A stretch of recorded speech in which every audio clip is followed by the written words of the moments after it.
Ready now? 1, 2, 1, 2. All right, sharp. 1, 2, 1, 2. Sharp.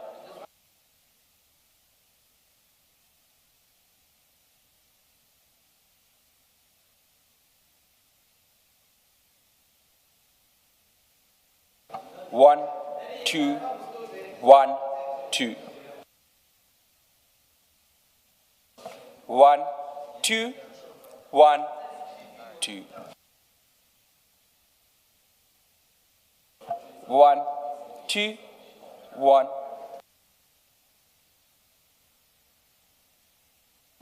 1, 2, 1.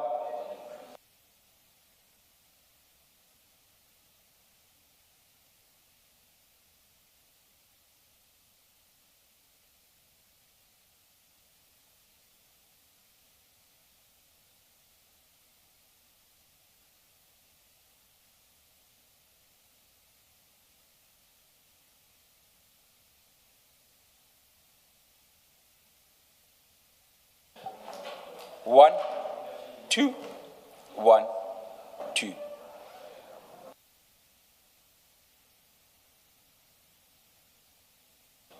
1, 2, 1, 2.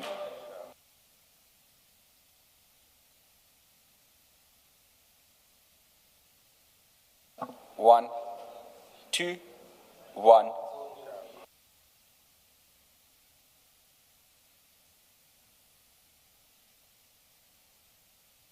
1, 2, 1.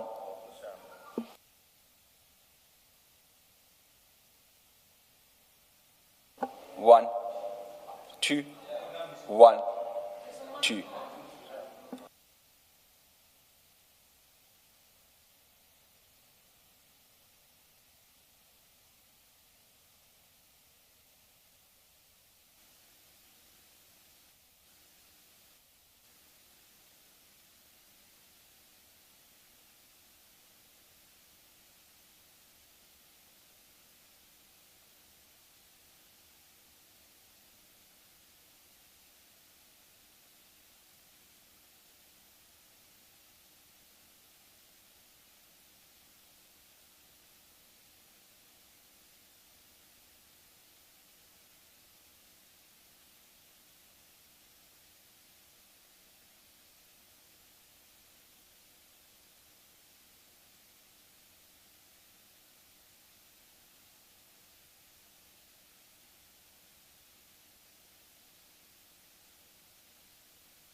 1. Quebra aí, 1, 2, 1, 2. Happy. Away. All right. I was going to say. All right, sharp. On laptop.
Good morning, all. It's 29 minutes past 9. We are ready to start the day's proceedings.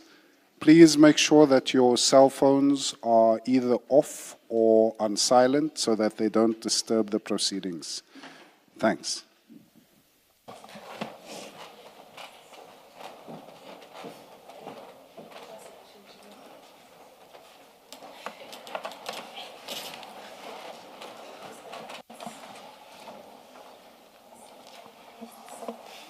Tell him I'm here.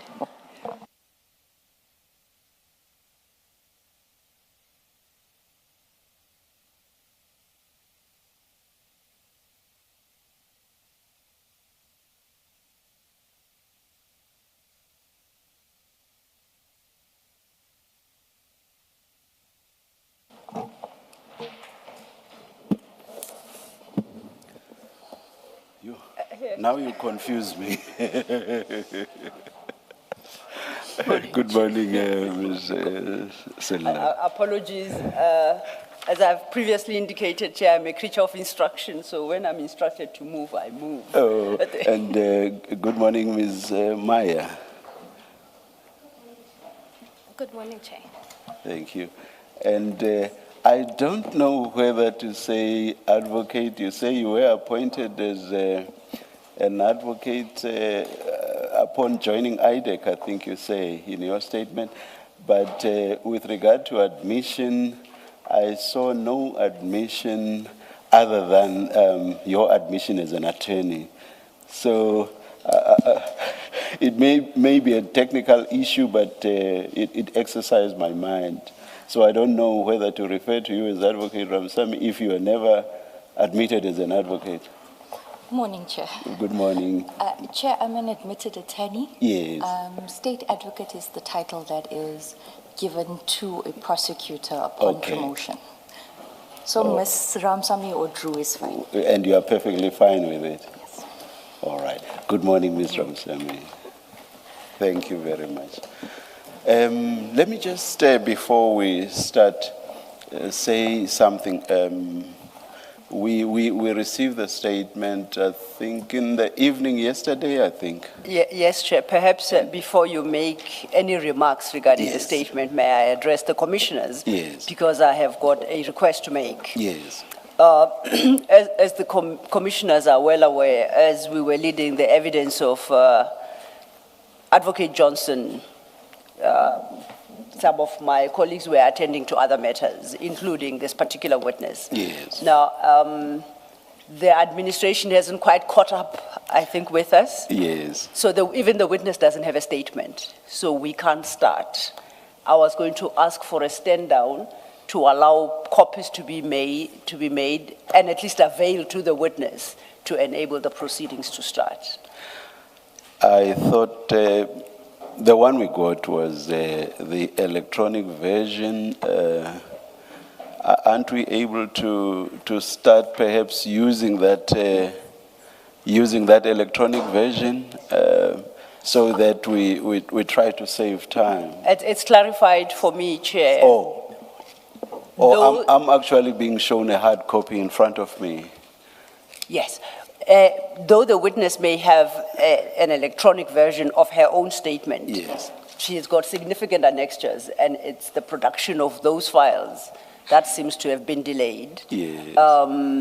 Advocate Sigals Ngube would, if she had her way, her preference would be to start with the annexures immediately available for the witness, but we are not currently in that position. I'm not in a position to indicate how long a stand down would be required. All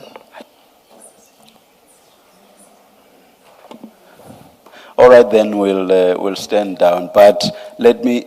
That's your preference. Good morning, Ms. Sigals. Is that your preference? Yes, Chair. That is the preference, and all the right. witness's preference as well. Oh, all right, all right. Let me raise the point or the issue I wanted to raise. Yes. Having gone through the electronic version of the statement, which, as I say, we received in the evening yesterday, I noticed, and this must be true of my colleagues as well, that the statement implicates Advocate Johnson quite seriously. What I wanted to raise, I do have thoughts of my own as to why what I'm going to raise did not happen. My mind is focusing, for example, on the fact that what Advocate Johnson is implicated on was not put to her. I can imagine why not, but I would like you to please comment on that, Ms. Siegels, and Ms. Siegels Ncube, and perhaps also address us on how, in practical terms, this is going to be addressed so as to treat Advocate Johnson fairly. Thank you, Chair. Chair, the position is that on the 22nd of July, when Advocate Johnson gave evidence regarding certain events that occurred in the Mokwele investigation, she mentioned the name of Mrs. Ramsamy. And during that evidence, I received personally, because I was assisting Advocate Selo, I received a message from a DPCI officer who had indicated to me that Ms. Ramsamy had made certain disclosures to him regarding these matters and had wanted to consult on the matters. That is why I excused myself from those proceedings and discussed it with the NPA, and we arranged a consultation with Ms. Ramsamy for the 22nd of July while Advocate Johnson was giving her evidence. So we first became aware of these allegations against her during her evidence, and the witness was very clear that she had wanted to give evidence in public. She was aware of the allegations that she was making, that they were serious, but had not wanted them to be put to Advocate Johnson until she had been given an opportunity to give her full version, because her intention was in any event to only make this disclosure under protected disclosure protection after Advocate Johnson gave her evidence. But given that Advocate Johnson had implicated her in these proceedings, she thought that the correct process to follow would be to come to us with that evidence. So we did not have this information prior to Advocate Johnson giving her evidence. It only became known to us during her evidence. The intention is to serve a Rule 3 notice on Advocate Johnson to address these allegations, Chair. And that will be done during the course of today and tomorrow, depending on whether there are further matters that emanate from her evidence. As Chair would notice from her statement, she wants to give evidence in two parts, and she's only submitted one statement thus far. There will be another statement which further implicates Advocate Johnson. So it is either that we'll serve the notice today in respect of this first statement, or we will wait until she concludes her evidence on both statements. Second statement not yet provided and concluded, and then we will furnish a full Rule 3 notice on Advocate Johnson. And the first statement was finalized only yesterday, The first statement which was Advocate Johnson's last day of testimony. Correct, Chair. This last night is when the statement was finalized at shortly after 6. And it was signed, she signed it this morning. The statement. Oh, I did not even notice that what I read was not signed.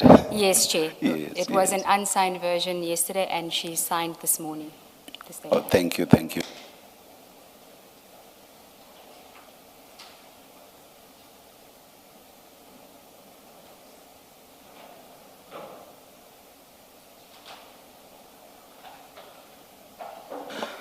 We'll take the adjournment then, and we'll hear from you when we should come back. Thank you. Thank you, Chair. Thank you, Chair.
Good morning again.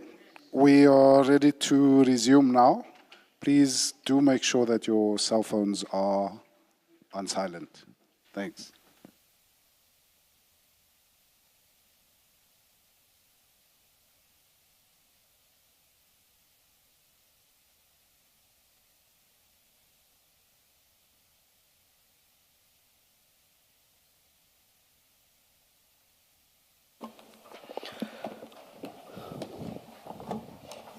Ms. Ramsemi, will you be swearing or affirming? Swearing. Do you swear that the evidence you are going to give is the truth, the whole truth, nothing but the truth? If so, please raise your right hand and say, "So help me God." So help me God. Thank you. Thank you, Chair. Ms. Ramsamy, if you can just switch on the other. My apologies. Okay.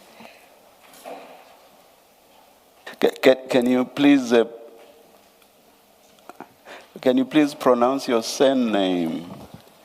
My surname, Yes, Ramsamy. Ramsamy. Thank you. Drushanta Drushanta. Ramsamy. Yes. If you can also just raise your voice, please, Ms. Ramsamy. I'll try my best. I'm a little bit nervous. Okay, that's fine. Nothing to be nervous about.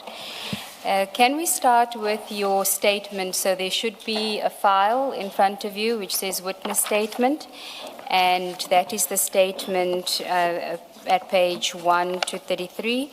If you go to page 33, if you can confirm that that is your signature. Confirm? And just confirm that it was signed this morning, the 30th, not the 29th. Confirm.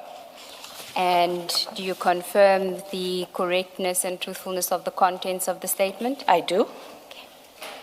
Now, there should be another file, which is file 10, exhibit file 10. Correct. Do you have that? Yes. And that is CJC 400, and it has sub-exhibits as well as exhibit numbers. And those are primarily the annexures or the documents that you refer to in your statement, correct? There are then other files in front of you, but that relates to the entire IDAC stream, which at some point we will get to some of those files, but primarily we'll be focusing on the documents in file 10. Okay. Thank you. And those are the documents that you have provided to the Commission as part of your witness statement, correct? Okay. Now, Chair, as you indicated earlier about the issue of Ms. Ramsamy being referred to as advocate, and she explained why that is, for purposes of her evidence, when we do get to those aspects where emails are addressed to her or referred to her as advocate, we understand the context within which that is. Yes. Ms. Ramsamy, then if we can start with your witness statement, and if I could ask you here, please feel free to elaborate on your statement where you feel necessary, and we can start on page 1 of the statement at the introduction. Thank you. I am an adult female admitted attorney in the full employ of the National Prosecuting Authority. You'd have to raise your voice again. Sorry. Or bring the mic closer. Can I bring the mic closer? There we go. Yeah. Can we do, is that better? I am an adult female, admitted attorney in the full-time employ of the National Prosecuting Authority, attached to the Investigating Directorate Against Corruption, commonly known as IDAC, which is established in terms of Section 7, subsection 1, capital A of the National Prosecuting Authority Act 1998, Act number 32 of 1998. I joined the IDAC as a state advocate on the 1st of March 2023. I hold an LLB degree obtained from the University of KwaZulu-Natal, and I was admitted as an attorney of the High Court of South Africa on the 7th of June 2013. I was appointed as an aspirant prosecutor in Pietermaritzburg, KwaZulu-Natal on the 1st of February 2015. I wanted to continue the I wanted to contribute to the justice system after a personal tragedy. What started off as a 2-year commitment as a prosecutor has turned out to be an 11-year journey. I was based within the Pinetown cluster, KwaZulu-Natal, from the period of 2016 to 2020. During this period, I've dealt with drug-related prosecution and worked closely with SAPS members such as Carl Saunders, who has given evidence before this commission. Thereafter, I was a regional court prosecutor in Pretoria Court, CBD, and I was then appointed as a state advocate on the 1st of March 2023 in the Investigating Directorate, IDAC, or which later became IDAC.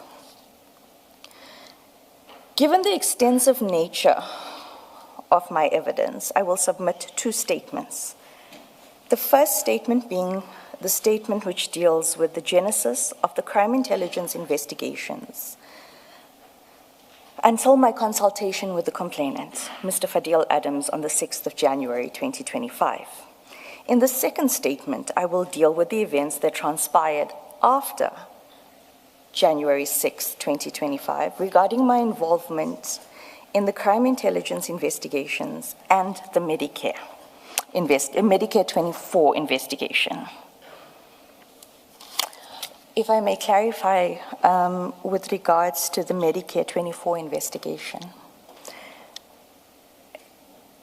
the Commission will see emails and correspondence that relate to Tembisa. However, the Commission will also see that the documents that I've provided does not relate to Tembisa. It was just titled that under, my opinion is that it was a guise. It is in fact the Medicare 24 contract. Can I just clarify on that? So later on we will see handwritten notes from you of consultations that were held and meetings that were held where reference is made to SAP's contract, Tembisa Hospital.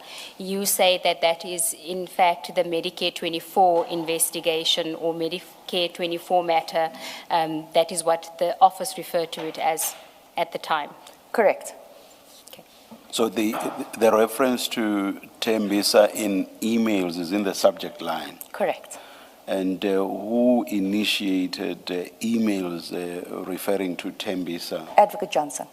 Or then you then communicated in later emails still using that same subject line? Correct. It later then, Advocate Johnson would title projects.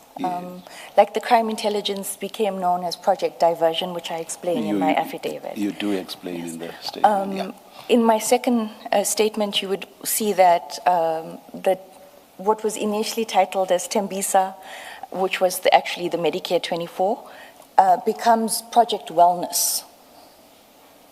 All right. So it progresses in terms of names and disguising. Thank you, thank you. Is an explanation given why it's called Tembisa? Why you are using that title? Like I said, my understanding is that it was initially to disguise what was actually being investigated.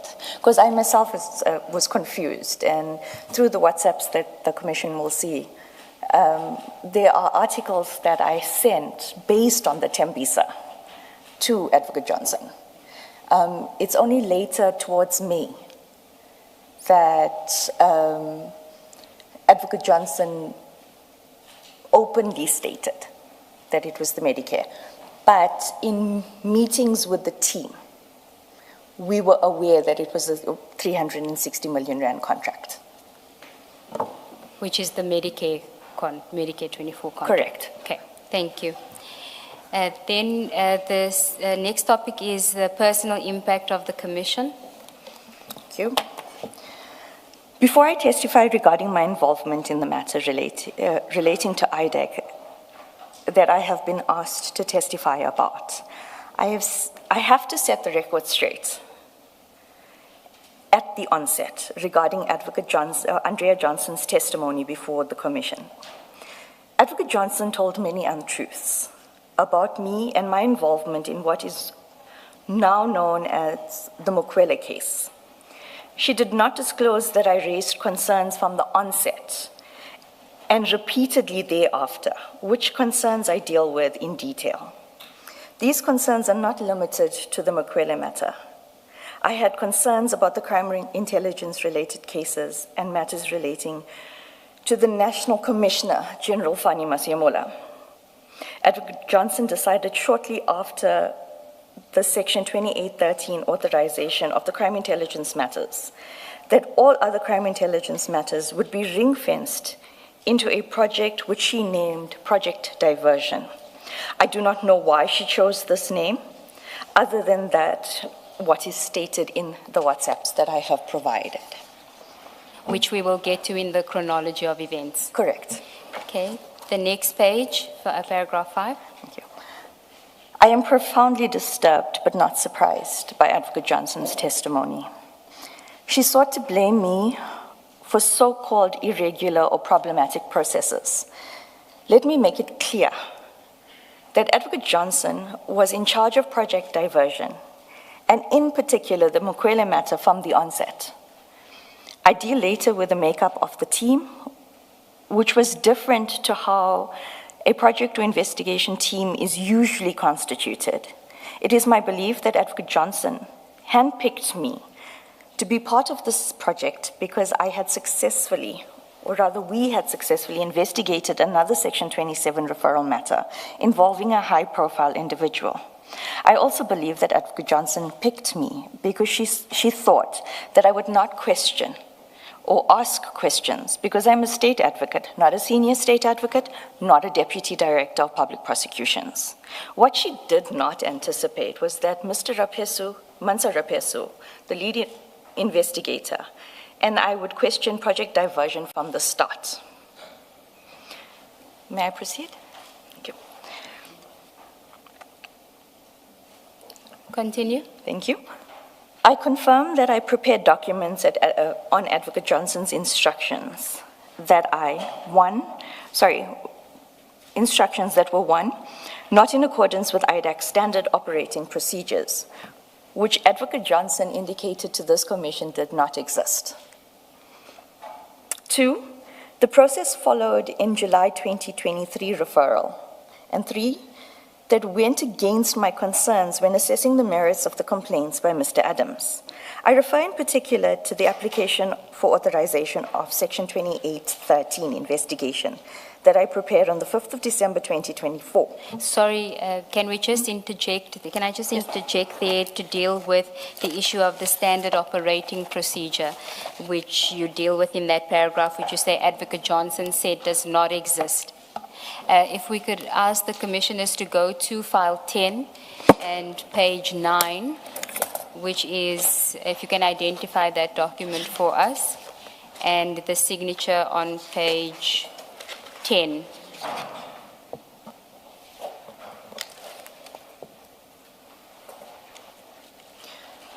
Page 9 is the Investigating Directorate Against Corruption Operations Manual.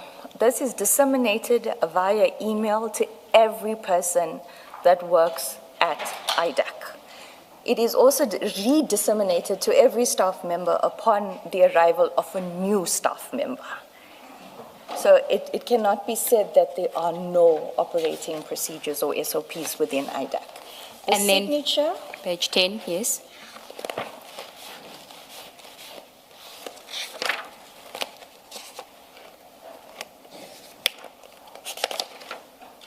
page 10. Page 10, it should be page 10.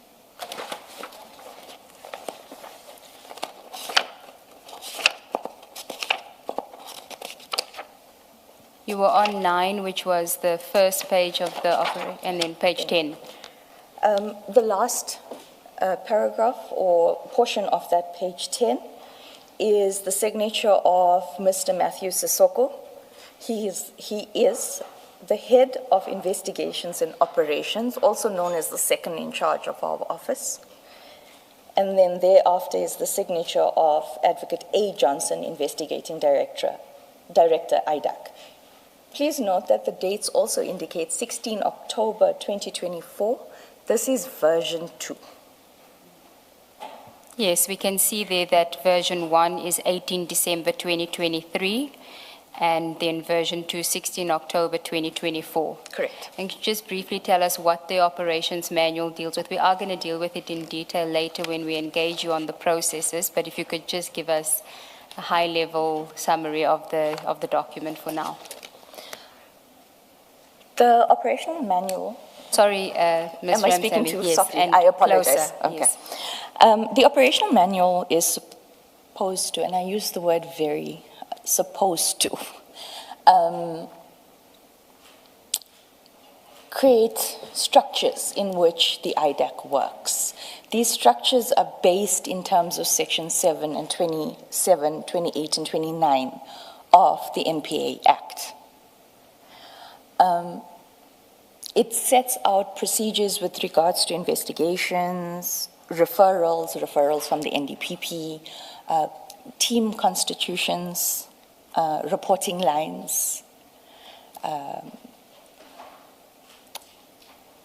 presentations, instructions on how presentations are supposed to be done, on briefings as and when investigations are in progress.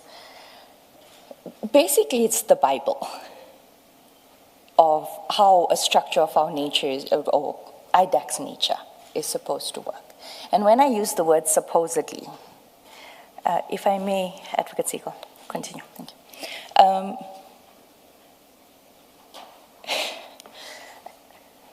Advocate Johnson would deviate constantly.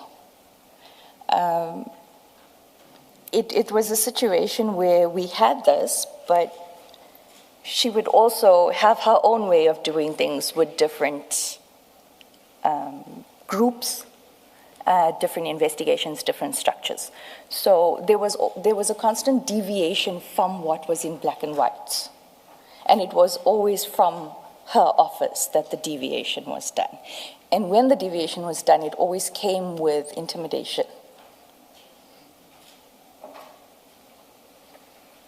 Can you explain intimidation in this context?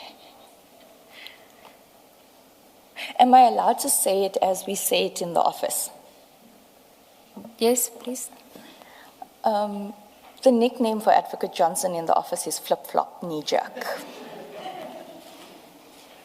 Okay, just explain that. You would get instructions in the morning. Can I speak from my personal experience now?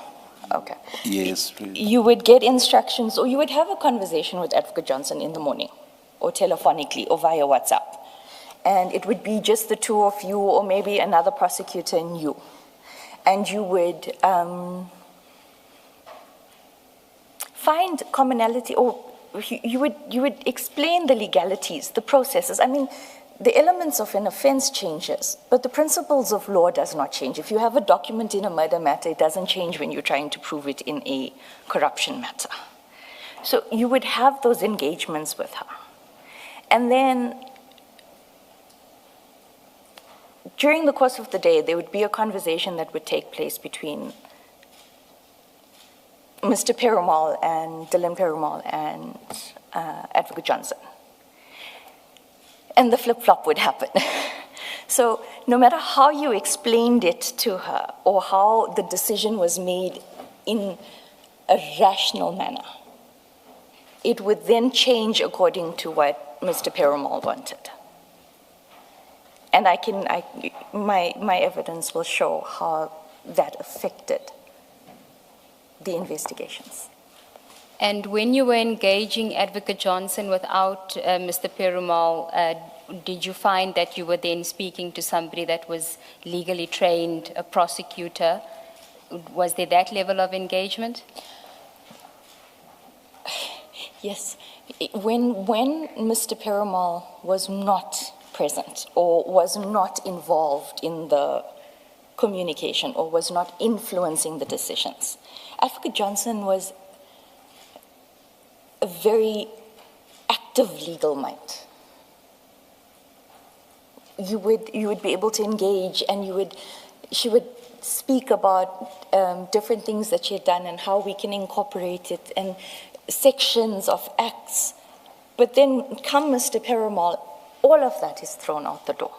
And we are now doing things that we're not even supposed to be doing. And it is becoming an instruction. And Chair, from 2023, let me speak for me rather. No, I'm going to speak collectively as the prosecutors of IDAC, because we are all, majority of us are rocking in this boat.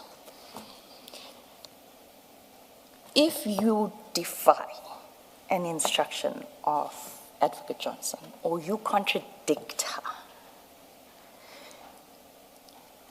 the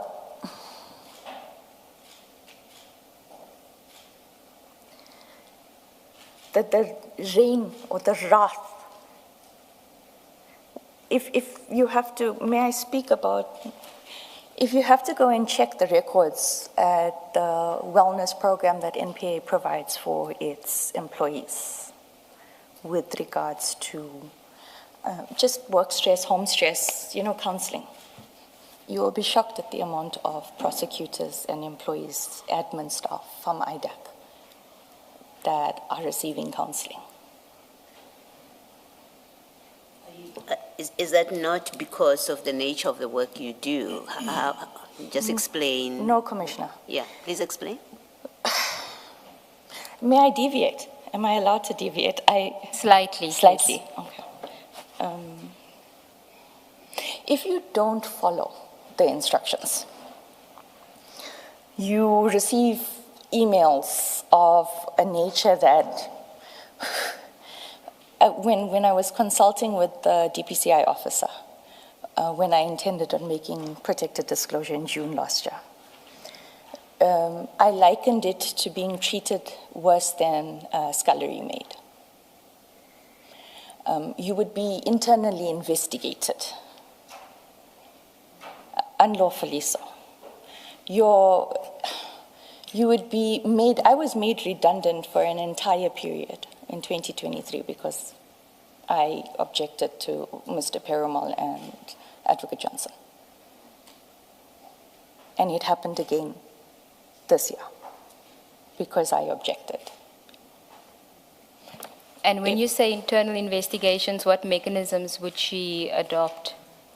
Okay, now I'm jumping ahead of my evidence, I apologize. Section 28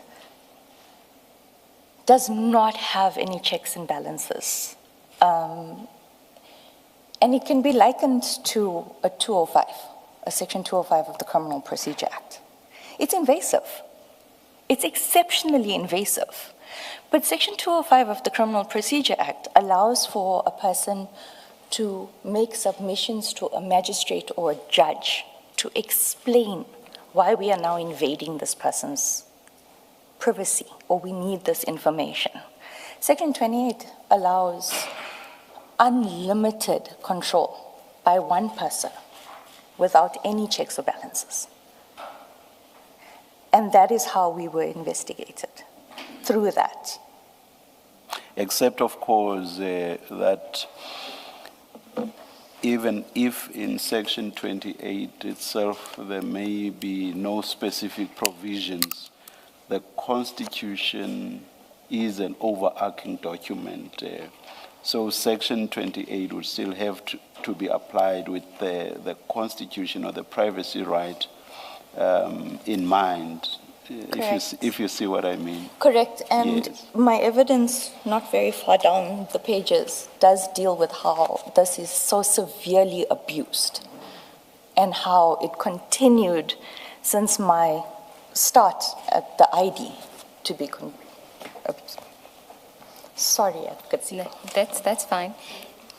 Still on this, on the operations manual, the impression, I don't know if it's just me, but the impression from that I gained from Advocate Johnson's evidence about this, the existence and application of an operations manual, was that yes, there is such a document, but we don't operate according to it. So the impression I had was, it's sitting somewhere in a computer or on your mainframe, but in fact, it's more, you just go about doing your things, and people exercise their discretion at any one time in meetings without this ever being applied. Is that correct?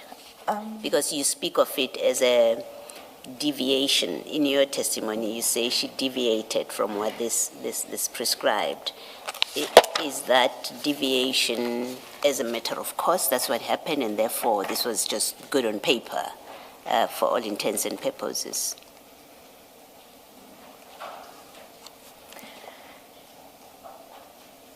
It's applied as and when Advocate Johnson wanted to use it. All right, I'm answered. Thank you. Okay, we can go back to your statement, paragraph 6, the 6th line, the sentence that starts, I will explain. I will explain why this did not sit well with me. Page 3. Yes, page 3, paragraph 6. You'll see after you deal with the 3 points, you then say, I refer in particular to the application for authorization. Do you have that? Yes. You can read from there. I refer in particular to the application for authorization of a Section 2813 investigation that I prepared on the 5th of December 2024. I will explain why this did not sit well with me.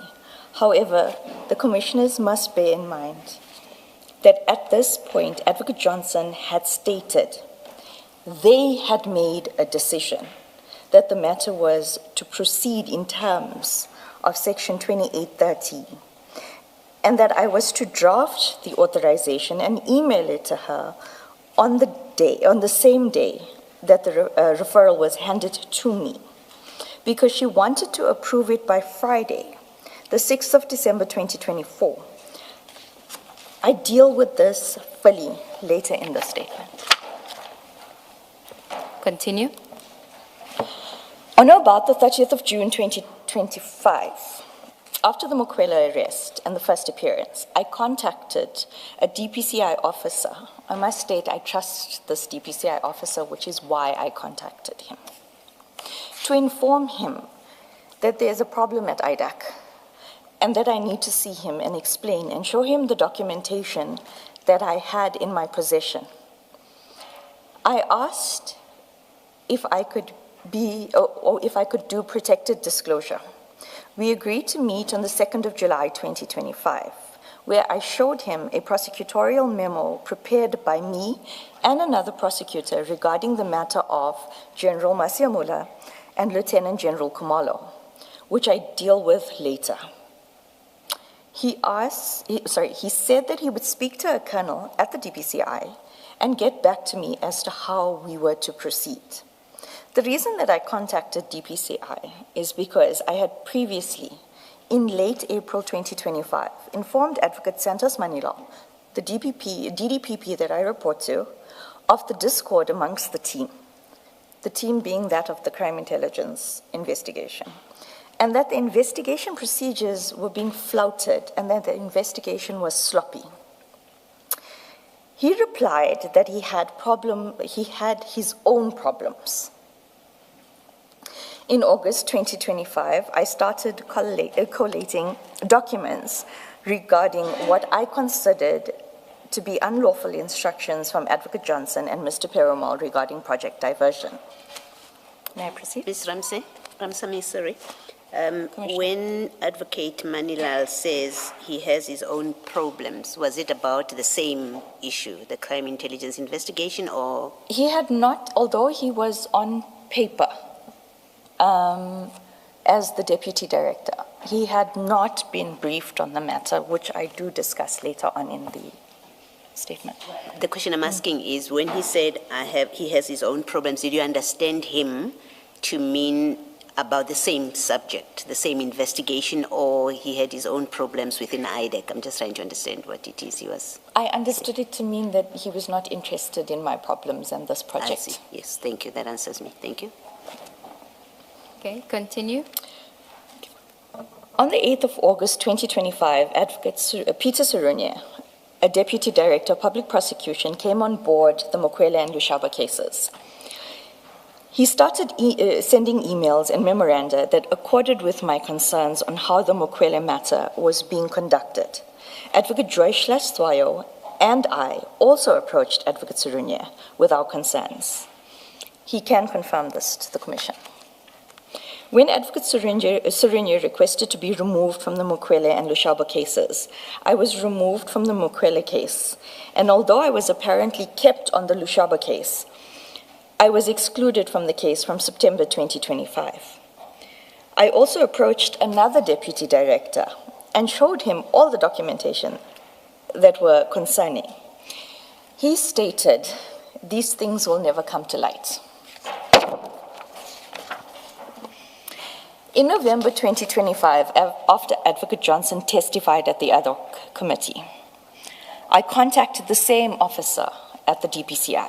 I informed him that Advocate Johnson had lied to the ad hoc committee and that I had proof of this. Once the new NDPP, Advocate Mutibi, was appointed, I met with the DPCI officer. This would have been around March 2026. Can I just interject to ask you why it's significant that you mention once the new NDPP was appointed? Did you meet with the DPCI officer? Because I knew that if I had reported or we had taken these concerns to this then sitting NDPP, nothing would have been done. Advocate Johnson, there would be no repercussions, there would be no corrective measures. By that you mean Advocate Shamila Batoy? Correct. Why would you have formed that opinion? I was aware of the matter that was discussed with the Commission about the sharing of documents, but that was corridor talk, so I wasn't confirmed. But if I may put it frankly, from a prosecutor's point of view that's in the office every day, Advocate Johnson was the blue-eyed girl of Advocate Batoy. She could do no wrong. If needs be, or if the Commission so sees fit, if you look at any grievance that was sent about IDAC from the staff members, it was squashed to an extent where people started just resigning. People were applying for posts. I'm an SA. I've been applying for SA posts just to get out of that unit. And you refer to the sharing of documents. Are you talking about what Mr. Ruloff said, Mr. McLean, and Witness O said about the sharing of a docket by Advocate Johnson with General Khan? Is that what you are referring to? Correct, but at that time, before the testimony, it was just corridor gossip. Thank you, thank you. Thank you. Before you move on to the next paragraph, at the end of that paragraph 9, this is the prosecutors, after you show him documents, the DDPP, and he said these things will never see the light of day. What did you understand by that? That they will be destroyed, they will be suppressed? What exactly did you understand? That no one will ever know that these things were done by Advocate Johnson or at IDAC. So it would be suppressed? Correct. Okay. Paragraph 11 on page 5. I mention this because I do not want the narrative to be that I am retaliating against Advocate Johnson for making me the scapegoat, or that I am coming forward with this information now that my name has been dragged through the mud. Then the mandate of IDAC? IDAC's mandate, as I understand it, is to investigate and where sufficient evidence of criminality is established to prosecute matters of serious, high-profile or complex corruption and related commercial or financial crime, as set out in Section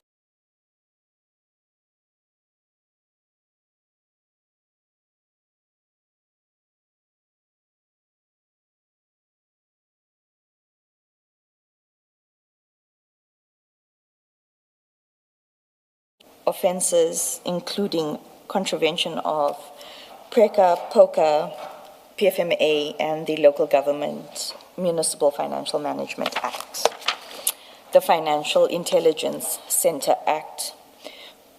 May I proceed? Where appropriate, IDAC also institutes the resulting criminal proceedings.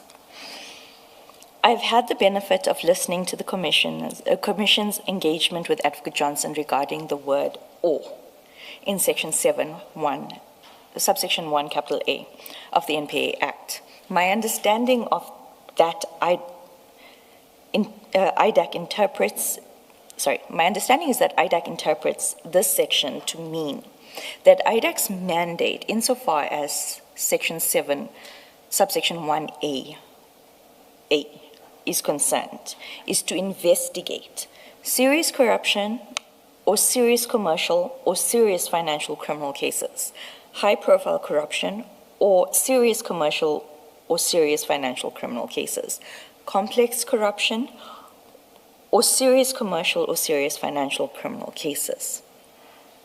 In other words, the case may be serious or high-profile or complex.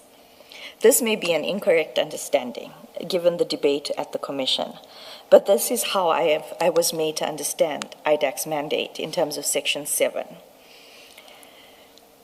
This may be one of those matters where the Commission's recommendations may assist our office. I will not deal with the structure or the process of how a referral to IDAC is supposed to be handled. Mr. Sissoko, the head of investigations and operations, is best placed to do this. I will deal with the Section 27 referrals based on my personal experience and understanding of the SOP. Case Selection Criteria Directive issued and signed by Advocate Johnson and Mr. Sissoko in October 2024 and in August 2022, respectively. Okay, the next topic is a referral to IDAC. In explaining the Section 27 referral process, I must set out the following. At the time of the Adams referral, the bulk of IDAC's cases were either existing cases from other units, such as the Specialized Commercial Crime Unit, or cases emanating from the reports of commissions of inquiries, such as the State Capture Commission or the Nugent Commission. I am only aware of one other 27 referral since I joined IDAC in March 2023. This related to a matter involving a high-profile individual. I have provided some documents relating to this matter in the Commission to demonstrate the difference between how Section 27 referral was dealt, this Section 27 referral was dealt with, and how the Crime Intelligence Section 27 referral was dealt with. This was and still is a standard operating procedure referred to as the IDAC Operation Manual, issued and signed by Advocate Johnson and Mr. Matthew Sissoko, the head of investigation, on the 16th of October 2024, which I have also provided. You must just raise your voice again and... Sorry. Please. If I may just have a bit of water.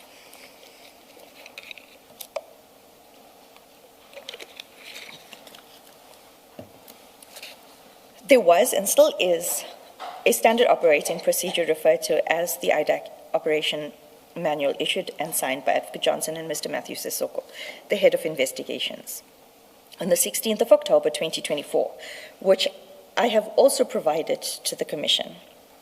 In addition to the SOPs, Advocate Johnson would from time to time issue additional directives. Prior to the issuing of the SOPs, Advocate Johnson and Mr. Sissoko also issued a case selection criteria manual of sorts, which set out in detail the process to be followed in selecting cases to be investigated by IDAC. I have also provided this document.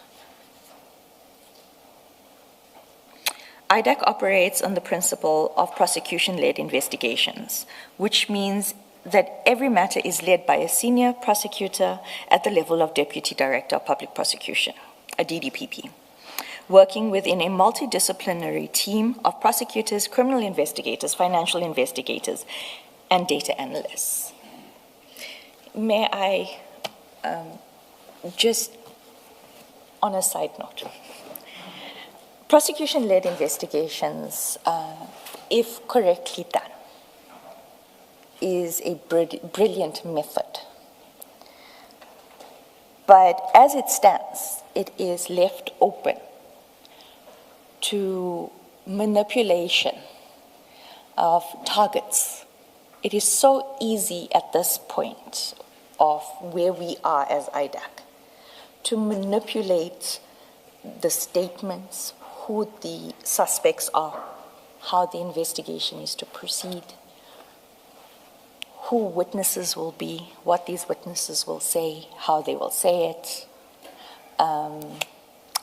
what evidence is included, what evidence is not included. And it has, as I will later show, been manipulated by and used by Advocate Johnson and Mr. Perumal.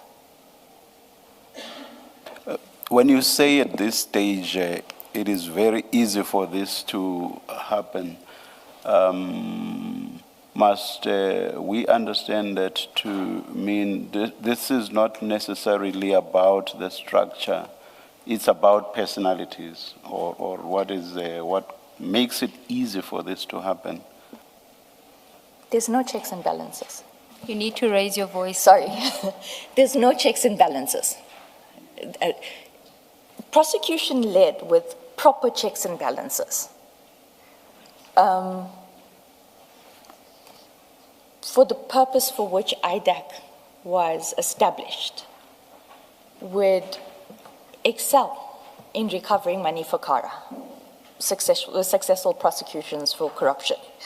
As it stands, and I'm not saying all the cases, I mean, we've got some very good prosecutors, and we've got some very good, honest working people in IDAC. My reason for bringing this is because there's no checks and balances. We are where we are today. I'm giving evidence today because of the manipulation of Section 20 and the prosecution led.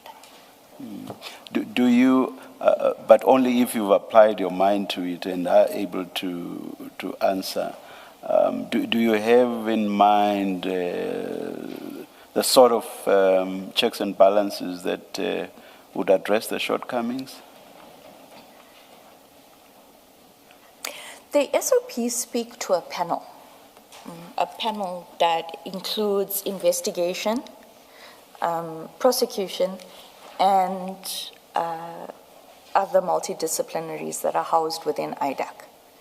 And that panel was supposed to make decisions collectively using different knowledge, skill sets.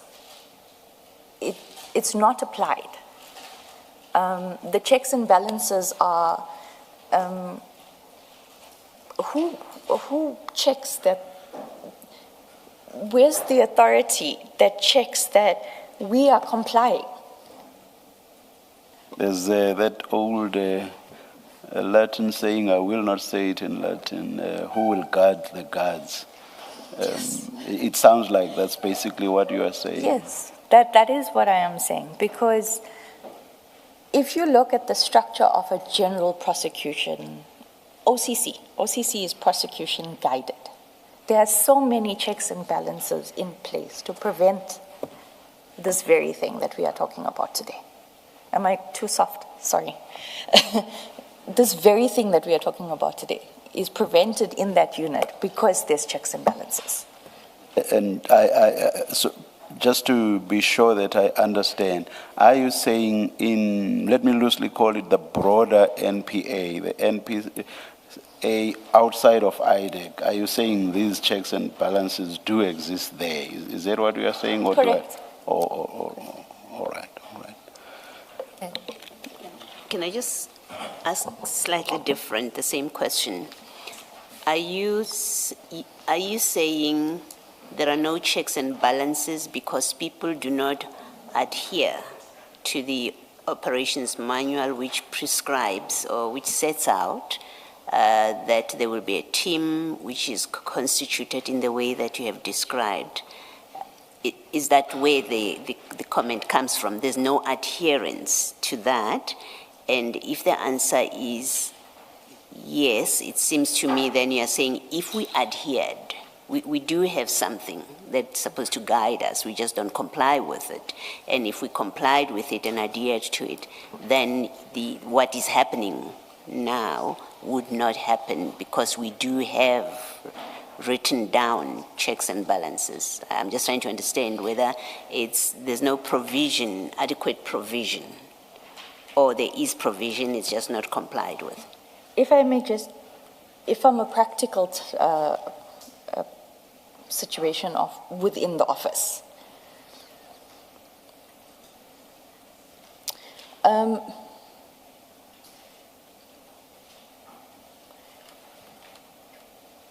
so when you do the investigation plan and the taskings and the deputy director is in charge of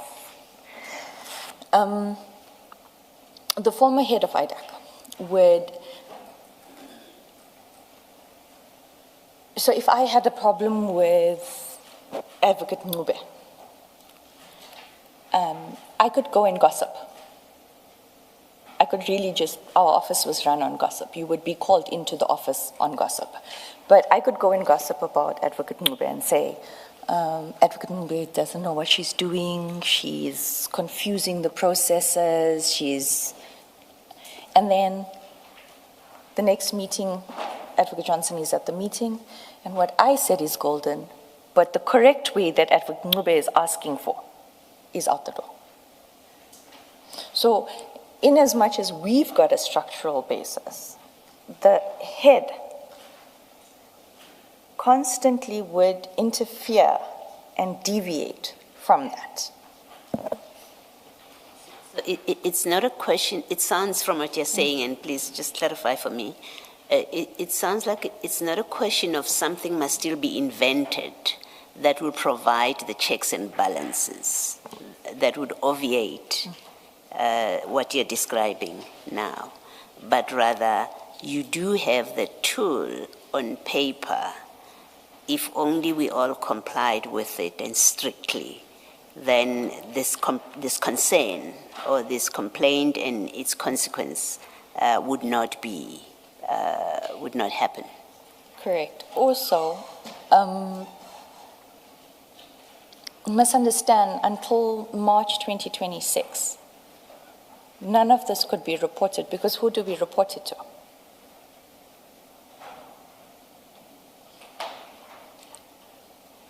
Now that Advocate Mutibi is there, we are a little bit braver to come forward about these things that we were being instructed to do.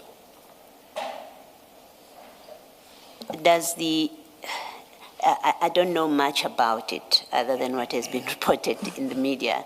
You know better and much more about it. Does the office, the existence of the office and now the appointment of the office of the IDEC judge, I'm going to call him that, in its mandate, and its written mandate, I'm not talking about informalities, I'm talking about formal mandate. Does that address what you're raising? If there is concern about matters that relate to the ID, or for that matter, even the NDPP, because there's now this great friendship between the ID and NDPP. Does the mandate of the judge include that you can escalate matters that you're concerned about? You could escalate them to that office? To an extent. Okay. To an extent. But it will become clearer as I go on. Okay, thank you. Ms. Ramsamy, I don't want to keep reminding you to raise your voice. I'm sorry. I'm sorry. Can we then go to the next topic, the investigation process in respect of a Section 27 referral? The investigation process is supposed to follow a sequence as set out in the SOPs in the Case Selection Criteria Directive. this is how the process is supposed to work, but even in other Section 27 referral, the other Section 27 referral I deal with later, there was no strict compliance with this process. Once again, this is how the process ought to be implemented, but it is not always done this way. Having said that, in my view, the failure to adhere strictly to the SOP does not mean that the process is irregular. As long as the process complies in substance, it would not be irregular. I will explain later when I deal with my first Section 27 referral. Since joining IDAC, I have been designated to a number of multidisciplinary investigations and prosecution project teams dealing with serious, high-profile and complex corruption, commercial and financial crime matters. In that capacity, my functions have included assessing a Section 27 referral for the compliance with the IDAC mandate, formulating and executing the prosecution strategy, working with investigators from the inception of an investigation, and guiding matters from intake through to enrollment.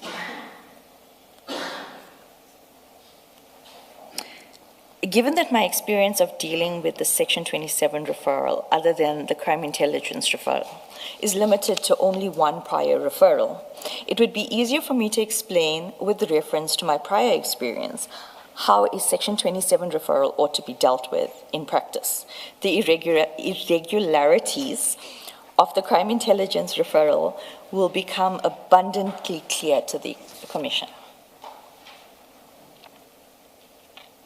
In July 2023, I received a meeting invite from Advocate Johnson.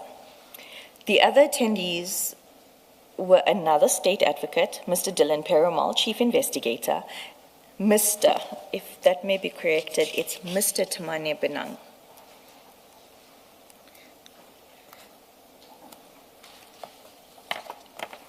Investigator, Mr. Mansa Rapesu, Senior Investigator, and Mr. Sissoko, Head of Investigations. At the meeting, Advocate Johnson stated that she had received a Section 27 referral and that had held a consultation with the deponent and the deponent's legal representative. Advocate Johnson briefed us on the averments and then instructed the team that no one was to know that we were handling the matter, owing to the sensitivity of the information and of the implicated person or persons. Advocate Johnson then instructed the prosecutors as follows, which I might add are consistent with the case selection criteria and SOP. My underlining of certain portions of the subparagraphs that follow is deliberate for the reason that will become clear later. We were to make copies of the statement, the prosecutor and myself, that she had handed to us and return the original to her office. The prosecutors were to interrogate the affidavit and decide whether it fell within the mandate of ID. Once the prosecutors had reached consensus, we were to draft a certificate of mandate. If our assessment was that the case did not fall within the IDAC's mandate, we were to compile a comprehensive memorandum detailing this finding. Once the certificate of mandate was signed, the prosecutors were to attend to drafting the application of authorization of a Section 2813 investigation. And once authorization was signed, we were to consult with the investigators and draft an investigation plan. Should the investigation yield evidence of criminality, we had to motivate for a Section 28.1 authorization. This motivation had to be accompanied by an evidential report prepared by the prosecutors, which is a full and detailed summary of the facts and evidence in each statement obtained. And should the investigation show that no criminality could be proven, or that there was no prima facie case, the prosecutors would prepare a detailed memorandum setting out a summary of each statement and a detailed submission as to why there was no prima facie case, as I will illustrate later in the statement. This process was followed in this regard. I refer the Commission to the following documents, which I ask not to be displayed, or if displayed, to be redacted. At this point, Commissioners, if we can go to page 93 of file 10, this can be displayed because it makes no reference to the matter itself, but it is an example of the consideration of mandate that Ms. Ramsamy is testifying to. So that's page 93 of file 10. Do you have it? Thank you. This will then correspond with your paragraph 23.1 of your statement. Correct. Okay, so maybe if you can just take us through the document.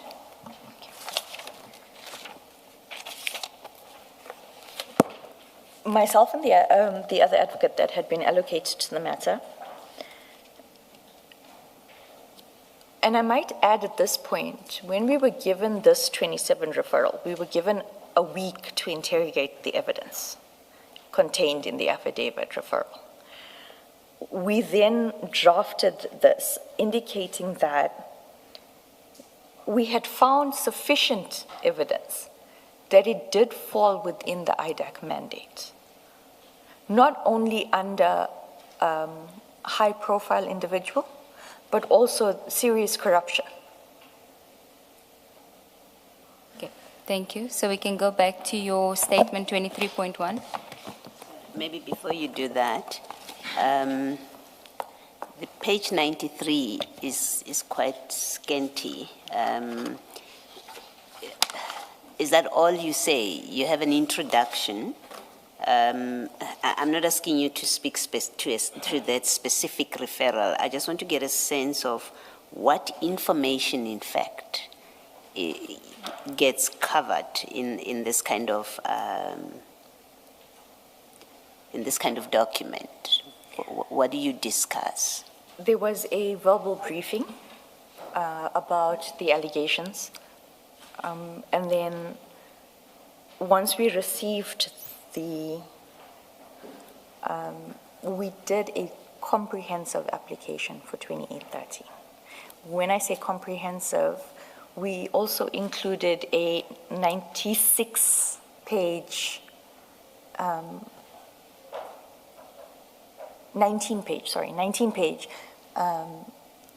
summary of the evidence that was contained to confirm our mandate and our application for the 2830. And so you set out what the matter is about, correct. What you have found, what you have to inform a decision on the recommendation that you're making. Correct. Okay. And so this would be the first page. This is our recommendation having regard to what had been provided to us, and then you include your summary, the 19-pager. Correct. Okay. I unfortunately cannot give that to the Commission. No, I understand. I just wanted to have a sense of the decision maker, because this on its own is not very helpful at page 93. It doesn't tell you what the decision maker has in front of them to exercise the discretion whether to accept or not accept the recommendation. Thank you. And then just still on that document, we have, at B, it says recommendation. This matter falls within the mandate. That's your recommendation with the other prosecutor. And it then goes to Mr. Sesoko and Advocate Johnson. Correct. For their recommendation. Correct. Or approval. So he recommends and she must approve. Correct. It's so that it's what I spoke of the previous way we dealt with checks and balances. Okay. And then at 23.2 of your statement, you deal with the application for authorization for Section 2813. So that happens after Advocate Johnson confirms that she approves that it falls within the mandate, after you submit this document, the consideration memo of mandate, and the summary, and then she would ask you, who makes the decision that there must be an application for 2813? After the report and the certificate, we would then receive an email or a WhatsApp from the PA indicating that please come and collect your certificate, and at that point we'd be informed, proceed with drafting a 2830. It was not a matter of us just bombarding them with the applications. We had to get permission for each step. Okay, let's try and finish this section and before tea. Above 24. Thereafter, a meeting with the investigators took place and an investigation plan was drafted. This is referred to as a prosecutorial plan. Once the investigation was completed, I drafted what is referred to as an evidential report. This report provides a detailed summary of the evidence contained in each statement obtained, how the individual statements or collective evidence is linked to the elements of the offense. At some point, the state advocate was removed by Advocate Johnson and a deputy director was allocated to the matter. We drafted and submitted a request for Section 28(1) to be approved, and upon approval of the request, the Section 28(1) was submitted and signed by Advocate Johnson. The process of registering a docket and enrollment then followed. Thank you, Chair. Would this be a convenient time to take the tea adjournment? Yes, let's adjourn and resume at 11:30. Thank you.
1.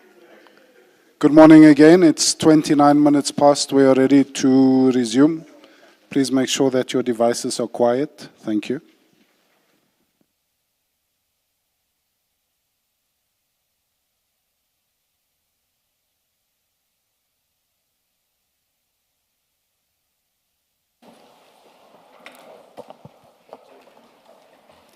Can you switch on your microphones?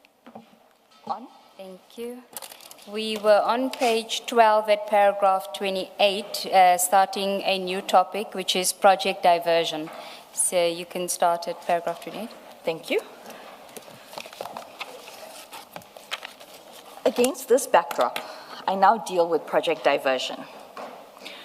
On the morning of the 3rd of December 2024, the office staff received notification of a staff meeting scheduled for Friday, 6 December 2025. 24. On the morning of 4 December 2024, an investigator working on another case with me sent an email to Advocate Johnson informing her that we, including me, would be in court on another matter that Friday. In other words, he was informing Advocate Johnson that we would not be able to attend the staff meeting. Advocate Johnson responded to the email on the same day. She asked me if the other prosecutor could not go to court without me on the Friday. In her email, she said, "I need to see you tomorrow." Us, which meant is, a product I need you to compile for my office to be submitted by Friday. I responded that I would avail myself of the briefing and the other prosecutor would attend court that Friday. If we can just pause there, that correspondence appears at page 100 to 101, and the email from Advocate Johnson specifically instructing, telling you that she needs you for tomorrow is at the top of page 100, but it starts on 99. The first line is cut off, but it says, "Drew, can Tillis carry on without you on Friday?" That's the cut-off part at the bottom of 99 and top of page 100. And then on page 100, there's the "I need to see you tomorrow," and there us, which is a product I need you to compile for my office to be submitted on Friday. That's the email you're referring to. Correct. And you then respond on page 99, "Morning, Advocate Johnson. Apologies for the late reply. I am in court. Noted, Advocate Johnson. I will avail myself tomorrow for briefing, and on Friday, Advocate will attend to the High Court postponement." Correct. Okay. So we can go back to your statement, paragraph 29. The next morning, the 5th of December 2024, at 8 a.m., I went to Advocate Johnson's office per her instructions the previous day. When I arrived at her office, she had a gray document bag with a zip, and she told me that it contained a highly sensitive Section 27 referral affidavit. She told me that they had decided that the matter will be investigated. She did not say who they were, and I did not ask. I assumed that she would be referring to herself and Mr. Sissoko, given my previous experience. I later learned that Mr. Sissoko had no knowledge of this matter. Returning to the document bag, it also contained a pinkish purple page from a notepad with names of people in Advocate Johnson's handwriting. She told me that these are the suspects Chief and I discussed are to be included in the Section 2813. By Chief, she meant Mr. Perumal. Advocate Johnson handed me the bag and gave me the following instructions. Again, my underlining is deliberate. I must take the content of the bag and prepare an application for authorization of a Section 2813 investigation. The names on the notepad were the names of the people who must be listed as the suspects in the application for the 2813 investigation authorization. She gave me the names of the IDAC members who would form part of the team on this matter in order for me to include it in the application. She indicated that it would be Advocate Manilal as the DPP, Mr. Perumal, Chief Investigator, Mr. Rapesu, Lead Investigator, Mr. Padiachi, Senior Investigator, Mr. Venan Vessels, Chief Financial Investigator, and me, Prosecutor. Advocate Johnson said that she needed a DDPP on the matter for the purposes of authorization, but that she would supervise the matter. I must not make copies of Section 27, the 27 referral affidavit. 30.5, I am allowed to make notes regarding the Section 27 referral affidavit. 30.6, I must not show the Section 27 referral affidavit to anyone due to the sensitivity of the matter. Once I have prepared the application, I must email the application to her as a matter of urgency, and I must then return the contents of the bag to her. Let me just make a comment here. When Mr. Padiachi testified and said that he never had sight of the Section 27 referral affidavit, I suggested to him that that was very hard to believe, because what would he have investigated if he did not have what was in effect the source document? What you've just said now appears to vindicate what he said. Not so soon, Chair. Oh. She'll get to it. Oh, spoke too But soon. it's an apt observation, which is why she deals with it. All right, okay, Thank you, Chair. thank you. Can I just, because we have not seen the Section 27 affidavit you are referring to. You say there was this purple pinkish notepad and it had names of people. Correct. When you looked at that affidavit, did the names that were on the purple notepad also appear in that affidavit you were looking at that you were told not to make copies of? No, Commissioner. Thank you. When she gave you the list of names, did she say where she got that list from? Yes, Commissioner, I do deal with it in paragraph 30, on page 13. She told me that these are the suspects Chief and I discussed are to be included in the Section 2813, Chief being Mr. Perumal. The more direct question perhaps then, when she testified, you were following. She didn't remember where she got this list from. She thought it came from you, and then she called. She came back to report that she called you, and you said to her on that call that you said she told you when she gave you the list that she got the list from Chief Perumal.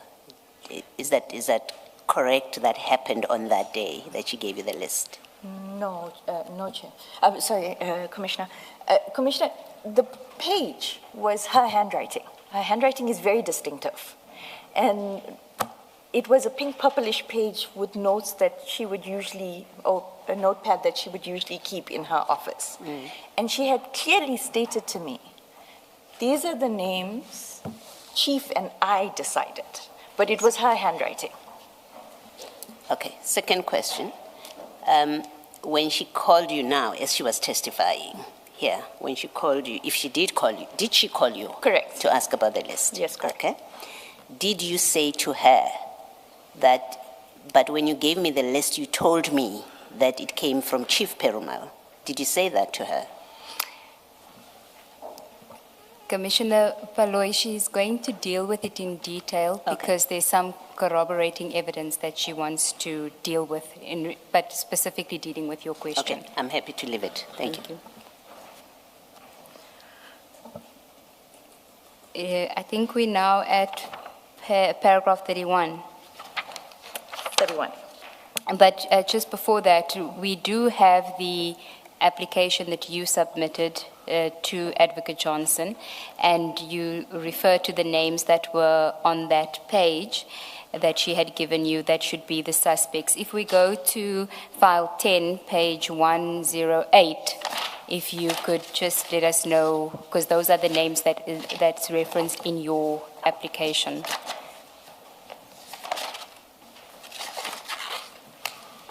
So if we can start on 106, that is the application that you sent to Advocate Johnson, correct, for Correct. authorization? Correct. We'll deal with the email correspondence evidencing that you had sent it to her. And then on page 108, at paragraph 3, names of subjects and entities forming the subject matter of the investigation, but are not limited to, and there are names there, and an automotive engineer. Are those the names that was on the page? Correct, because the 27 referral that I had sight of, a lot of these names didn't correlate with that 27. So I personally don't know. I can honestly tell you, Chair, even during the investigation portions of it, 3.11, no feature. 3.9, also no feature. 3.12, I will explain as I go on as to how that name came about, but it wasn't in the referral. Okay. So then let's go back to your statement, paragraph 31. Advocate Johnson told me that she needed the application urgently. Because she wants to approve the Section 2813 investigation by Friday, 6 December 2024. She did not explain the urgency. I requested that I be allowed to draft the application when I got home later that day, because I had to be in High Court in the morning for another matter. She said it was fine as long as she received it that evening. I assumed that when Advocate Johnson stated they decided that there will be an investigation, that she had already received a consideration of mandate memo from a senior prosecutor or DDPP, as this was done in the other Section 27 referral matter. The matter immediately did not sit well with me. In my limited experience, the prosecutors who prepared the consideration of mandate memo, ought to be the prosecutors preparing the application for Section 2813. Investigation authorization. But since the instruction came directly from Advocate Johnson, and she had already told me that the decision had been made and that she wanted to approve the Section 2813 the next day, I complied with her instructions. Later that afternoon, I went about preparing the application. When I read the Section 27 affidavit that Advocate Johnson gave me, I became very concerned about the merits of the application. I have to deviate before I deal with the application itself. To deal with the contents of the Section 27 referral affidavit that I received from Advocate Johnson on the 25th of December 2024. Sorry, 5th of December 2024.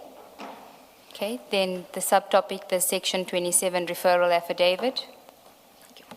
When Mr. Padiachi testified before the commission, a document was flighted, and it was identified as the Section 27 referral affidavit of Mr. Fadil Adams.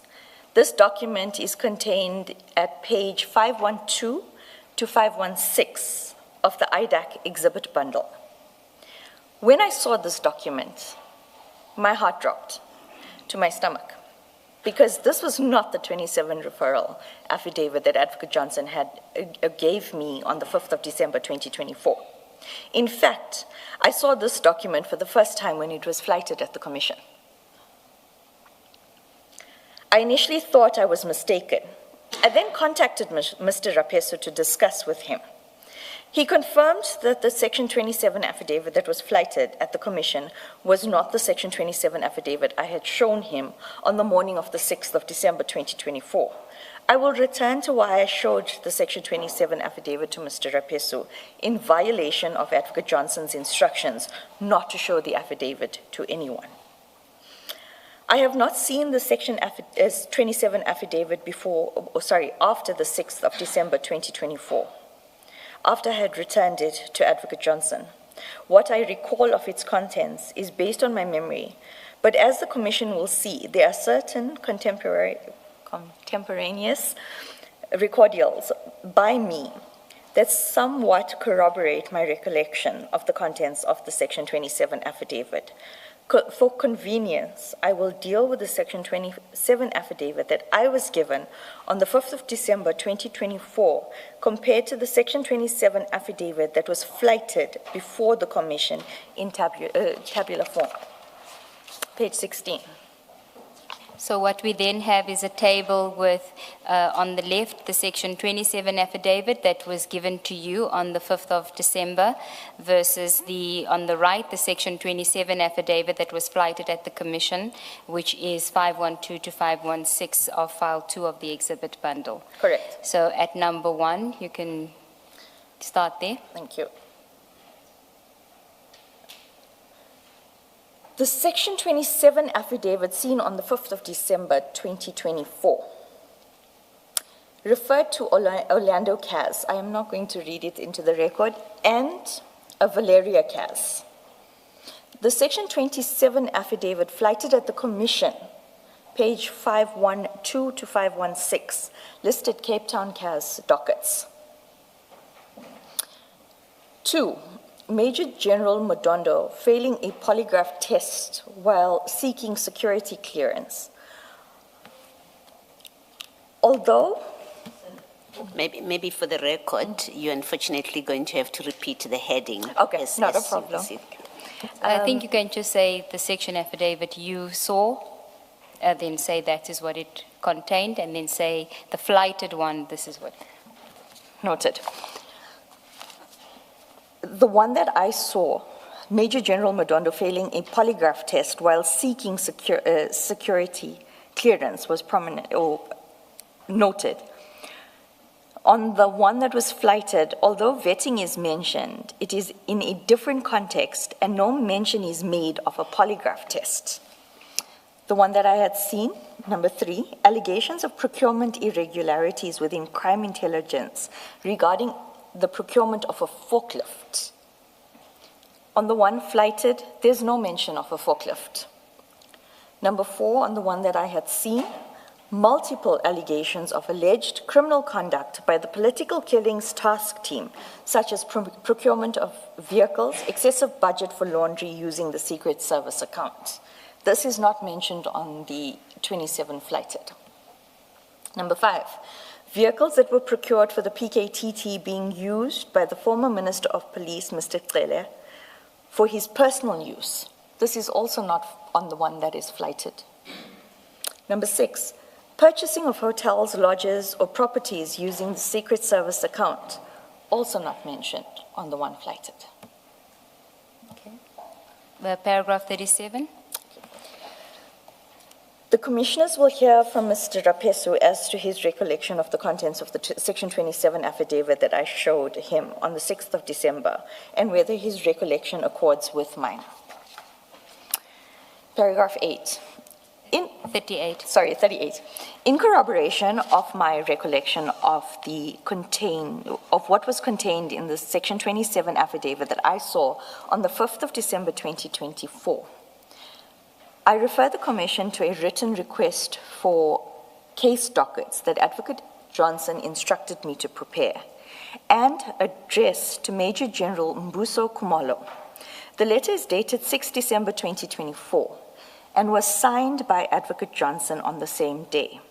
The request was based on dockets referred to in the Section 27 affidavit. Can you just pause there? We want to refer the commissioners to that. It's on page 111 of file 10.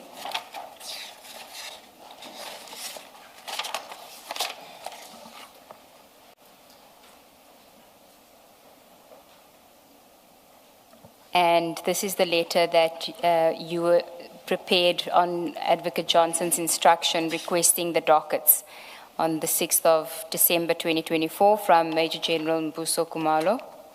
And at paragraph 2 is the list of the case number, the dockets that you were requesting. Correct. And they are Valeria, Orlando. Correct. And you then say that is what was in the section 27 referral affidavit that you saw. Correct. Okay.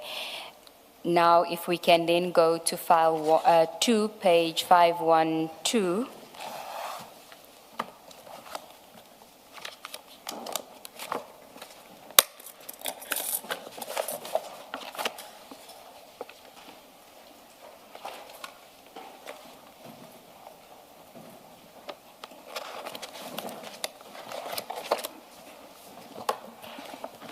Do you have it?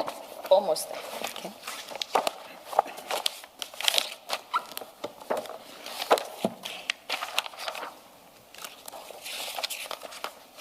Yes. That is the section 27 affidavit that we refer to as the flighted affidavit, section 27 affidavit, and you'll see in paragraph 1. It says, in my capacity as a member of Parliament for the Republic of South Africa, I first opened 3 cases in Cape Town Police Station with case numbers Cape Town, and it gives the case numbers expressly. And there is no case number for the Orlando or the Valeria, but there is a reference to those case dockets, and you'll find that on page 515. Paragraph 8. A few days after I opened the 3 cases at Cape Town Police Station, I decided to go to Gauteng, and I went to Orlando Police Station where I opened another 3 cases based on the 3 cases I opened in Cape Town, but it doesn't give the case numbers, the CAS numbers. Correct. And your point is that you could have only prepared the request to Major General Mbuso Kumalo, specifically mentioning the Valeria and Orlando case numbers because you had the section 27 affidavit that expressly referred to those case numbers. Correct. If I may also clarify another aspect. At this time, I had no knowledge of any emails that had taken place between Chief of Staff Cedric Nkabinde and Advocate Johnson, or any emails between Police Minister Senzo Mkhunu and Advocate Johnson. So what I worked off for this request from Lieutenant General Mbuso could only have come from the 27 referral. I assume you did not have any discussion with Chief Perumal, because we understood from Advocate Johnson that he's the one who went to Mr. Adams to obtain the affidavit. So you did not have any discussion with him about the Orlando cases and case numbers? No, the communication I had with Mr. Perumal on that day was I needed the details of Lieutenant General. I didn't even know his name was Mbuso. Yeah. So he could not have given you the He could not Orlando have given, case and numbers. everybody was rushing because after the meeting he was leaving to the airport to go back home, which I deal with later on. But the only information that I requested from Mr. Perumal was who do I address, like, the full title and the email address, at which point Mr. Perumal went outside the office because we were open plan, but we were in his office at the time. He went outside, he said, let me call Charity, that being General Charity Matlo, to get the details, and then he had come back to me with the details. And then he spoke to Mr. Rapesu, and he left. Okay. So we can go back to your affidavit, page 17, paragraph 38. You say the request was based on the dockets referred to in the section 27 affidavit. I could only have gotten the CAS numbers from the section 27 affidavit because on the 6th of December 2024, I had nothing more than the section 27 affidavit and Advocate Johnson's handwritten notes with the names of the suspect. While reference is made to the Orlando docket in the Section 27 that, affidavit flighted at the Commission, the CAS numbers do not appear on the affidavit. The Section 27 referral flighted at the Commission could not and is not the 27 referral affidavit that I used to prepare the application for Section 2813 investigations. Paragraph 39. The reason both Advocate Johnson and Mr. Padiachi have struggled to marry the allegations contained in the Section 27 affidavit flighted at the Commission with the contents of the Section 2813 authorization is because the Section 27 affidavit flighted before this Commission is not the Section 27 affidavit that I used to prepare the Section 2813 application, and which formed the basis for the authorization. Paragraph 40. The allegations about the PKTT featured prominently in Mr. Adams' Section 27 affidavit, yet the one flighted makes no mention of the PKTT. The allegations of Brigadier Mukwele appointed was more a throwaway allegation on the Section 27 affidavit that I saw. My draft Section 2713, paragraph 2813. Paragraph 41, my draft Section 2813 application is also a corroboration of the version of the Section 27 referral affidavit that I saw on the 5th of December 2024 when I drafted the application, 41.1. In paragraph 1.3 of the draft, I referred to the allegations of unlawful actions regarding the vetting and polygraph testing perpetuated by crime intelligence officials. Can we just pause there and refer the commissioners? It's on page 107 of file 10.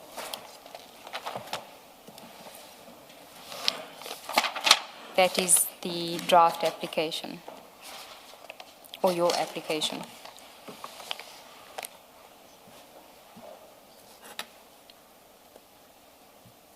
And you were referring us to paragraph 1.3, the allegations about vetting and polygraph testing. Correct. Okay, you can continue in your statement. Thank you. The allegations of unlawful actions regarding vetting and polygraph testing is not contained in the flighted Section 27 referral.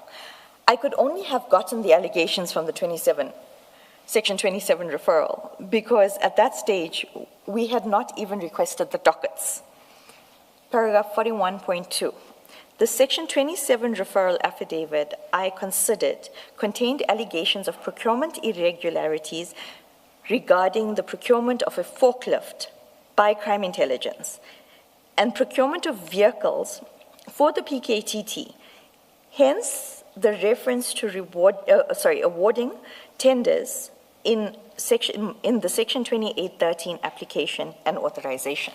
And that is on page 107, file 10, paragraph 1.7, fraud and corruption pertaining to awarding of tenders and or contracts involving SAPs and or circumventing of procurement processes. Correct. Okay. Then we can go to the next subtopic, Mr. Perumal's attempt to scapegoat me regarding the Section 27 affidavit. Paragraph 42. On the 9th of October 2025, I was contacted by Ms. Innocent Sukakane, personal assistant to Advocate Johnson. She informed me that she was told that Mr. Perumal had called me that same day regarding the whereabouts of the original Section 27 referral affidavit. She said that I had told Mr. Perumal that I was tasked with the safekeeping of the Section 27 referral affidavit and that I could not chase the Section 27 referral affidavit. Paragraph 43.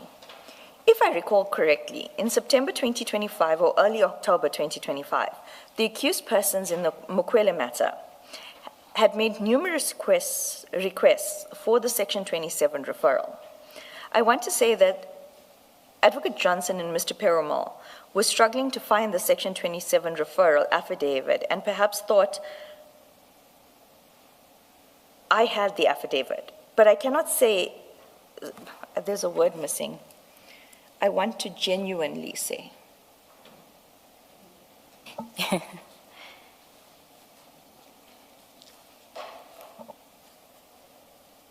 So it should read, I want to genuinely say that Advocate Johnson and Mr. Perumal. Okay. Mr. Perumal was struggling to find the Section 27 referral affidavit and perhaps thought that I had the affidavit.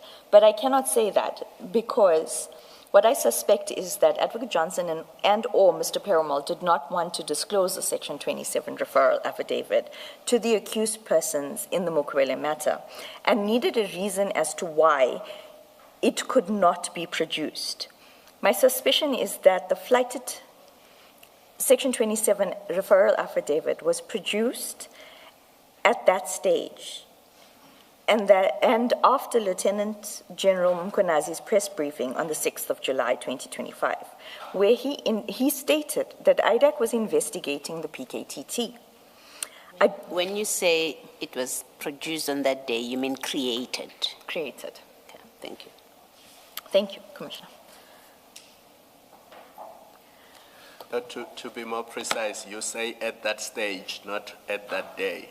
At that stage, yes. So I understand you to mean that it must be after September or early October 2025. Because if it existed in early October, the flighted Section 27 would have been provided to the accused.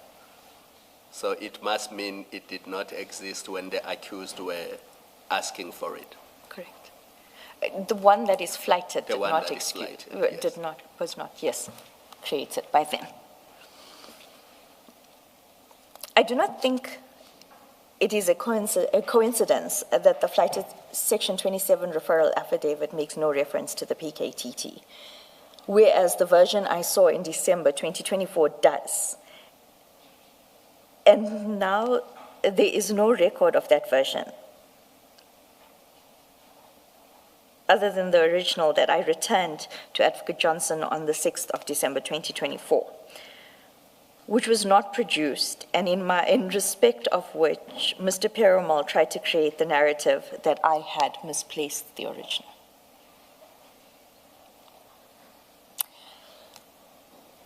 I was concerned that I was being blamed for something I had no knowledge of. I addressed an email to Advocate Johnson to set out the events that transpired on the 5th of December 2024 and thereafter regarding the Section 27 referral affidavit. I have provided the email to the Commission. My reference to 5 of December 2025 in the email is to be corrected, and it should be 5th December 2024. I'm dyslexic, I apologize. We can go to that later now, the email that you sent, and that is in file 10 on page 402. You'll have to read the letter to us, the email, Can the I entire have the email. reference again, please? Sorry. Reference. Page 402 of file 10. Thank you.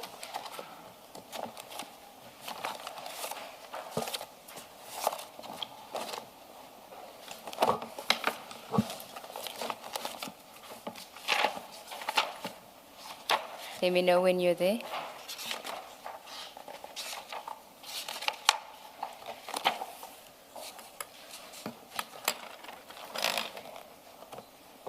Do you have it?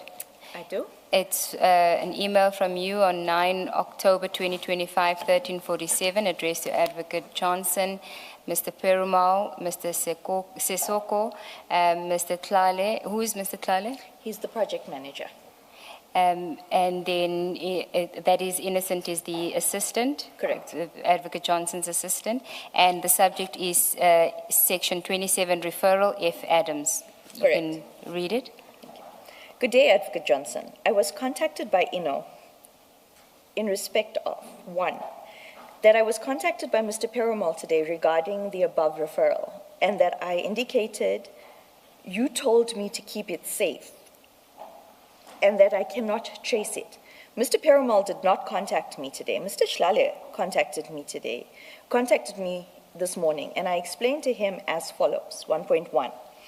On the morning of the 5th of December 2025, but it should read 2024, at 8 a.m., while in your office, you gave me a grey document bag folder with a zip which contained the 27 affidavit referral and piece of note paper with your handwriting.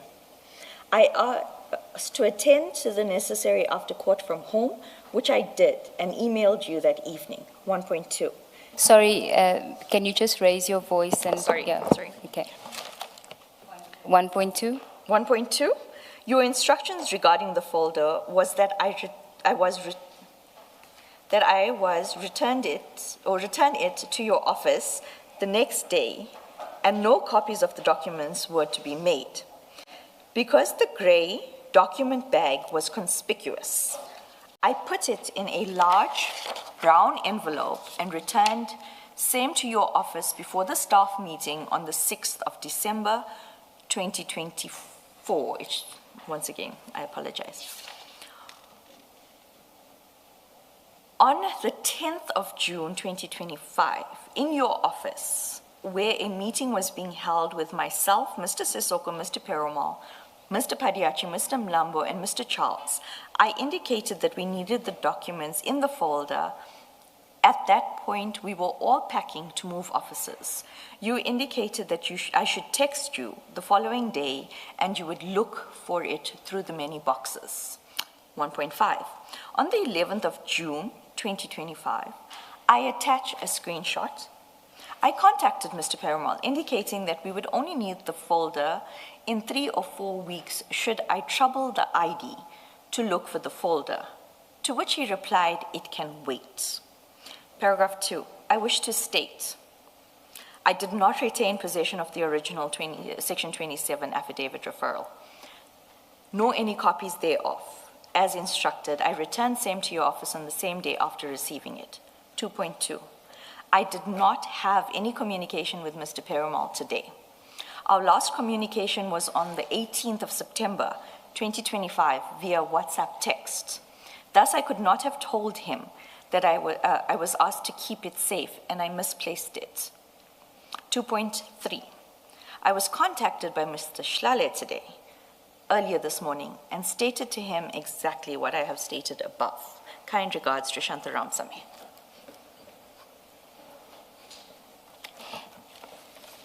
Okay, can we then go back to your statement?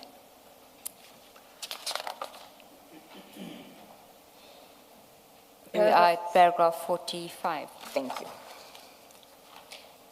Later the same day, at 3:04 p.m., Advocate Johnson responded to my email via WhatsApp. In the message, she accepted that she may have been mistaken about the Section 27 referral affidavit. She said she would look in her office the following day. If she disagreed with the contents of my email, she would have surely responded either directly to the email or via WhatsApp. Can I just interrupt you here? If what you are saying is correct, and it goes back to the point Chair made earlier, from January when the investigation started and the summonses were being issued, January 2025, until the arrests in June, all the way until September, October 2025, nobody at IDEC knew where the original Section 27 affidavit was. If Commissioner... So how did they conduct the investigation leading to people being arrested and charged if nobody knew? If they last saw it, according to the inquiries that are being made to you, if they last saw it when they handed it to you and you handed it back? That's a very good question. How did they do it? Because if the commissioners have to marry what has transpired with the arrests versus what is contained in that 27, there's great discrepancies. It's devastating. And in part 2 of, within this statement and in part 2, I will demonstrate how the Commission has been hoodwinked. Or lied to. I'm not saying we have concluded that we've been lied to, but I'm just saying perhaps the lied to is an appropriate, stronger word in the context.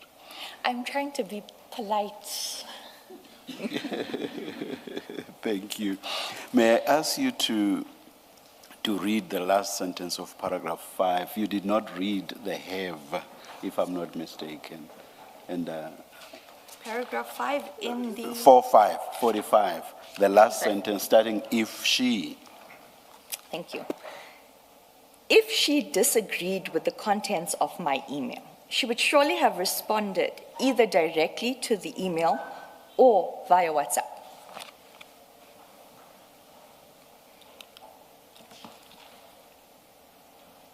Okay, we're just trying to locate the WhatsApp screenshot. I know that it had been provided to us where Advocate Johnson responds, and it should be in the exhibit bundle, but for some reason it's not in the electronic version, but we'll come back to it later. But we have seen it. Can we then go to the next topic, subtopic, explanation of the names of suspects in the Section 2813 authorization? Paragraph 46. Another issue that warrants special mention is the issue raised by the Commission about the lack of substantiation of the names of the suspects listed in the Section 2813 authorization, as indicated when Advocate Johnson instructed me to prepare the application for the Section 2813 authorization. She gave me a list of suspects' names on the pink, purple notepad page. This has consistently been my version. Paragraph 47. On the 22nd of July, 2026. It's the 22nd, yes, so there's a correction. Yes. The statement says 21, but it was 22. Thank you. The Commission asked Advocate Johnson to explain the source relied upon for the names that appeared in the suspects on the Section 2813 authorization. As stated earlier, I got the names from Advocate Johnson, together with the Section 27 referral affidavit. Advocate Johnson undertook to make inquiries. Later that day, at approximately 3:10, while I was consulting with the Commission's evidence leader, Advocate Johnson called me, and the call was recorded. The Commission is in possession of the recording because Advocate Johnson had already scapegoated me in her testimony before the Commission, and I felt I needed to record our conversation. In the recording, I explained how the names ended up in the Section 2813 authorization based on the names she gave me. At the stage of the recording... At the start of the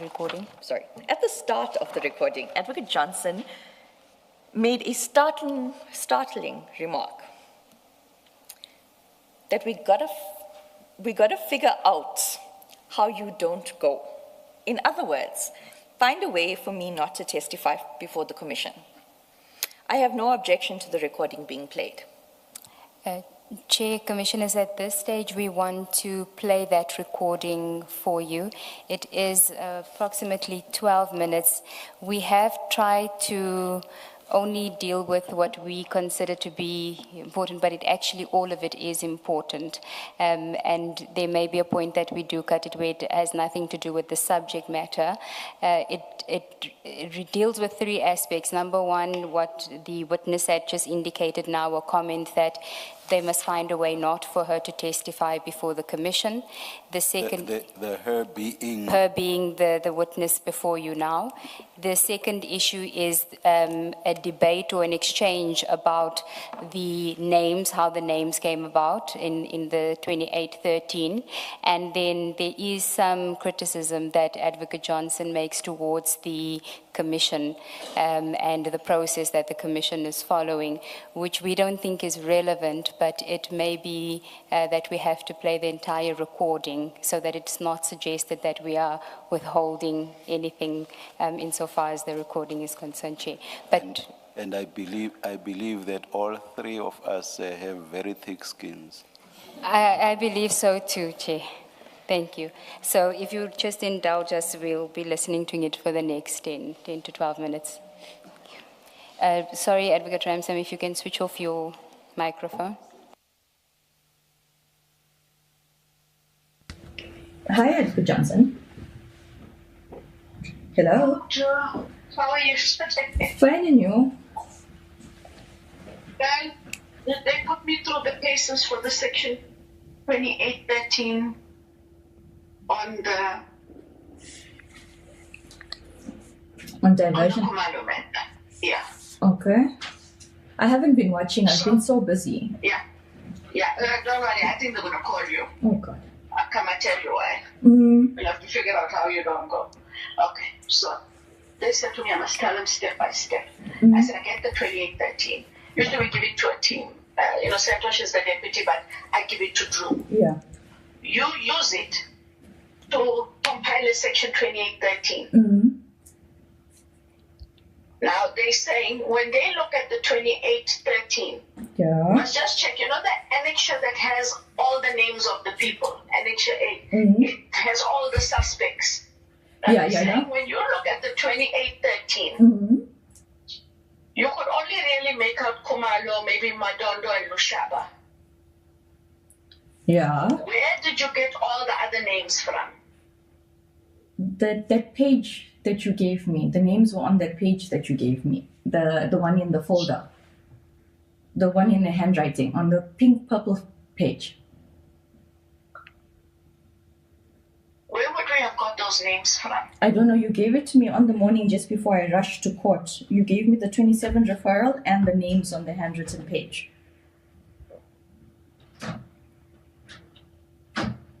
Because they are asking me where you got the names from, and I'm saying, I'm not sure.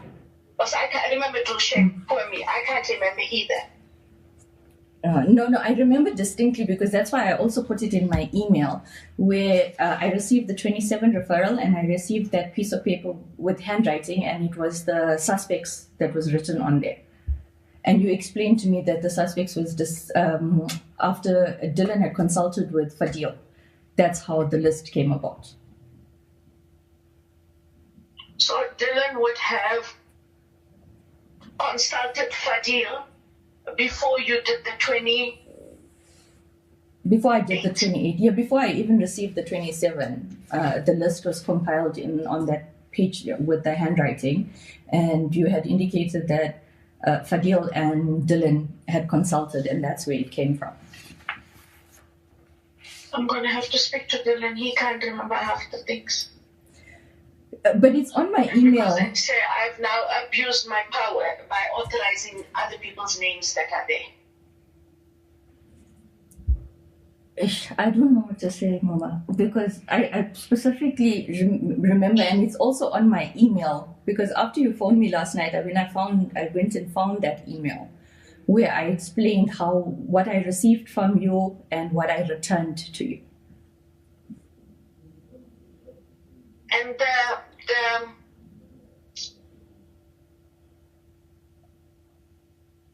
Mama? The section 28, 13, you would have brought an application, would you not? You asked me to email it to you. Remember, I was in court with Speaker Matter, and then you asked me to email it to you that evening so that you can sign it the next morning. Yeah, but what I'm saying is, so I signed the authorization. Yeah, the 2813 authorization. Yes, but did you put an application together for the authorization? How did what I'm trying to get at is, remember, for us to authorize Drew, usually we just put a thingy with a short summary of facts. Yeah, but you told me not to do the mandate memo. It was just I'm just opening my laptop for you now. 1 second.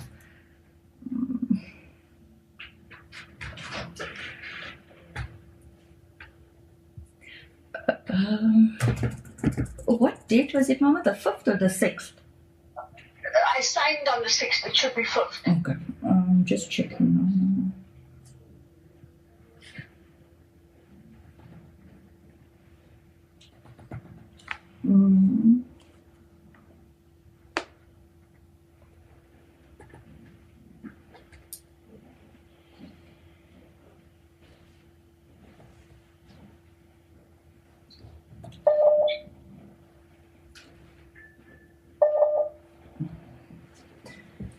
Why can't I find that email?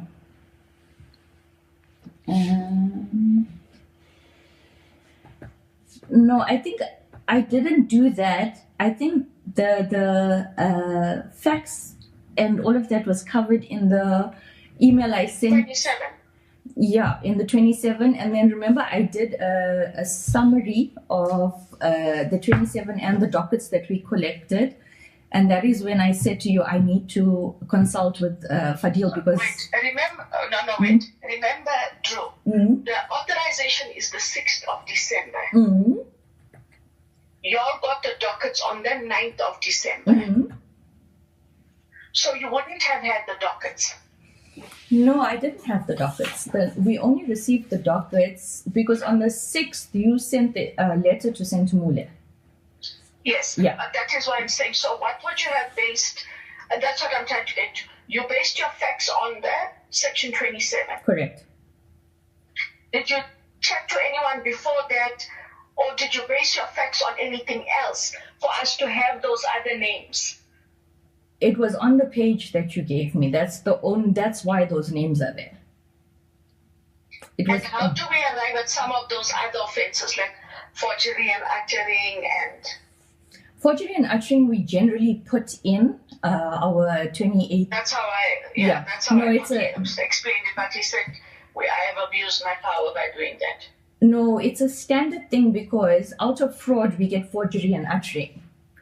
And that's what I said. When you look at that one paragraph where he says the alleged manipulation of procurement processes, that with the PFMA and fraud, almost invariably, there is forgery and uttering.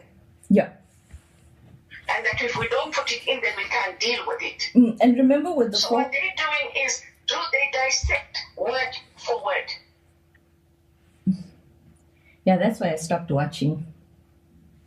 Yeah. Today I must have been the dumbest lawyer South Africa has seen. Are you done for the day? Yeah, I'm actually feeling sick. You know, I got sick last week, remember? And I had a panic attack.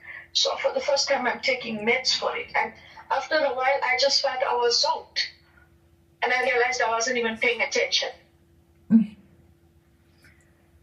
No, but to answer your question, the names that I obtained or placed in the 2813 was the page with your handwriting and the names of the suspects. And then when I asked about it, you said that Dylan consulted with Fadil, and that's how the names came up. I must talk to Dylan. If we have to have a quick WhatsApp call later, is it okay with you? No, that's fine. I'm free. Yeah, because, otherwise I'm very confused because they need to know from me tomorrow. Where did I get these names? And I need to understand where did I get those names. Now, it's fine if you say you got it from me, but I don't know where I got it from. What you told me is that Dylan obtained it after consultation with Fadil. That is my understanding of it. Okay. All right. I'll have to speak to him. I have to speak to him because he must have notes somewhere. If you look at my emails, ask him to check the emails. My laptop was stolen, so my laptop was stolen in January last year, so I've lost lots of my stuff. But ask Dylan to check because he has his emails on his phone. There's an email between him, you, and I about the names as well as about the documents, the ones that were slotted in under Fadil's door. So there was a trailing email between us. He should remember. Okay. I'll talk to him, and then if you don't mind, we'll chat a bit later on. Or else, I go there. I've already now abused my power by not asking where these names came from. I said to them, you know what? Maybe I had a discussion with you. I just can't remember right now. And which would then be true. Drew, we had a discussion. Yeah. If you say that there was this paper. But where did this paper come from? Where would those names have come from? That was what our conversation was. It came from consultation with Dylan and Fadil, and then you had written it down. Yeah. Okay. Okay. All right. I'm going to talk to him, then you and I will check it. But thank you. I'm sorry, but they asked me for the name of every person who's dealt with the matter. No, it's fine. I don't even know what's happening. I'll be very honest with you. I stopped watching because we are so busy with preparation for blue lights that I just don't have the time to listen. And don't watch because it will really, if they call you, you leave the country. Okay. Oh God. Okay. It's not what you know. Okay. No. Today I didn't know section 28. I didn't know section 27. I know nothing. I'm as dumb as two bricks. I'm sorry. Yeah. But it's okay because, you know what? Whether we like it or not, they're going to make our names shit anyway because you can just see. Especially when, remember he's a judge. For him to make a comment, oh, well, this is basic law 101. I'm surprised you don't know it with your 30 years experience. Oh, I don't even know what to say to that. Exactly. And he makes faces, they laugh with each other while you're still answering. It's so unprofessional. Yeah, no, I don't want to go there. Yeah. We'll see what we're all going to do, but it's just going to be a shit show. But I'm going to talk to Dylan quickly. Okay, but ask him to check my emails from, it must have been around the 11th, 12th or 13th of December because I went on leave on the 14th of December. So it would have been the 11th, the 12th or the 13th of December. But he would have had to speak to Fadil after Fadil gave us the 27th, remember? Yeah. No, his indication is that he had spoken to him in December, so it was late November. Yeah, late November. Yeah. Yeah, because Fadil's 27 is dated 21 November. So he would have had to speak to him between 21 November and the 5th of December, because on the 6th we signed the authorization with these extra names. Yeah. Yeah. Okay. All right, I'm going to talk to him. Okay, Mama. All right, thanks, Drew. No problem. Okay. Bye. All right, bye. Thank you, Chair, Commissioners. Ms. Ramsamy, you refer to Advocate Johnson as Mama. Why is that? You can switch on your mic. When I started with ID, before it became IDAC, Advocate Johnson was the head of office. And we had a choice between calling her ID or Mama J. And I respectfully call her that because she's not a bad person. She's not. When I got sick, she was there. She was she's kind. It's just the work ethic that I have a problem with. And so I respectfully call her Mama. Okay. So I just cut the J part out. Okay, this was the recording on the 22nd of July where you telling her how those names came about. Correct. And you are referencing emails that were sent in December 2024 where Mr. Perumal indicated that he had consulted with Mr. Adams. Correct. And those emails you have provided to us, we'll get to that. But if I understand it, the emails you are referring to in that recording are emails that were sent after, in response to your docket report. Correct. Okay, which comes after the dockets were collected and after the 2813 is authorized. Correct. Okay. So we should then go back into your statement to deal with the 2813 investigation, which is on page 21 at paragraph 49. Mr. Rapesu? No. Page 21, paragraph 49. 49. 2813 investigation. Returning to the events of December 2024, on the 6th of December 2024, before the staff meeting, I went to Mr. Rapesu, who had been designated as one of the investigators in the Adams referral. I trusted Mr. Rapesu.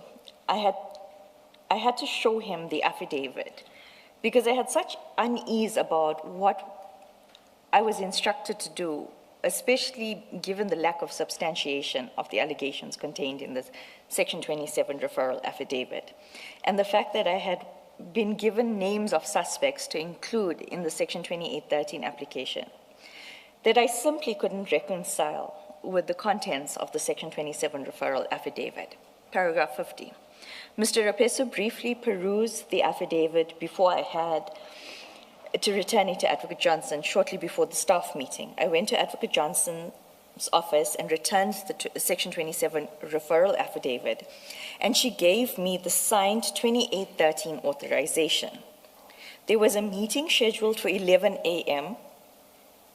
with the team assigned to the Adams referral, which took place in Advocate Johnson's office. Present in the meeting was Advocate Johnson, Mr. Perumal, Mr. Rapesu, Mr. Padiachi and Vessels were not present, and I. Mr. Padiachi and Mr. Vessels were not present in this meeting. Before I deal with the events that transpired from the 6th of December 2024, I want to make it clear that Advocate Johnson and Mr. Perumal launched an orchestrated attack on General Masiamula and General Kumalo using IDAC's powerful investigation tools.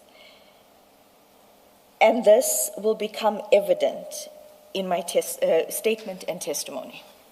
Sorry, as I understand this, correct me if I'm wrong, the attacks were made at the meeting or not? I make the statement. Or do you mean they were made as the investigation was going on? I think when my second statement is before Chair, for the 22nd of January, Chair will understand the clear picture, including the notes. Okay. But I don't make a statement of this nature lightly. All right. No, thank you. Can I also just seek clarification? So when you say an orchestrated attack from the 6th of December, you are referring to the investigations themselves being an orchestrated attack? Correct. Okay. And when you say using IDAC's powerful tools, it is the tools that one finds in Section 28, for example, the investigation itself? 28, 6, and 7 specifically, which has no judicial oversight, but is signed. And if I may give an example, yesterday, Chair was very concerned about a 28 that was sent with regards to Fadil Adams' arrest and who made the arrest. Had that been a Section 205 of the Criminal Procedure Act, an affidavit explaining the request would have been accompanied, and a magistrate would have interrogated the reasons. Okay. Go to page 22, paragraph 51. Paragraph 51. Everything about the process was concerning. 51.1. The speed with which everything had to be done without any evidentiary basis, and in certain instances, against my strict instructions to the investigators. The makeup of the team, while Mr. Manilal was designated as the Deputy Director of Public Prosecution, he had no involvement in the matter.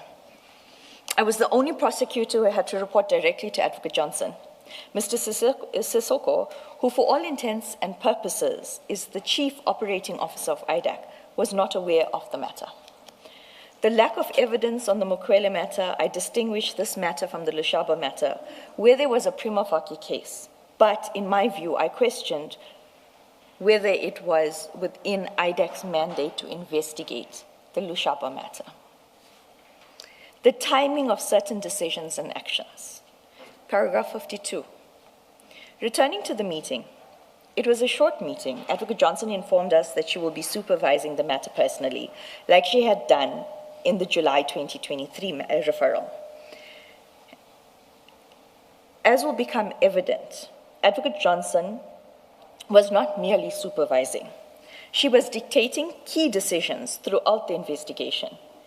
Before we left Advocate Johnson's office, she said that the dockets had to be collected that day and instructed me to draft a written request immediately for her signature. And she repeated that the dockets must be collected today. I did not understand the urgency, especially as it was Friday and nothing would happen until Monday anyway. She told me to address the letter to Major General. There is an error here. I was told to address the letter to Major General Kumalo. I didn't know the first name at the time, as I had previously explained. Mr. Perumal instructed Mr. Rapesu to collect the dockets immediately. He should not wait for the letter because he, Mr. Perumal, wanted to take the dockets home with him to Eastern Cape. Mr. Perumal also mentioned that Mr. Padiachi had already been briefed on the matter. I found this very strange because we were being briefed for the first time on the Section 2813 authorization, and it had only been signed earlier that morning. Clearly, Mr. Padiachi was briefed on an investigation that he knew would be authorized before it was authorized. Allow me to digress again before I continue the timeline. The next... Sorry, can you please reread the sentence starting, I found this strange? Yes, Chair. I found this strange because we were being briefed for the first time and the Section 2813 authorization had just been signed earlier that morning. Thank you. Okay. Then the next subtopic is, did Mr. Padiachi see, there's a missing E there, the Section 27 referral affidavit? This is the question that Chair, or the issue that Chair had raised earlier about Mr. Padiachi. I think it was Commissioner Kumalo who asked. And no, it was Chair. Yes. Okay. Paragraph 53. I heard the evidence of Mr. Padiachi that he had not seen the Section 27 referral affidavit.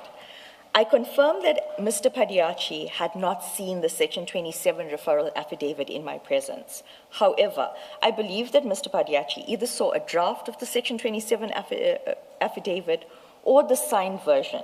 I say this because when Mr. Perumal and Rapesu and I went to Cape Town on the 6th of January 2025,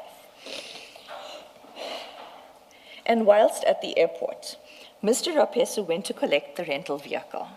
Mr. Perumal complained to me that when him and Mr. Padiachi were in Cape Town in November 2024, there was a shortage of hotels, and they were forced to stay at the Formula One hotel. He expressed how embarrassing it was for him and Mr. Padiachi to meet with a member of parliament at the Formula One. For this reason, I doubt Mr. Padiachi's version that he did not see the Section 27 referral affidavit. Having said that, there was a lot of secrecy around this Section 27 referral affidavit. Had it not been for Mr. Perumal's comments at the airport, I would have believed Mr. Padiachi that he had not seen the Section 27 referral affidavit. As far as I was aware, before Mr. Perumal's comments at the airport, the only people who had seen the Section 27 affidavit was Advocate Johnson, Mr. Perumal, and Rapesu, because I had shown it to him and me. Is your point that because he was with Mr. Perumal when they were consulting with Mr. Adams in November 2024, he would have seen a draft of that affidavit, or on their way back, he would have seen the signed version? It could not be possible to sit in a consultation to draft an affidavit and not know the contents thereof or see it. But he could have waited outside while they were doing that.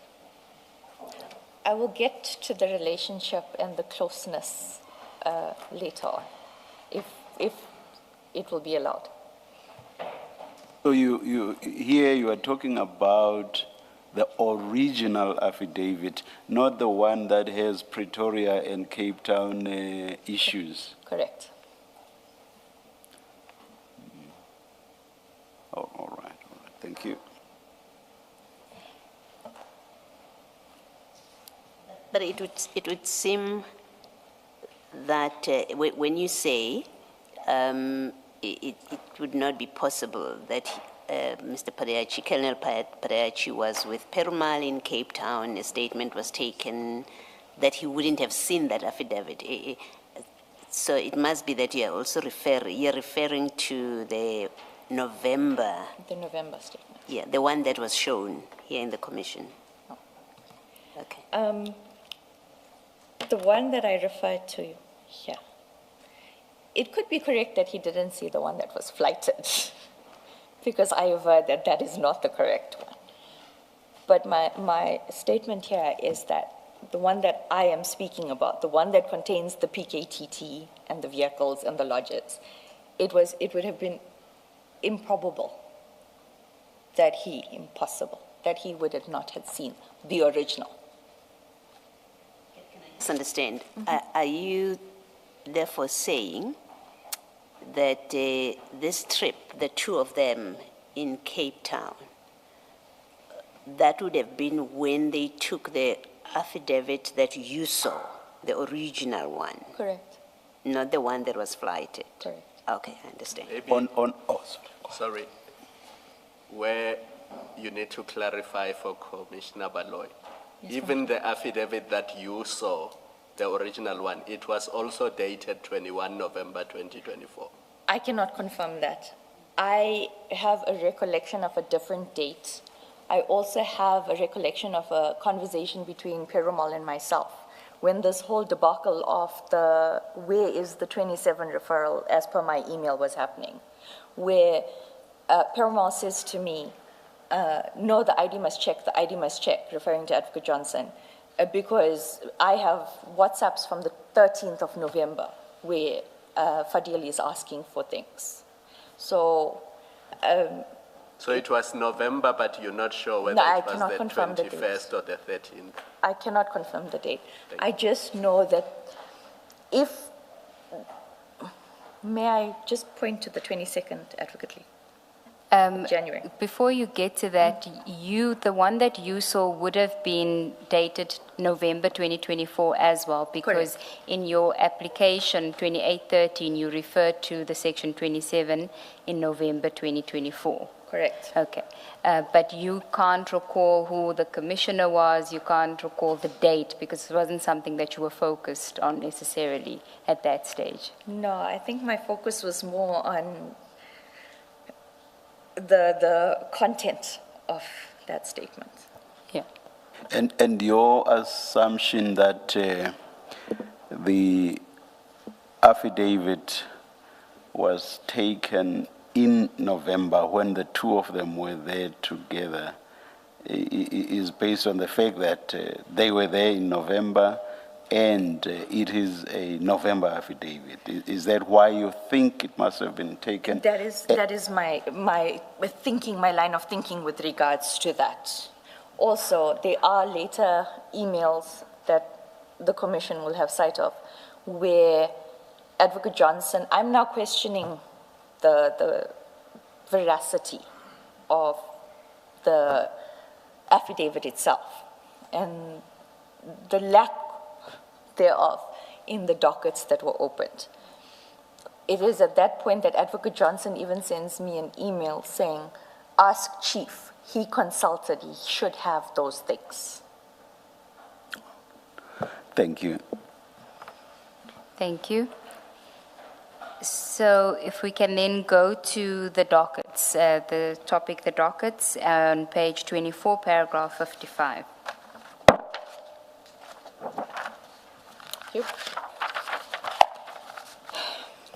Paragraph 55. After the meeting, I prepared the letter to Major General Khumalo. I point out again that the letter asks for the Valeria and Orlando dockets mentioned in the 27 referral affidavit, not Cape Town dockets listed in the flighted Section 27 affidavit. There was a lot of commotion on that day. I do not refer to outside the office commotion. I'm talking about within the office. Bless you. Mr. Rapesu will elaborate on the docket retrieval issue. Ultimately, on the 9th of December 2024, I had to change the letter request from Major General Khumalo to Lieutenant General Jacobs.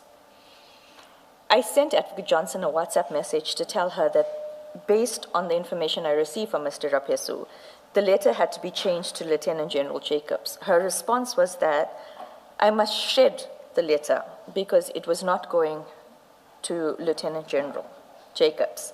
She said she had written to Divisional Commissioner, Detective Services, Lieutenant General Sentumule.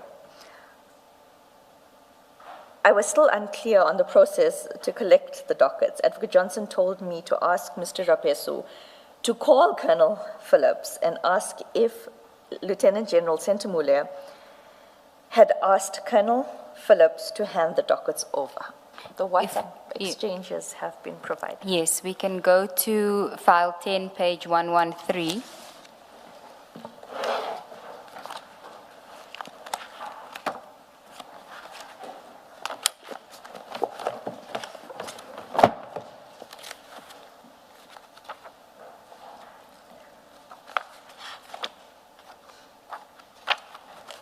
That's where the WhatsApp exchanges between you and Advocate Johnson that morning. Correct. You can take us through it. So the black would be yours, and then the white would be Advocate Johnson. Morning, Advocate Johnson. This is the 9th of December 2024, 8:38 a.m. Morning, Advocate Johnson. I trust you are well. The letter that was sealed for Khumalo has to be changed to Lieutenant General Jacobs. I have the sealed bag. May I leave the details in bag with Ino and await new signed letter? Once received, Mansa has made arrangements to collect the dockets. Not going, this is now Advocate Johnson, not going to Jacobs. Shed the letter. I wrote to DivCom on Friday. She will revert today. I state at 8:40, noted, thank you. 11:40, I send another message. Advocate Johnson, my apologies for disturbing you.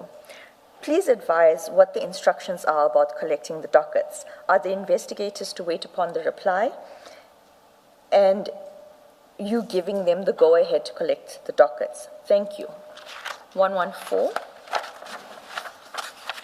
You can just go to her reply because that's a repeat of your question, of your message. Thank you. So she replies at 11:40. They must wait till I get the go-ahead. 11:42, I will advise the team. Thank you. I then send another message at 11:44. Mansa received a call to come collect the dockets in 30 minutes in CBD, CBD being Pretoria. Please advise if he should. From a Colonel Phillips. Advocate Johnson replies at 12:00. Ask him to call Colonel Phillips quickly and ask if General Sentumule asked him to give us the dockets. Once you revert, I will tell you what to do. They confirm that... Just go to the next page and read it. It's the full message on 115. They confirm. Thank you. They confirm that it came from General S. They are asking us to also give them a copy of the letter sent for their record purposes. But they will provide the dockets today, and we must drop off the letter at our convenience. Advocate Johnson replies, get a copy of the letter to General Sentumule from Ino and take it with. The dockets must be copied immediately, and then the originals handed to Ino. Thank you. We'll attend to it now. At 14:53, I send another message. Good afternoon, Advocate Johnson. I have received dockets. I have made a copy and handed originals in an envelope to Ino. I will peruse all the sections and provide a report to yourself. She replies, thank you. The next morning. Okay, we'll get to that later. So then we have to return to your statement at page 24, paragraph 56. I later confirmed with Advocate Johnson that the dockets were received from Lieutenant General Sentamule and that Rapesu had been requested to provide written request for their purpose, record purposes, but that the dockets would be made available that day. Advocate Johnson then asked me to get a copy of the written request to Lieutenant General Sentamule from her assistant, and that it must be delivered when the dockets are collected. She also gave me an instruction that the dockets must be copied immediately and the originals must be handed to her personal assistant. A few hours later, I advised Advocate Johnson that I had received the dockets, a copy was made, and the original placed in an envelope given to her personal assistant. I told her that I would peruse all the sections and prepare a report to her. The request for the dockets was yet another matter that did not sit well with me. We usually request certified copies of the docket, and the originals are retained by whomever the request is addressed to. In this instance, I was asked to request for the original dockets, which is evident from the letter to Major General Khumalo. Before I deal with my report, I must address the issue of the letter to Major General Khumalo. Advocate Johnson testified that we sent the letter requesting the dockets to Major General Khumalo, and that he had indicated that the dockets were not with him or were not his. As stated above, the letter was never sent to Major General Khumalo, and Advocate Johnson knew that because she told me to shed the letter. Advocate Johnson told me that the letter had been changed and addressed to General Sentamule. Sorry, I may have misunderstood. Was the one that you had to shred not the one that was to go to Lieutenant General Jacobs?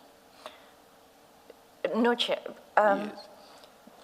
The instruction on the 6th was to draft to Lieutenant General Mbuso Khumalo. That letter was in the envelope that was sealed, marked by hand. That letter was never sent. So when I got to the office on the 9th, that letter was handed in a sealed, almost like an exhibit bag letter, a document thing, and handed to me by Innocent, because obviously Rapesu had to go and fetch the dockets. Rapesu, he had not come to the office with regards to collecting the letter or anything, but he will explain what his actions were.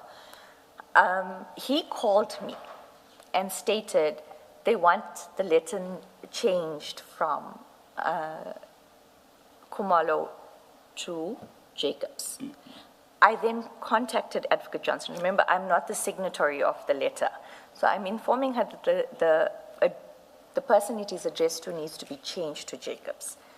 She says not to worry, shred the letter, because they've already contacted Sentamule. Oh. I apologize for not using the titles, the lieutenant. Okay, all right.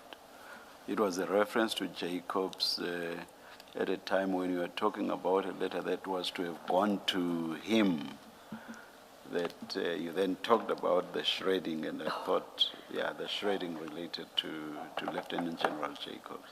No, thank you. Sorry, that clarifies it. That clarifies I'll read slower but louder.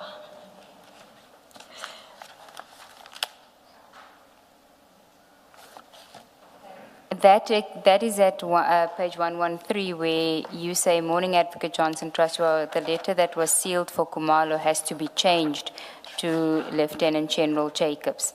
So at that stage, it's still to General Khumalo. It's not, you are telling her it has to be changed. Correct. And she then says, shred, it's not going to Jacobs, shred the letter, which the only letter then is to General Khumalo at that stage in the sealed bag. Correct. Okay.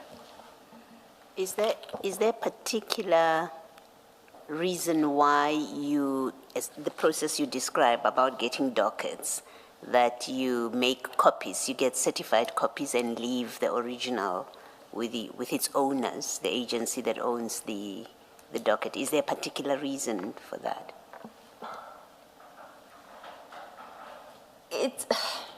If I may just put it in a simple example. Centurion Police Station is the owner of that docket. Valeria Police Station is the owner of that docket. The tracking of those dockets are done on the CASing system.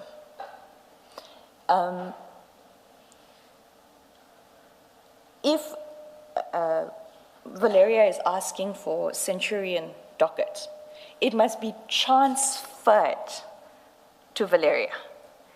On the face of the brown copy of the docket, it would be scratched off Centurion, put Valeria. Valeria will have to recast it so that it can be checked for safety reasons. We all know dockets go missing, get bought, destroyed. So that is the reason we don't have a CASing system at IDAC. So it would also, with the other 27 referral that I discussed earlier that I attended to in 2023, we did not, there was a reference to another docket. We did not call for the physical docket in its original state. We called for a copy. And that copy comes with the front certified. Because for me, it was a situation of what are we going to do with these? Like, are we now taking these dockets? Are they going to be cast on one of our investigators? And if the system shows it's still not cast on one of our investigators. It's not. As far as they are not. My involvement in it would only be Lushaba that was now recently on the 12th of June. Yes. But I'll deal with that aspect of, and I speak about the movement and the changing of the CASs because it comes up later as well with the Lushaba matter. Thank you. Thank you, Commissioners. I'm going to move on to a next topic, Chair, but I see it's 3 minutes to 1. If maybe it would be a convenient time to take the adjournment now, because that deals with the docket report, which is going to be lengthy. Let's adjourn and resume at 2 p.m.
All right, it's 13:59. We are ready to start. Please make sure that your devices are on silent. Thank you.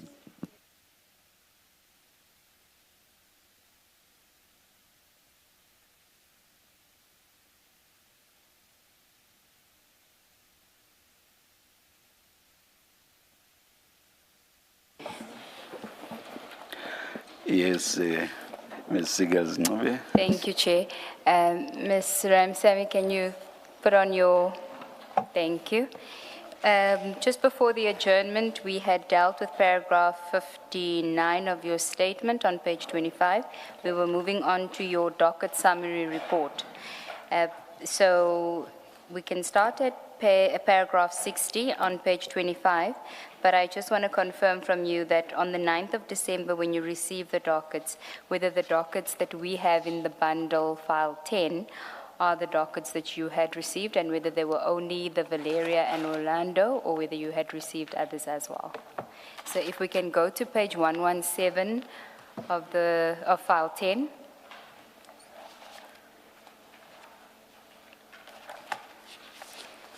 And I think it goes all the way to page 160. 117. Yes, 117. Thank you. If you could just have a look at whether those were, I think they are because of how you describe the dockets in your docket summary report, but I just want you to confirm. Correct. Okay. So if we can then go to your statement at paragraph 60 on page 25, you can start there. Paragraph 60. On the 9th of December 2024, we received the dockets. 61. I then proceeded to prepare a docket summary report. This is a report setting out my assessment of the evidence contained in the dockets and whether the evidence revealed a prima facie case of the allegations contained in the Section 27 referral affidavit. Paragraph 62. I sent the docket summary report to Advocate Johnson on the morning of the 10th of December 2024. Before you proceed, can we just identify the document summary report? If you go to page 163 of file 10.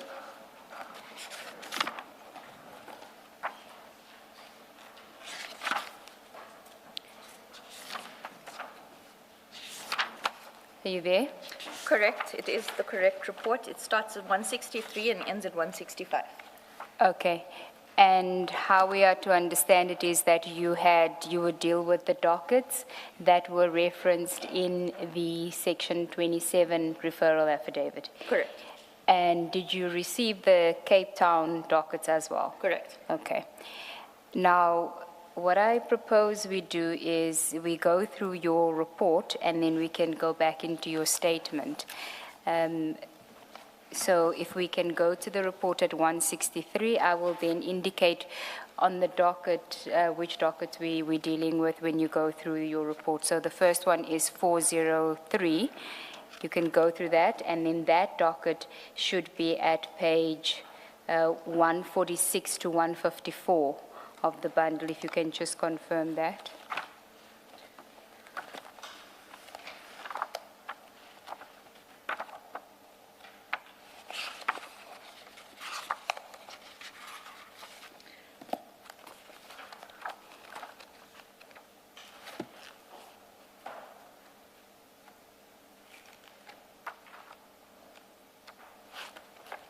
Correct. Okay.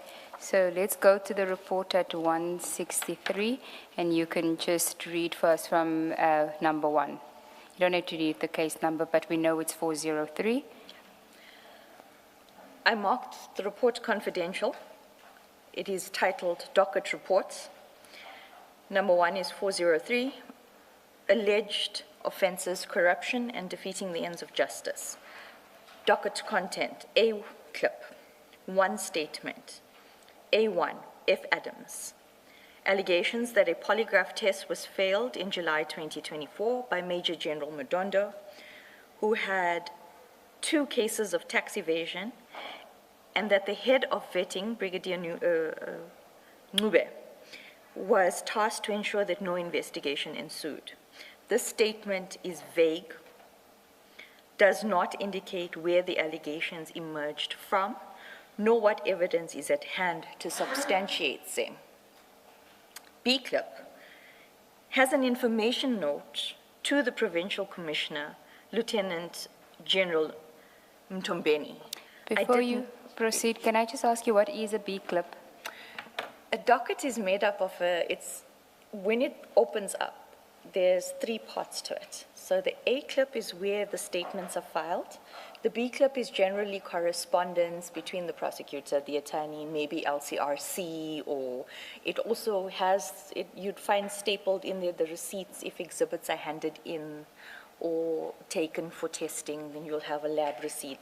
So that is where we note, or as prosecutors and police officers, we would see where what is transpiring or whether this has been done, what communication has been filed.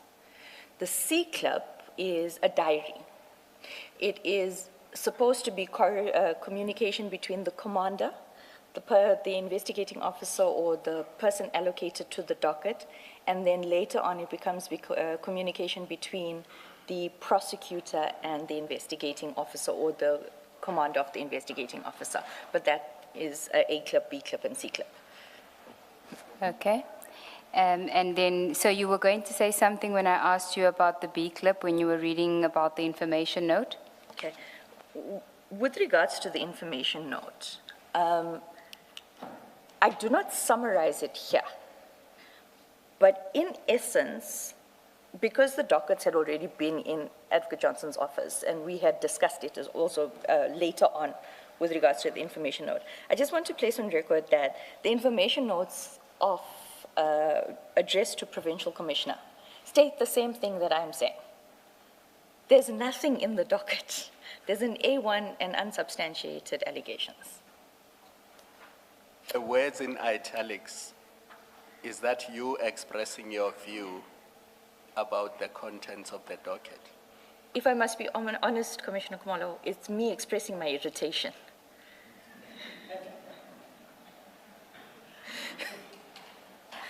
Why were you irritated?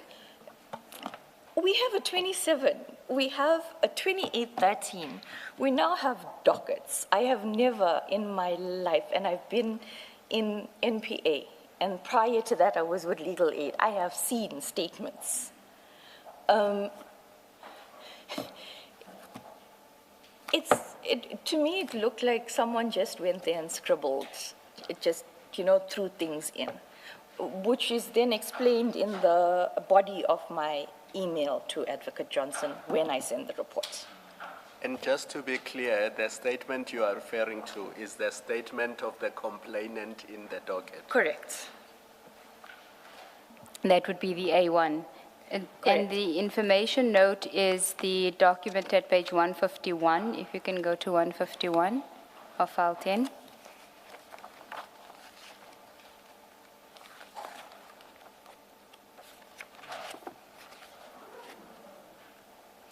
Yes, correct. This is the information note. And so that was in the docket when you got it on the 9th? It was in every docket that I received, yes. Okay. This information note is not an IDEC document. No, Commissioner, it's not. It is the, it's my understanding of this is that when these allegations were made against high-ranking officials within SAPS, the instruction was that the Provincial Commissioner is to get weekly or monthly updates. Mr. Rapeso will speak to that because he was the one that collected the dockets and he was told with regards to that. Okay. So then we can go back to your report. C-clip, one entry upon opening the docket.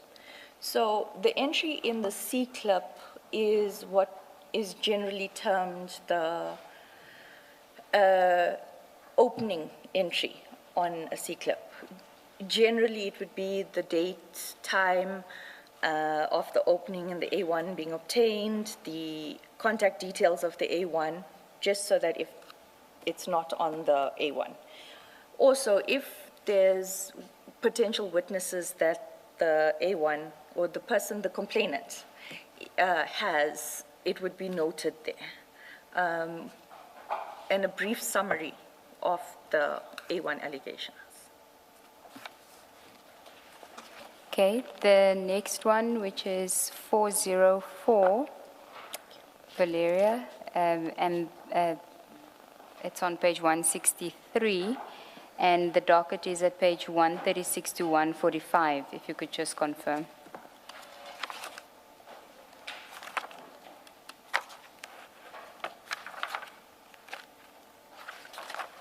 Correct? And those information notes were identical in each docket because it dealt with all the cases Correct. in one information note. Yes. Okay. So you can then go to your report at 163. 404, alleged offenses, corruption and defeating the ends of justice. A clip, one statement. A1, F. Adams, alleges that he has sensitive information relating to the abuse of funds from the Secret Service account that contravenes PFMA. Further, that the docket CAS 38 of, I won't repeat, or will continue with that, in which General Lushaba was the complainant, in which Lieutenant General Kumalo, the divisional head of crime intelligence, facilitated the act of defeating. Further, allegations of nepotism, placing persons and family members in strategic key positions that affect service delivery. I make the same statement in italics. This statement is vague, does not indicate where the allegations emerge from, nor what evidence is at hand to substantiate them. B clip, it had the information note to the provincial commissioner, and the C clip again, one entry. And then the third one, which is 405, that docket is at page 117 to 125. If you can just confirm.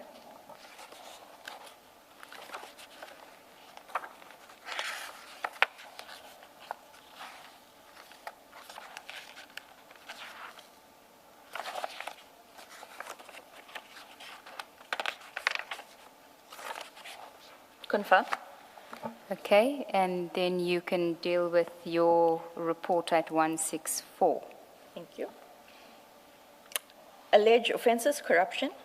A clip, A1, alleges major abuse of power of the Secret Service account by Lieutenant General Kumalo, Divisional Com of CI, together with Major General Lushaba, the CFO of CI. Funds being channeled into the KZN Political Task Team, which is a front for the former minister, Mr. Trele, purchases of vehicles through this fund allegedly bought for the task team but used for the former minister's activities. I state in italics again, this statement is vague, does not indicate where the allegations emerge from, nor what evidence is at hand to substantiate same. B clip has an information note to provincial commissioner, and the C clip, one entry upon opening of docket. Now then you deal at number 4 with the Cape Town dockets, and you say respectively are the first dockets opened and have the same information as above. Where did you get that information from? From the bundle? Okay, and then Valeria 38 has been perused and will be relevant for evidence purposes. You don't summarize the A1 or deal with that. Do you see that? The 38 was not one of the dockets that was referred by Adams. The 38 was what we would term an exhibit, in the sense that the claim was that that docket was not properly investigated. Okay.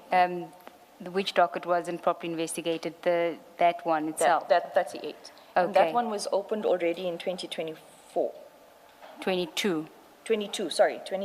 Yes. Yes, my mother's not going to be happy with my dyslexia after this.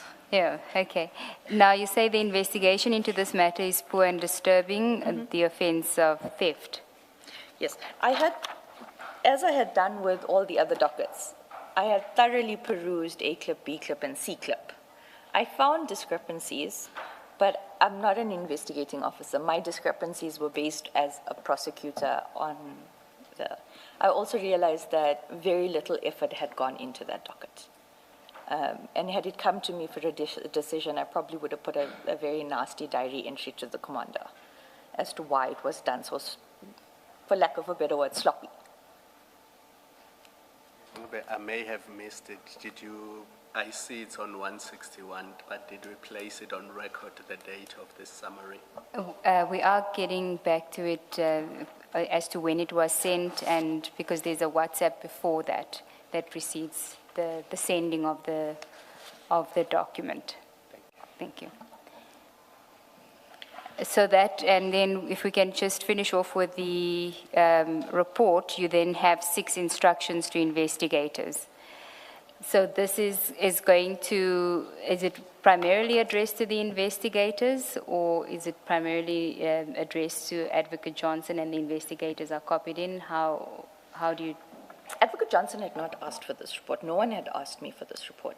I, upon receiving the dockets, felt compelled to do this report because of my gut instinct and whatever happened on the 6th, and then when I received the dockets itself, it needed to be reported in a manner that we as prosecutors would report dockets. When you give an evidence report, it's generally to a senior to make a decision because you're not finding what you're supposed to, or they think you're supposed to be finding, or what the SAPS thinks you're supposed to be finding, or the complainant thinks you're supposed to be finding. So, but my instructions to the investigators were based on my unease and the lack of substantiation in the docket itself. Okay, can you just take us through your instructions to the investigators? Instructions to investigators. F. Adams is to be consulted. Full and detailed draft affidavits to be obtained before prosecution plan can be discussed. One of the 2 prosecutors must be present when this consultation takes place. You will also note that I'm trying to now involve the DD that is allocated on paper, because I'm working on my own under the I'm going to do the supervision of Advocate Johnson. So by saying that, I'm saying one of us, either the DD or myself, need to be present when this consultation takes place. Okay, continue. All information, documentation, and witness names, etc., to be contained in the affidavit draft from F. Adams. So you want the evidence? Correct. He's saying that he has proof. He's saying that someone slotted things under his door. He's opening dockets, but he only makes vague allegations and then pops up a name here and there, and then you don't know what's happening exactly. So I wanted a full and detailed draft report or affidavit from him. And he must advise us, okay, this is a witness that I know will come forward, or this is a possible witness, and this is the evidence that I have. Can I just ask you before you continue, why didn't you at this stage say to Advocate Johnson that section 2813 that you had asked me to apply for, to do the application for on the 5th, I've now looked at the docket. I was uneasy before then, I'm even more so now, because in fact, the evidence that he says is contained in these dockets, it's not there. I don't see anything. So I don't think we should continue with the 2813. That was one of the reasons I did the report.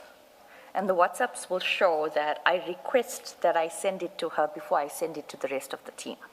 My intention was to discuss it with her and to discuss my concerns on that day. However, the preceding messages that will be shown to the Commission will then illustrate why that conversation never took place. It did, however, take place later on. Which is that? Which does sorry? You say it did take place later? The conversation between myself and Advocate Johnson did take place in January about my concerns. Okay. And then just before I think you should finalize or finish off with the instructions, and then we'll go back to what you say in this report and then what was in the 2813. Prosecutors to be informed before any interview consultation to take place with any person relating to this matter. May I explain why I put this in? There was so much speed and so much of need to get going where the prosecutor is not even ready to say, let's set down a plan of action. How are we going to ring fence? Mr. Perumal was on this whole mission of, we need to do this, we need to do that, we need to contact this person, we need 28s for this, we need 28s for that, we need the files for the vetting. But I'm saying there's no substance. I don't have anything to even draft a prosecution plan. So my instruction is very clear. Nothing is to be done without my knowledge. Would a prosecution plan precede, ordinarily, would a prosecution plan precede the kind of activity that you say Mr. Perumal was involved with, demanding or requiring this and that, statements being taken, that would be led by the prosecution plan? Correct. Okay, and number 4? Number 4 is no Section 28 is to be issued or served without the prosecutor perusing same and then submitting to the head of office for signature. What do you mean by Section 28? Section 28, 6 or 7, for information or for persons to be consulted with or interviewed, or summons to be interviewed, or for any documentation books or anything listed in Section 28, 6 and 7 to be done. And why did you put that in? Because of the way Mr. Perumal was insisting this. It was brief conversations that he would phone me and say, hey, we need to do this, or hey, we need to start moving with this matter. I was also going on leave. So, and I'm going to repeat it, and I know it's going to sound like I'm repeating it ad nauseum, but my gut was not feeling comfortable compared to the 27 I had done in 2023 versus this. And at that stage, there's no evidence, so... There's nothing, there's no evidence. What do you 28 if there's no evidence? What evidence are you? Are you going on a fishing expedition? Okay, and then you say, please note that there are 5 CAS numbers allocated. Once draft is obtained, the team can discuss the way forward. This is the draft affidavit. Now, can I just understand why you were asking for a draft affidavit? Because you have the Section 27. What is the status of the Section 27 as in the investigation? In the 2813 investigation, what do you call the Section 27 referral affidavit? My understanding is that the 27 is supposed to be your A1. It's supposed to be your A1? A1. Okay. It's a complaint received. But that's my understanding. It's not implemented within IDAC. My understanding is if you are filing an affidavit with allegations, that is your A1. That is your complainant statement. Can it be supplemented? Yes, it should be supplemented if needs be. But it cannot be a standalone affidavit and from there investigations flow in a different direction. Or not different direction, but investigations flow where we're taking now new A1s. But I was told that this was told to me in 2023. I was shut down with this. When I was dealing with that specific 27 in 2023, I held the same view, that the referral affidavit needs to be the A1 in the dockets. I was told that's incorrect and it's not going to happen that way. So once the investigation has been authorized under 2813, was the process then that you have to then obtain a new affidavit? No. With the previous, the 2023, I'm just going to refer to it as the 2023 referral. That complainant had come with a letter and a statement, an uncommissioned statement. When the matter progressed before myself and the other prosecutor got involved, the legal representative of that referrer submitted a very extensive formal affidavit, and that is in the docket.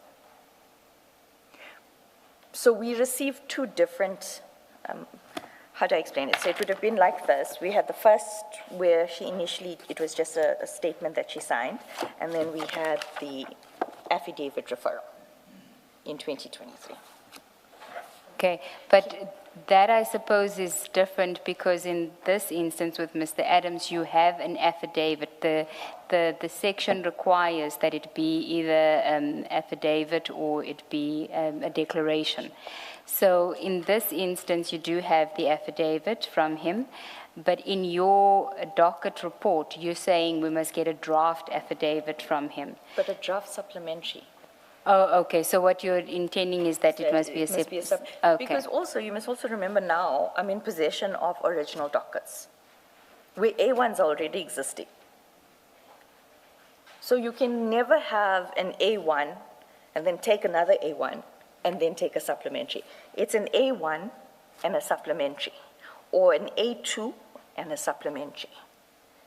Okay, and the purpose of this affidavit that you were saying now needs to, because you say if Adams to be consulted, full and detailed draft affidavit to be obtained, you put draft in bold, and what is the purpose of that? So you're not wanting a complete document from him. You as the prosecutorial team with the investigators want to sit with him and take a statement from him.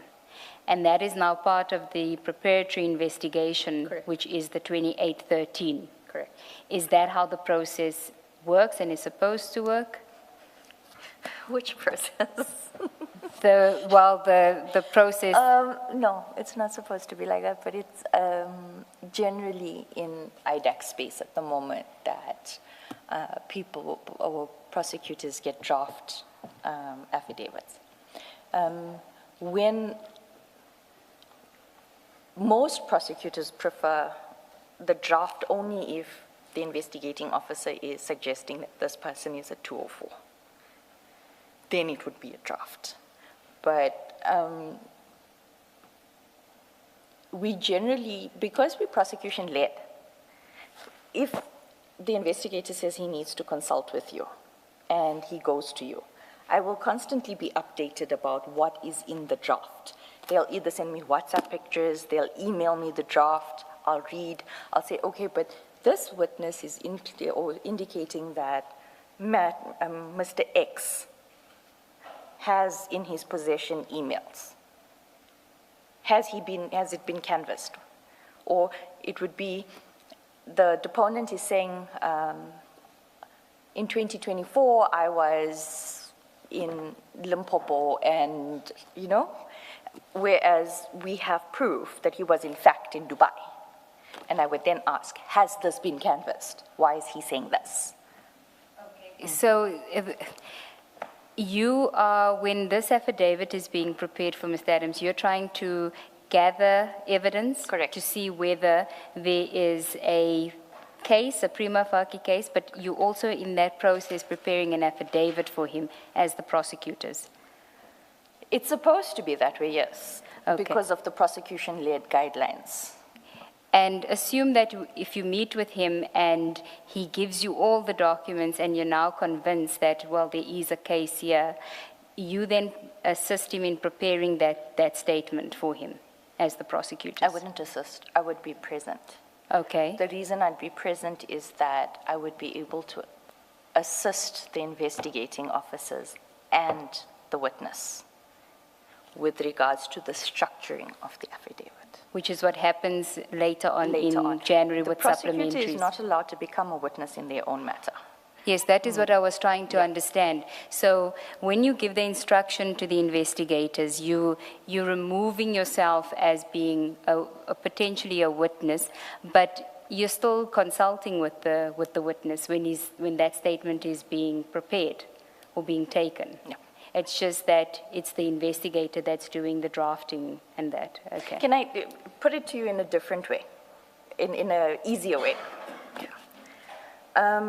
Because of Section 28, prosecutors are allowed to consult with witnesses, right? My previous DD, who has retired, deputy director, he always said to me, because he comes from DSO, never consult with the witness where you don't have a statement, at least a draft, because you're walking in blind and you are going to be a witness. So if you're going to consult with the witness, ensure that you have a draft in front of you. You know what you're going to question and how you're going to assist the investigators. So that is what I was trying to say. Okay. So as part of that process, you say that the Adams is consulted, and then one of the two prosecutors to be present when that consultation takes place. So you want the draft statement before you plan your before you prepare your prosecutorial plan. If there's ever going to be a plan, because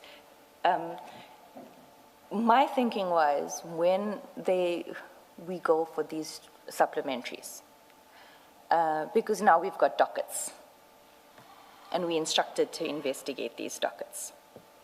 When we go for the supplementaries, obviously he's now saying, and he's publicly said it, I've got documents, they were slotted under my door.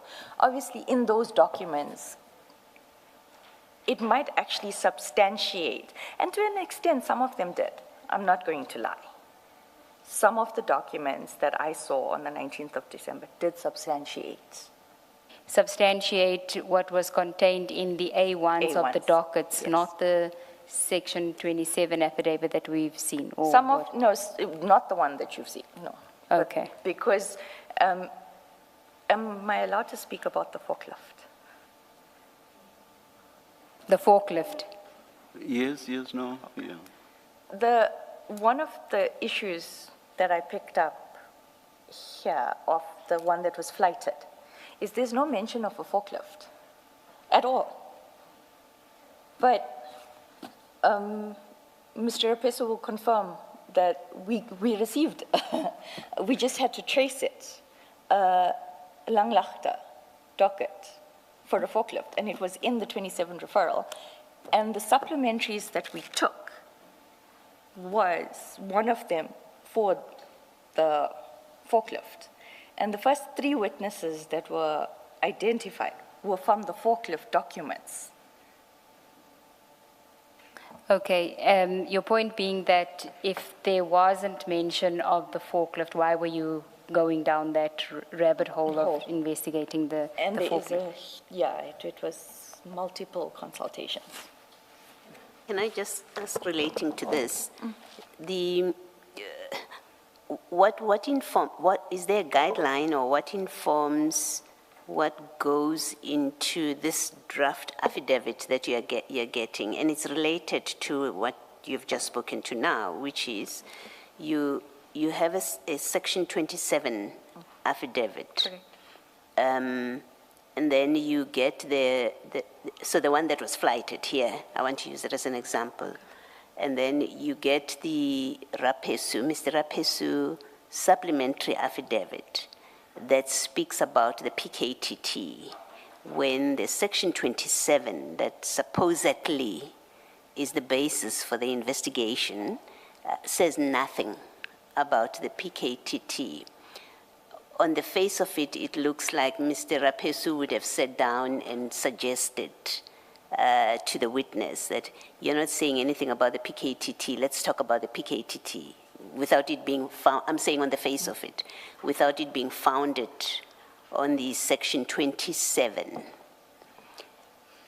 And I guess my question is, what is there that avoids suggesting things to witnesses or in a statement to avoid and to prevent, in fact, investigators imposing what they really would like to be in a statement which the witness may not have been interested in, but as seems to have happened in your cases that we are concerned about, that investigators had their own stories that they wanted to tell and that they wanted to be investigated, and they went to a witness and said, give me something that deals with this.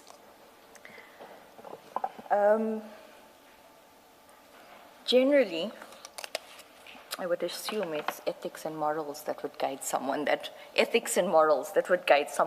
not to do that. As we can see, it's not done that way. But generally, certain investigators and certain prosecutors don't work in isolation. I personally, since the 1st of March 2023, have never gone to a consultation without at least 2 investigating officers or another prosecutor and myself.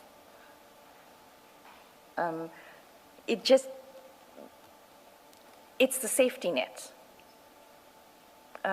So in some groups they do, and some groups they don't, but with the team that I worked with, it was never a prosecutor or an investigator going on his own. But I will qualify that with the fact that you must also know that if you have 2 investigators that have the same agenda going to that witness, which is one of the complaints that I do make to Advocate Johnson, and it is in an email, where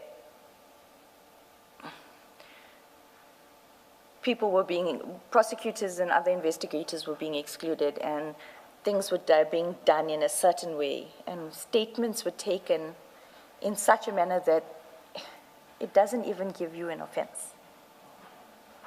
I guess what I'm asking is, and it's part of a debate that was had with Ms. Johnson, about what Section 2813 permits to be done, because you look at a referral, it doesn't speak to anything that you now find in an affidavit. And I think her answer about those kind of concerns, and I paraphrase how it would have been raised with her, her answer would have been along the lines that, well, when we investigate and the stuff comes up, it may not have been in the Section 27, which is silent about a particular topic. But when we now, as we do investigations under 2813, then we end up, finding this stuff, and that becomes justification for why, you have matter that looks like you went outside the parameters of your affidavit. If I may give a practical example of, remember I did the 27 in July. So between 1st of March and April, I was given what we call alphabet soup. So we've attached acronyms because the companies or whatever, just to shorten it, that we were investigating. And I think it was towards the end of March, I had discovered that there's a link from a project that is already authorized to another docket that is within the DPCI space. It is also investigated by the DPCI that has been seconded to IDAC. But the link and the suspects are glaring. And I approached the project manager as to what do we do now, because some of the accused or identified suspects are on the 28 that's already authorized. Some are not, and the scope in which of the parameter, the legislation, that some of the legislation that's applicable to that offense is not covered in the initial 28. She said to me that we would have to do a new 28. So I said, no, but why? Why would we need to, why can't we do an addendum? Because an addendum is contractually binding, and it would make sense because we discovered it during the course of. And so there was a meeting that was set up with Advocate Johnson, and we asked her, should we do a new 28? So then I asked, but can't I do an addendum? And she said it was fine. The addendum was drafted, it was attached and filed to the original 28. And that is the process we followed with 3 other of my matters.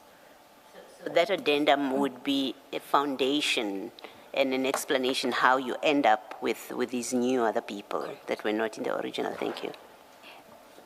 But in this instance, if the Section 27 affidavit that you saw didn't have the allegations contained that you see in some of the A1s in the dockets, what do you do then if the decision is then made that, well, even though it's not in the Section 27 affidavit, because it's in the dockets that have been referred, we should still investigate it? What would the process then be? I would have still asked to do an addendum. But because in my 2813, and I'm standing by it, the original 27 had PKTT and slush fund and polygraph. That 2813 stood. However, my concerns were about what substantiated it. We know you've got resources. I've got interlocutories, I've got high court applications, I've got trial matters to be attended to, and I'm dealing with something that doesn't have substantiation. And in your 2813, you don't mention the PKTT. I was told specifically not to mention PKTT. Was that in the, okay, so let's just step back. So you do the 2813 on the 6th. At that stage already, you didn't mention PKTT. Was that a specific instruction, or was it to keep the 2813 vague? It was to keep the in the 2813, I was not allowed to mention detail. I was told, keep it vague. Okay, so even though, okay, that makes more sense. I just wanted to confirm that it wasn't, as you said earlier, a specific instruction not to mention the PKTT. It was not the detail of the allegations in the 27. It's like how you would just say this is what there was. If I may explain why I understood what keep it vague meant. Can you do it with reference to the actual 2813? Maybe we should do that on page 107.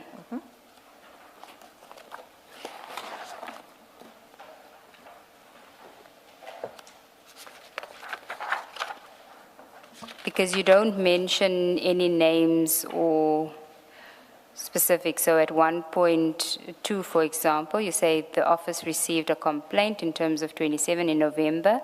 1.3, allegations leveled against senior members of SAPS, allegations regarding the appointments of various high-profile officials, unlawful actions regarding the vetting and polygraph testing perpetuated by officials of crime intelligence. But in you saying the Section 27 that you saw, names were mentioned. Correct. But not all the names that you were given by Advocate Johnson to be suspects. If I can just explain Yes. the practical reason why maybe even Advocate Johnson said keep it vague and she knew I would understand. When we were dealing with the 27 in 2023, the names of the individuals in that investigation were so high-ranking and so high-ranking, let's keep it at that, that we kept our documents vague. Even our reports and all of that, until the investigation was completed, we would hand deliver progress reports. Information leaks. Okay, so I can understand that because when we looked at the, which Commissioner Baloy mentioned, the consideration of mandate document, for example, doesn't really give you any detail. It's very scant. So I can understand that you would want to keep that vague, right? The 2813.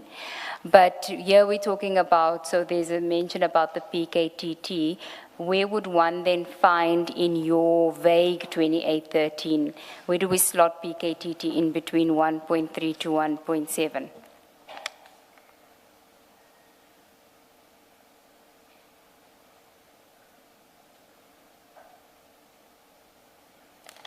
Fraud and corruption pertaining to awarding of tenders and or contracts within SAPs and or circumventing of procurement processes. Because remember, it's the purchase of the properties, it's the forklift, and it's the use of the SSA fund for laundry and those things. Okay. And the 20, this wasn't your, I mean, you've done a 2813 before in respect of the previous 27 referral, but have you only done two 2813s or you before no, this? I've done multiple 2813s. Okay. Most of them are as vague as this. Okay, and that's intentional, or is it always on a case-by-case basis that she gives that the instruction is given to keep it vague? This time she said keep it vague, and I'm assuming that she understood, or she knew that I would understand because of the other matter. But our 2813s are not, we don't,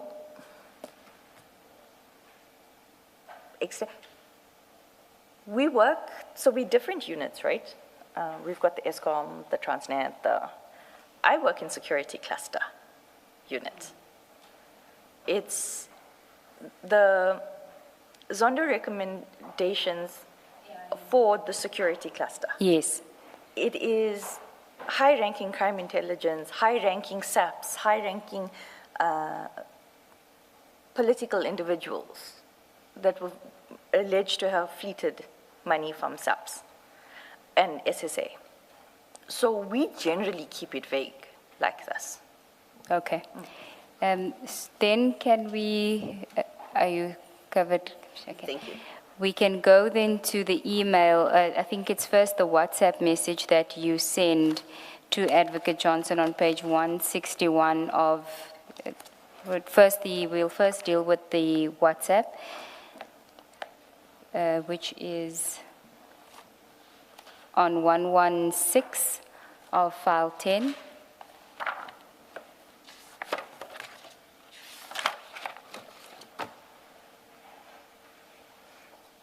Are we going to flag the whole thing? We are just going to deal with the good morning, Advocate Johnson. I have prepared the summary and preliminary instructions for the team. May I email them to you for your guidance before sending to the team? That's at 10:50 on the 10th. Yeah. And she says, yes, please. Correct.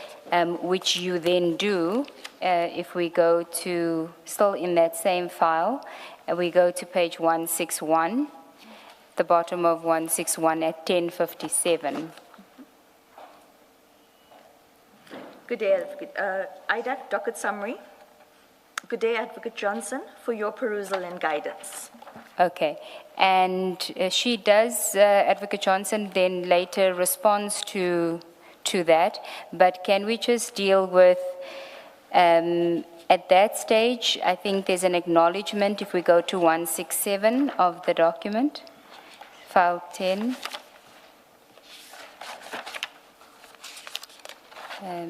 At the middle of the page 166, my apologies. From Advocate Johnson, Tuesday, 10 December 2024, 11:05, to Drishanta Ramsamy Dylan Perumal. RE, IDAC docket summary. Drew, noted, thank you. Please run this by Chief. He had interviewed the complainant. It would help if he was able to peruse the document and then indicate if he thinks the complainant will have access to the details we require.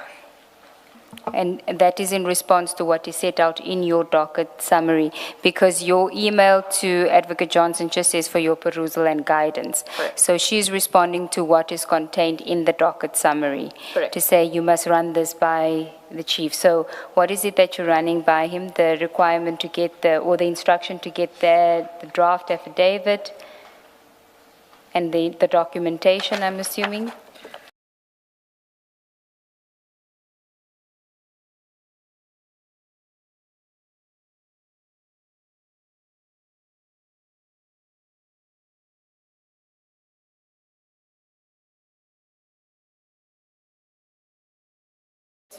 They have seen the documents that is in Fadil or Mr. Adams' possession. And a lot of my concerns will be calmed. Okay, then I think we have back to the WhatsApps from Advocate Johnson at page 116, file 10. So we know that she acknowledged your summary report, and then that was in the email at 11:05. You don't really have any discussions with her during that day. She sends you an WhatsApp at 16:03, which starts with the one just below, yes, please. You can read that and then take us from there. Drew, speak to Chief. I need you guys to urgently subpoena Lushaba's bank accounts before they move money. From the date he was acting as DivCom to date. Okay, let's just pause there. So at this stage, we know that you've sent the summary, and in that summary, docket summary report, you're saying that no Section 28s are to be issued without your perusal. Do you know whether Advocate Johnson and Mr. Perumal had any conversations during that day before she sends this WhatsApp to you? It's evident from Drew speak to Chief, because when I called the Chief, he indicated that Advocate Johnson received information that there was 50 million rand or 50 million rand of SSA money, Secret Service account money, that was being moved out of Lushaba's account. I apologize for not using titles again. Okay. But that is when you then call him after she sends this message. She's just telling you to speak to Chief. And at this stage, Chief hasn't yet, which is Mr. Perumal, he hasn't responded to your email where you've dealt with the docket summary, because you sent it to both of them. So you then, if we can go into your statement before we continue with what happens the rest of that day. Paragraph 62 on page 26. I sent the docket summary to Advocate Johnson on the morning of the 10th of December 2024. To summarize, I reported that there is no substantiation in the dockets for the allegations contained in the Section 27 referral affidavit. Had the correct process been followed, I would have considered the dockets at the time when I prepared the Section 2813 application for authorization. In fact, it would have been preferable to have had the dockets, since they were existing case dockets, at the time when the consideration for the mandate memo was prepared, which I was not involved in. 63. In the 6 December 2024 meeting, Mr. Perumal and Advocate Johnson indicated that the dockets are what was referred to IDAC in terms of Section 27 referral and could only be collected after the authorization. This did not make sense, and was yet another red flag that caused my unease. Let me just understand what's being said there is that Mr. Adams is referring in his Section 27 referral affidavit to dockets. And what Mr. Perumal is saying is that you can't have the dockets before the 2813 is authorized, then you have authority to go and get the dockets. What they are saying in essence is that Fadil didn't only make a referral to us. Mr. Adams, I apologize, did not only make a referral, but he referred those existing dockets to IDAC. I did not understand it that way. Okay, so it wasn't just the Section 27, it was to investigate the dockets as well. But that's what he said. It didn't read like that. Okay. So then if we go to 64. Since the Section 27 referral affidavit referred to the dockets, I thought that we would find in the what we would find in the dockets would be prima facie evidence of the allegations contained in the affidavit. It did not. In fact, it had no new details. Again, I need to digress before I continue with the chronology. The Commission will note from my docket summary reports that the B clip to all the 3 dockets contained an information note from Major General Kumalo to Lieutenant General Mtombeni, the Gauteng Provincial Commissioner, wherein an assessment similar to mine on the merits of the dockets were made. Advocate Johnson would have had the benefit of that information note and my docket summary reports as early as 10 December 2024. Okay, then we get to the premature summonses. Before you do that, Advocate Johnson gave the impression in so many words that she doesn't get involved in the minutiae of reading documents. It works on briefings by investigators, I think largely, but by yourselves, that team. And so some of the things that are questionable that she was taken through to explain where did this come from, her answers would be, that's what my investigators told me. And yet here you say that she would have had the benefit of the information note as early as 10 December. Can you just explain how it worked?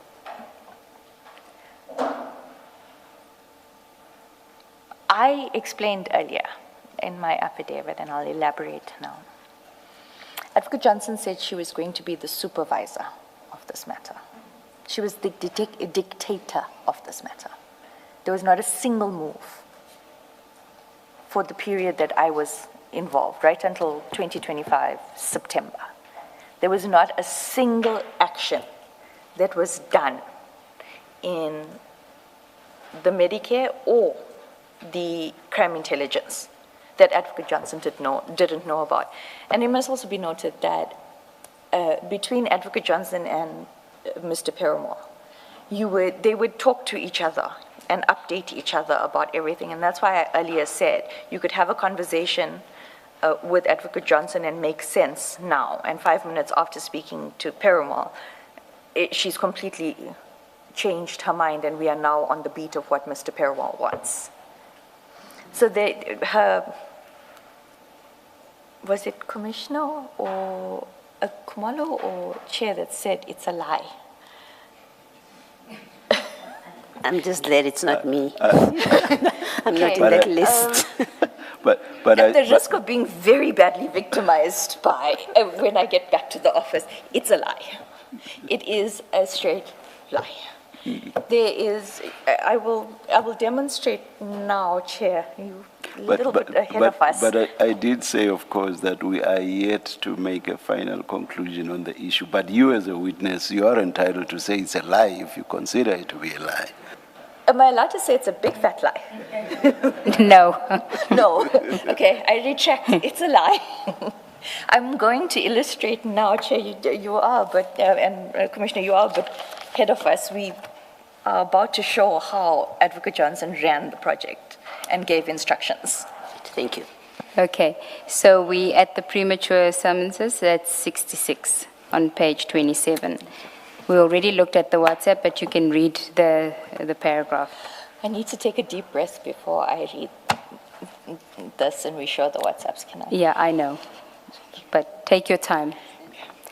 It's fine. Are you fine? I'm fine. Yes. Okay. I know this topic is not an easy one, so take your time. Thank you, Advocate. On the morning of the 10th of December 2024, 3 business days after the preparatory investigation was authorized, I sent Advocate Johnson a WhatsApp message informing her that I had prepared a summary and a preliminary instruction for the team.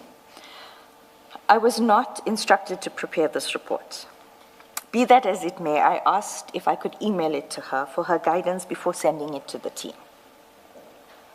She said that I should, which I did. She did not get back to me on the docket summary until the email aspect, which we'll deal with. Instead, later that afternoon, Advocate Johnson told me to speak to Mr. Perumal because she needed us to do urgent subpoenas on Major General Lushaba's bank accounts before they move money. She said it should be from the time he was acting as divisional commissioner to date. This instruction confused me. I had just sent the docket summary report to her, wherein I stated that there is basically no evidence to support the allegations in the Section 27 referral affidavit. And importantly, I had given strict instructions that no Section 28 summonses should be issued without me perusing them and submitting to Advocate Johnson for signature. I was not sure if you read the report at the time when she had given this instruction. Well, I think let's just go back. You don't know whether she read, but she certainly responded to your email where you attached the report and said, speak to Chief, because he spoke to the complainant and he'll be able to tell us whether the complainant has the documentation. Your covering email to her didn't give any detail of the docket summary report, so she could have only known that you had an instruction that you must get information and documentation if she had read the report. I think my statement there is more with regards to the instructions. The instruction, okay. Because not she's automatically overriding my concerns now about 28s being issued. Or you being generous to her that was in fact the case. Correct. That she hadn't read the instructions. But she would have had to, because the information about obtaining the documents was in the instruction. Correct. And she's directly telling you in that email that you must speak to the chief because the witness could have that substantiation. Correct. Okay. Continue. In any of the documents, and I know you've told us about the Section 27 that you saw, and you've done that table for us. You've looked at the docket. In any of the documents up to this point, had you come upon any allegation that leads to the 50 million rand, let's get his bank account details? Was there anything? No, Commissioner, nothing. Which is why I stated I was uneasy with this instruction. We had authorized, it wasn't even authorized for a full day. We received dockets, I only did the summary on the 10th. And on the 10th, but also my bigger concern was, how did this information come to Advocate Johnson? But I will... Thank you. Continue. 67. 67.2. She was instructed... No. 67.1. This instruction confused me. Yes, this instruction confused me. I had just sent a docket summary report to her, wherein I state that there's basically no evidence. Oh, my apologies, I've been told you did read that, sorry. Okay. I'm behind. Thank you. 67.2. 67.2.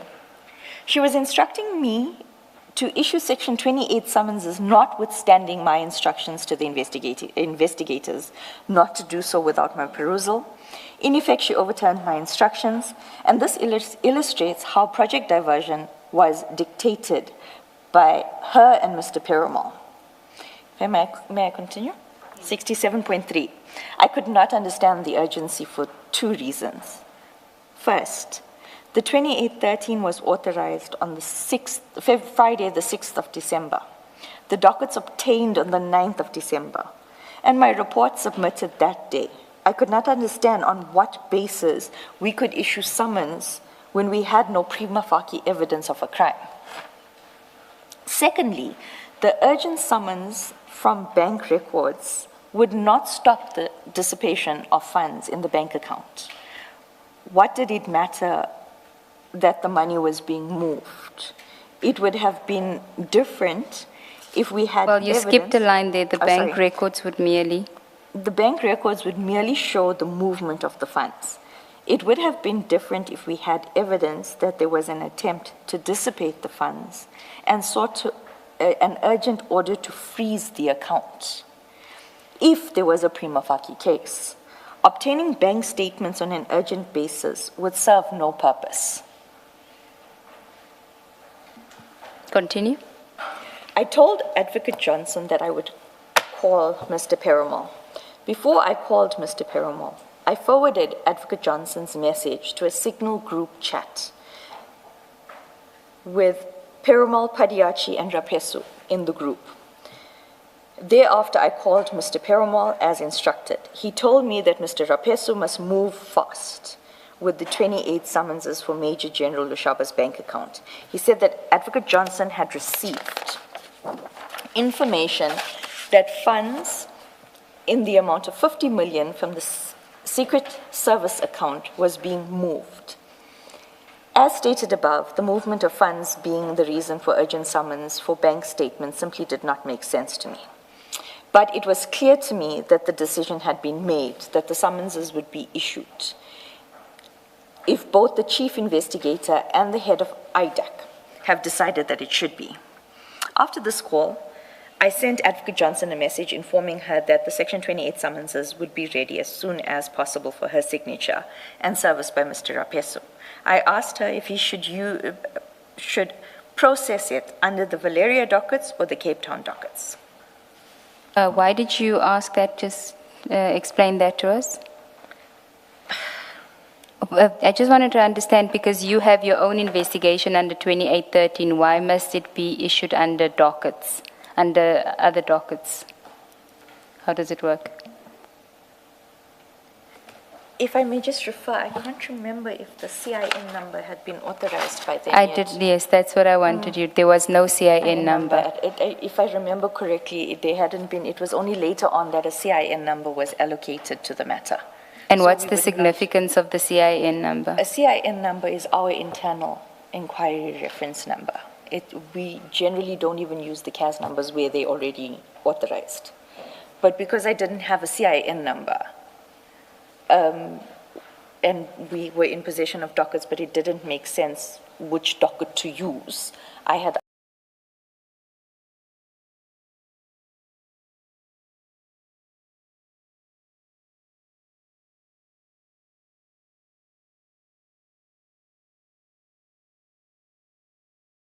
supposed to be issued on the day that the 2813 is signed. Can you just raise your voice? The CIN number is supposed to be issued on the day that the 2813 is assigned or signed off. But if you look at the composition of the team on the 2813 signed on the 6th of December, there isn't a project manager. The project manager is only allocated after everything is done. And that is why I say the whole process of this 2830, using Chair's favorite word, is diermekaar. Steermaker, okay. So if there was a project manager, the project manager would have been the one tasked with getting the CIN number and all of that, or what is the... Correct. I wouldn't, when a project manager is allocated to the projects, as is with most projects, I wouldn't even have direct email with Advocate Johnson. It would go me to the DD or me to the project manager, one of the two, depending on how good you are at formatting your documents. Then from the deputy director to the project manager would then take the documents to Advocate Johnson's PA. And then once it is signed, Advocate Johnson's PA would let the project manager know. He would collect it, he would scan it, and it would be disseminated amongst the team. Okay, so let's then go to page 171, which is the WhatsApp exchange between yourself and Advocate Johnson. After you say, I will call him now, which is you're going to call Mr. Perumal, which you do. She says, thank you. And then you send a WhatsApp to her after you spoke to him. Correct. On page 171. 171. Advocate Johnson, it will be ready for you, your signature, as early as possible tomorrow. The service by Mancha will, tomorrow, and service by Mansa tomorrow. Should we proceed with the Valeria CAS 405 or the Cape Town CAS case? They both have the same A1 and allegations for enrollment purposes. The Valeria would be easier. If I may explain that. If at a given point there was prima facie evidence, to use the Cape Town CAS, we would have to enroll in Cape Town. Valeria is within our jurisdiction, which is why I state same. Her reply, due to the section 28 must use the next number in the register being the CIN register. I was thinking that we call this matter diversion. Then we follow the register, say diversion, and then no one knows what it is, and we are using our systems and process. Okay, so that is where we get the name Project Diversion from. That's Correct. The first time it's mentioned. Correct. And did she, other than this explanation, was there ever an explanation, detailed explanation given for the choice of name for diversion? How did you understand it? Projects that ran out of Advocate Johnson's office, that were not within the projects that ran out of Advocate Johnson's office, that were not within the ordinary SOPs, the ones that Advocate Johnson supervised herself. She gave titles to Matter X, Project Golden. There's even a project, section 41.6, which is she's investigating internal people within IDAC. What is the 41.6 reference to? Just, I know what it is now, but if you can just say for the benefit of the commissioners. Section 41.6 of the NPA Act prevents a member or an employee or a service provider or a contractor to NPA from divulging information without the authorization of the National Director of Public Prosecution. It is a certificate that is given to a person where we are, for example, I'm now speaking about WhatsApps, emails that are internal. I had to have a certificate from the NDPP to allow me to speak today. With regards to that project, Advocate Johnson is internally investigating a specific person who will explain.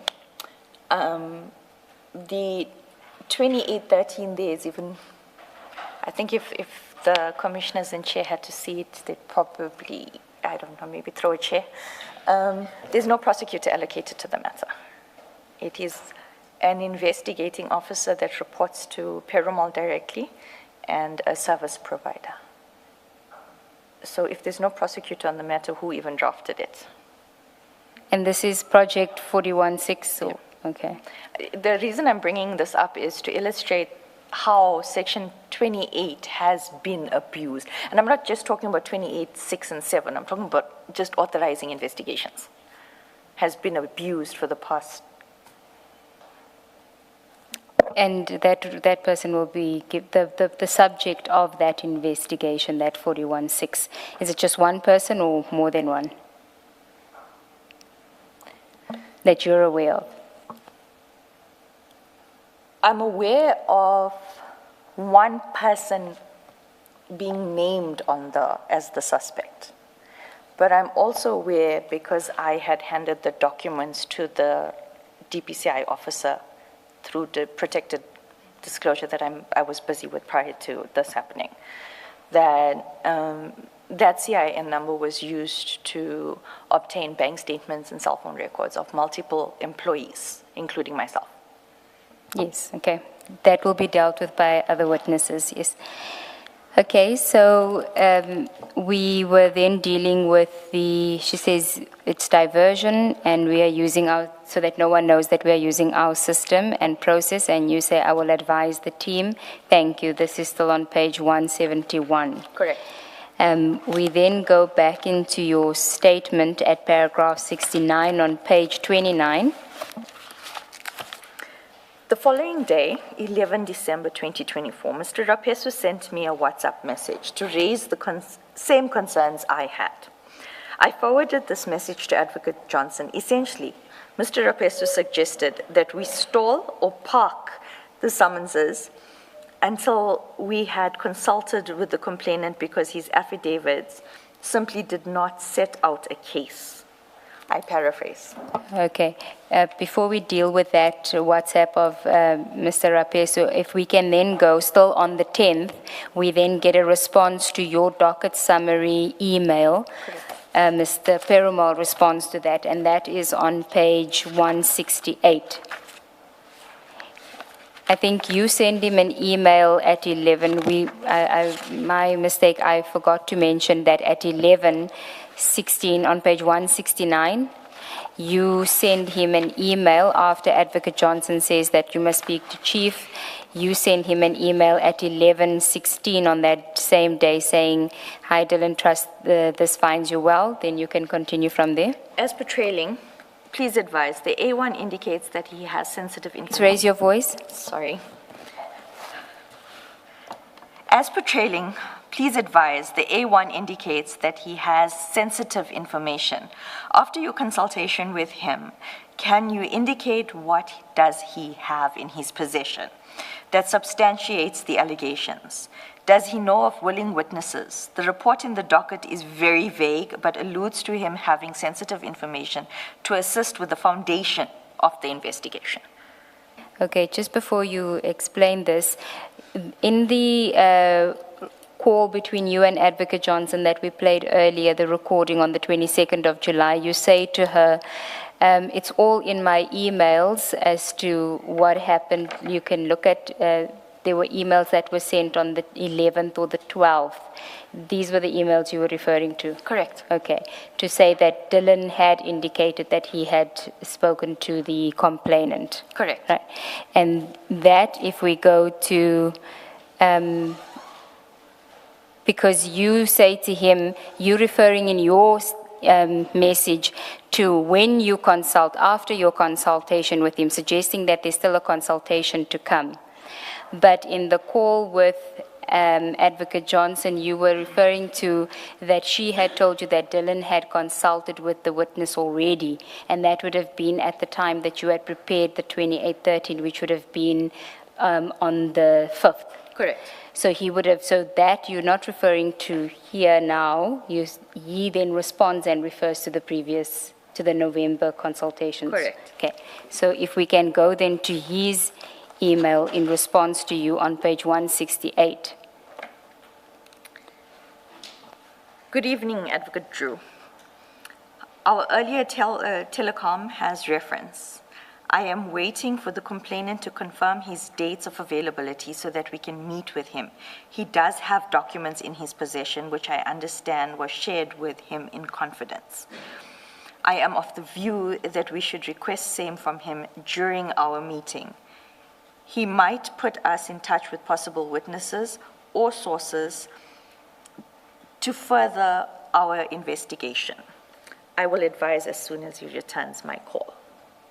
Okay, so our earlier Telcon has referenced, this confirms that when Advocate Johnson says call him, you called him. That was about the summons, but yeah, you must have spoken about other things as well.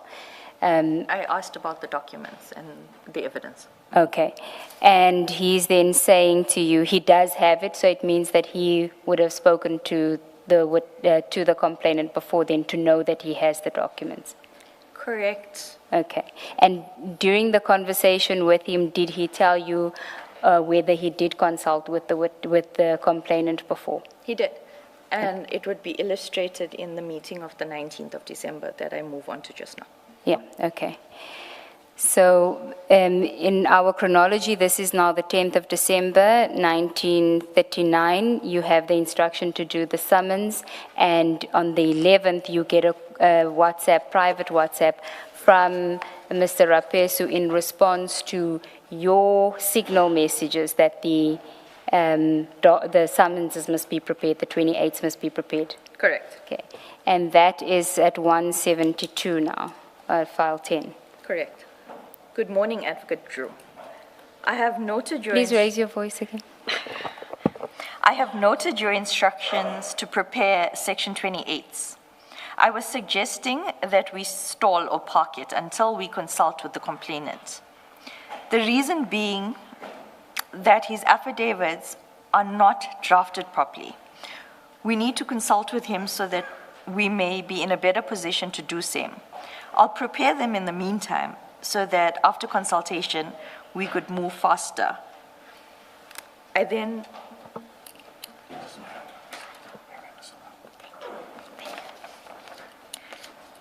Okay, you then forward that to... Advocate Johnson. Okay, you can read that message. Morning, Advocate Johnson. A suggestion sent by Mansa. I will await your instructions. I specifically put in there, because I've already expressed my unease about these things. I specifically say that the consultation is set for the 19th of December in Gauteng, GP. This is the consultation with Mr. Adams. With Mr. Adams. And why are you putting it in there? Because I wanted to know that we are now on the 11th. On the 19th is when the consultation is going to take place. So that even what Mr. Rapesu is saying, that after the consultation, we can move forward with them. But at this point in time, we don't have enough. I was also trying to illustrate that it was only an 8-day period or difference between serving the 28s now for the bank accounts as compared to if we consult with the complainant and get better details to justify serving these. Just a moment. The affidavits referred to by Mr. Mansa, are these the statements in the docket so that we don't confuse them with the Section 27 affidavits or the later A1s? Because those came in January 2025. So when he says his affidavits are not drafted properly, what are the affidavits that he's referring to? He would have been referring to the affidavits, the A1 affidavits in the docket. In the docket. Because I had made copies for all parties concerned so that they could follow as to what was happening. And it didn't make sense for the originals to be there and them not to have copies of them to work off. So they had copies of those things. But he's not referring to the Section 27 affidavit? No, Commissioner, he's referring to the affidavits in the dockets, the actual dockets. Okay. And then we can then go so you're saying to her the consultation is set for the 19th of December. Mr. Rapesu suggesting that we park it just for 8 days. Let's consult with him effectively. That's why you're telling her that it's on the 19th. Correct. So we can go back to your statement at paragraph 70 on page 29. When I forwarded the messages to Advocate Johnson, I also said that this was the suggestion from Mr. Rapeso and that I await her instructions. I also informed her that the consultation with the complainant was scheduled for the 19th of December 2024 in Gauteng. Sorry. I had hoped that the fact that the consultation was the following week would persuade her to pause the Section 28 summonses in line with Mr. Rapeso's suggestion until after the consultation. Paragraph 71. However, she responded that she had her reasons for the summons and that she was going to discuss it with us. She was going to discuss it when we, Mr. Rapeso and I, go to her with the summonses. May I just explain? You can go to the WhatsApp and then you can explain as well. So the WhatsApp is still on 172, where she says, you say consultation set for 19 December in GP. A response? I have reasons to ask for the summonses, which I was going to discuss with you guys when you guys came with the summonses. Please prepare so long, and if you guys still feel like putting it on hold after talking to me. I think it's cut off. I think the last thing says then it's fine. Yeah, then it's we'll fine. just get that last one. It seems to be missing from the bundle. If I may just explain. You can explain if you promise to raise your voice. I promise to raise my voice. I apologize, Advocate. The process for 28s is not that the prosecutor takes it. Usually it's the project manager. But like I explained, with projects run out of Advocate Johnson's office, it's a different procedure. But the 28s, because it would have come to me to approve what was being requested and all of that, it would then be taken by the investigating officer to Advocate Johnson. So that message where you guys come to sign doesn't make sense, because I probably wouldn't have been there. If I didn't have, or the normal process of it, I would never have been there to sign at 28. So the project manager would get her to sign it. The project manager would leave it with her personal assistant. Unless it was urgent, then they would go to her. But now she's telling you to have it ready, but she's still open to a discussion. And you understood it that way? No. Okay. If you're saying prepare them, and because I've worked with Advocate Johnson for such a long time, Advocate Johnson and Mr. Perumal had already decided that those summonses were going out. We were just being placated. And was there a project manager here At that point, there was no project manager. for this? If I'm not mistaken, and I stand to be corrected, I will, in part 2, deal with that. The project manager comes on board around February, March. Okay. Thank you. Okay. We can then go to where we're at, paragraph 71. She told me to prepare the summons in the meantime, and if we still felt that it should be put on hold after talking to her, she will be fine with that. You can continue then on page 30, the second sentence. This message. This message was already confirmation to me that the summonses was going to be issued by Advocate Johnson, whether we liked it or not. She told us to prepare the summonses because she knew she would not take no for an answer when we met with her. Can continue. Prior to this exchange, in respect of Mr. Rapeso's suggestion and in the response to my messages as to whether the summonses must be issued under the Valerio Cape Town docket, Advocate Johnson responded that I must do 2 summonses, and then she referred to the project for the first time as diversion. She said it would be called diversion, then no one would know what it is, and that we were using our systems and process. None of it made sense. Okay, then on the 12th. On the 12th of December 2024, Mr. Rapeso and I, with Advocate Johnson, met with Advocate Johnson regarding the summonses. As she had suggested, there was no discussion on the summonses as predicted. Advocate Johnson gave an instruction to serve summonses because she had information about 50 million rands and that we need to stop it from being moved out of the account. Mr. Rapeso complied and sent the summonses to me.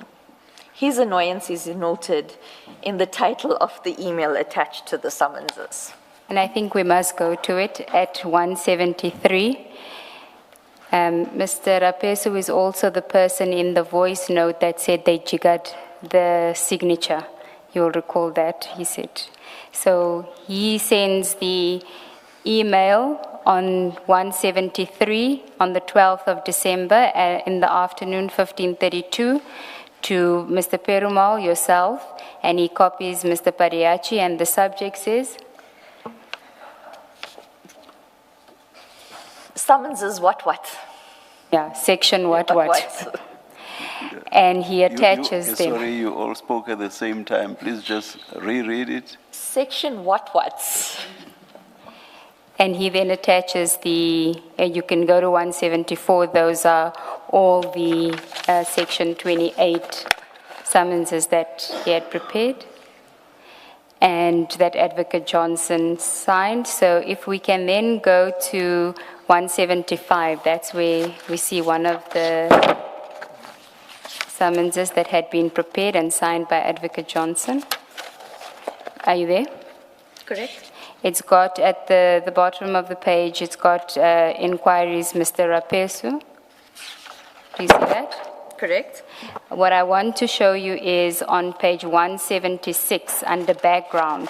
If you can read background into the record for us, please.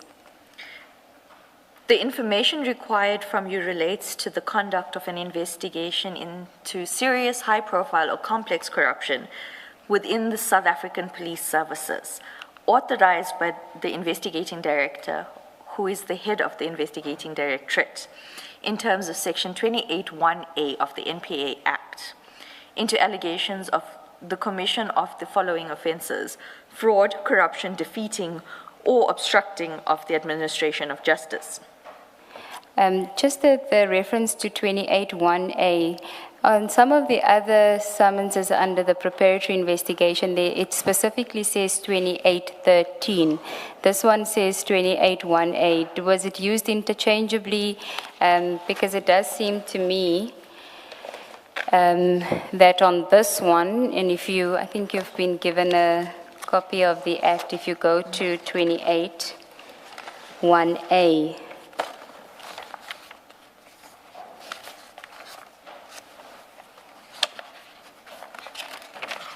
is if the investigating director has reason to suspect that a specified offence has been or is being committed, or that an attempt has been or is being made to commit such an offence, he or she may conduct an investigation on the matter in question, whether or not it has been reported to him or her in terms of Section 27. And then B says if the national director refers a matter. So, and then it says the investigating director shall conduct an investigation or a preparatory investigation as referred to in subsection 13 on that matter. Correct. Now here there's reference to 28(1)A, and we understand that there was a 2813 investigation, it was a preparatory investigation.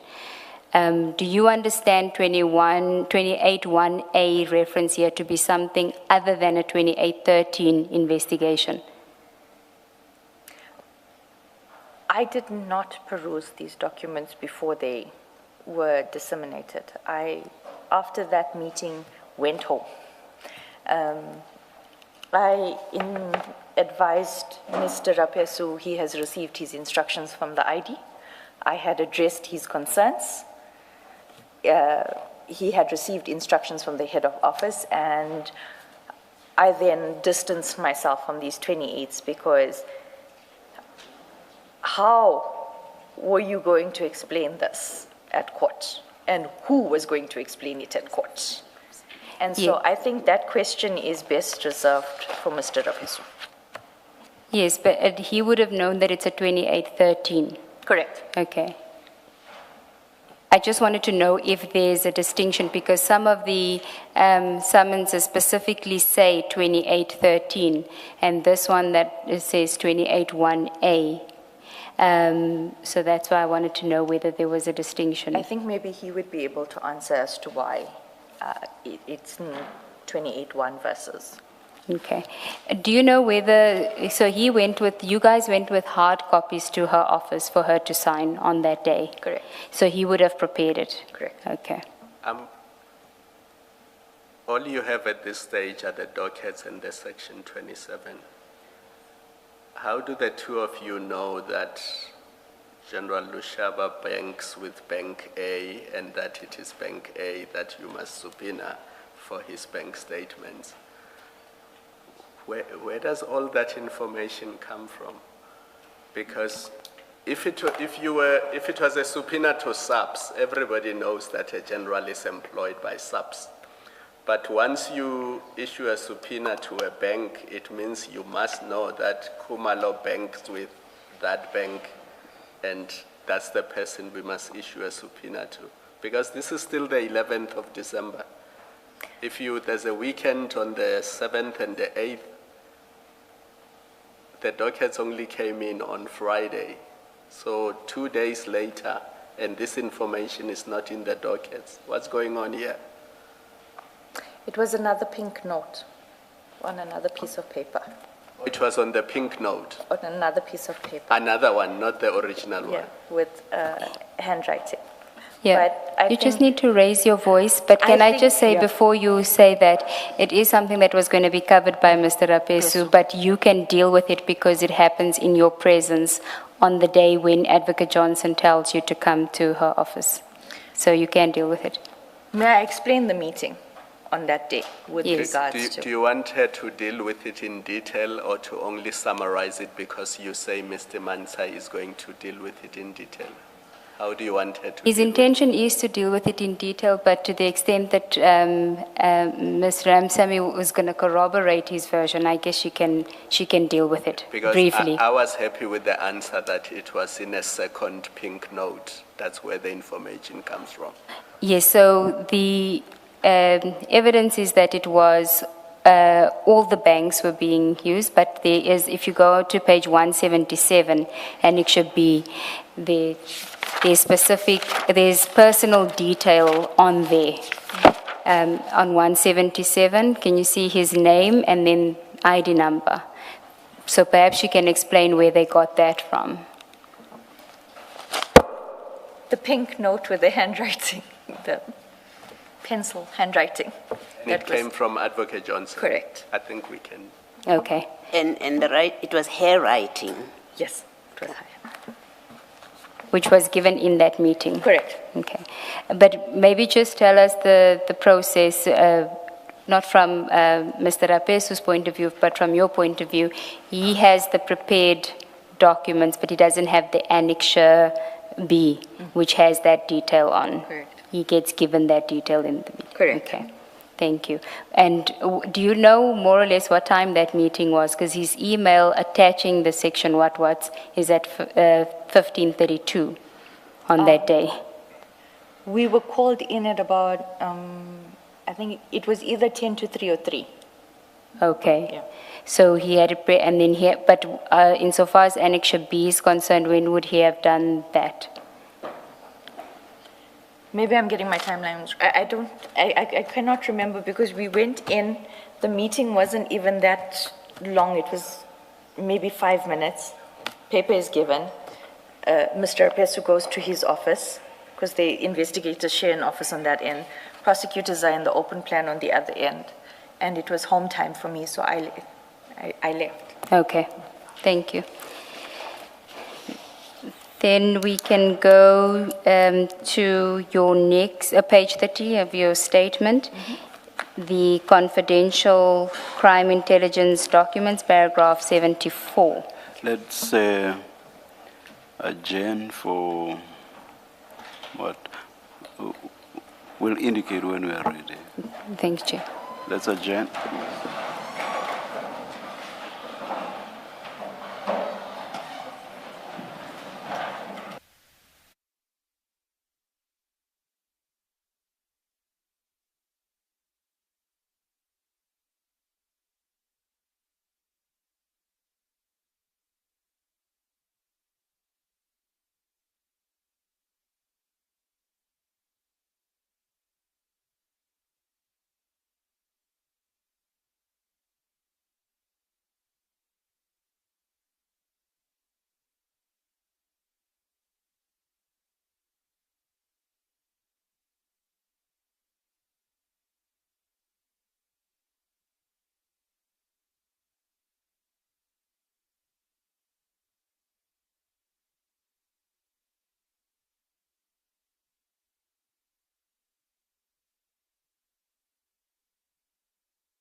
All right, we are ready to resume. Please make sure that your cell phones are off. Thank you.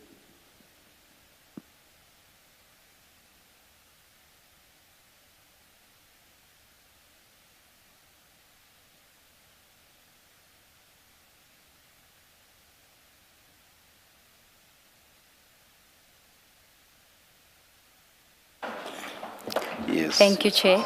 Put on your and raise your voice. Yes, ma'am. Let's page 30, and we are starting a new topic, but it's a short one. The confidential crime intelligence documents, paragraph 74. Thank you. Before you do that, let me put this, whose answer may be obvious, but let me put it to you and for your comment, if you want to. With this summons, the 50 million rand summons, we know it's not in the section 27 affidavit. Correct. That you have seen. Correct. And it's not in the one that was flighted here, that is dated November. We know that. Correct. And it's not in any of the A1 statements, and there's no affidavit, at least before us yet. And you say earlier that it's nowhere, it's not in any documents.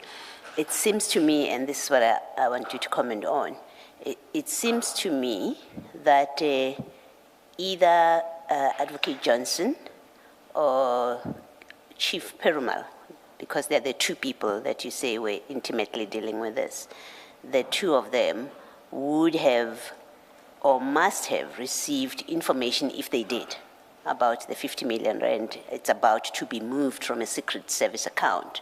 That, and they have a list of bank details of General Lushaba, that kind of information, if indeed they had it, would have had to have come from someone at crime intelligence, because we are talking about funds being moved from a crime intelligence account. Is that a fair summation? It's the same conclusion that I came to. You drew that conclusion I drew the too? same conclusion. Okay. That because upon discussing, well, I had drawn that conclusion from prepared it in the meantime, I have my reasons, and from the conversation with Mr. Perumal, saying that the ID has received information. And when I had discussed it prior to going into Advocate Johnson's office with Mr. Rapesu, Mr. Rapesu asked me, and I said to him, you are now placing me in a very difficult situation, so can you please ask the ID in the meeting?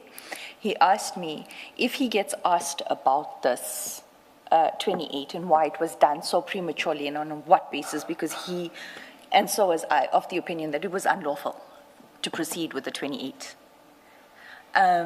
He said to me, is she going to come and testify that she received the information? Is she going to file an affidavit that she received the information?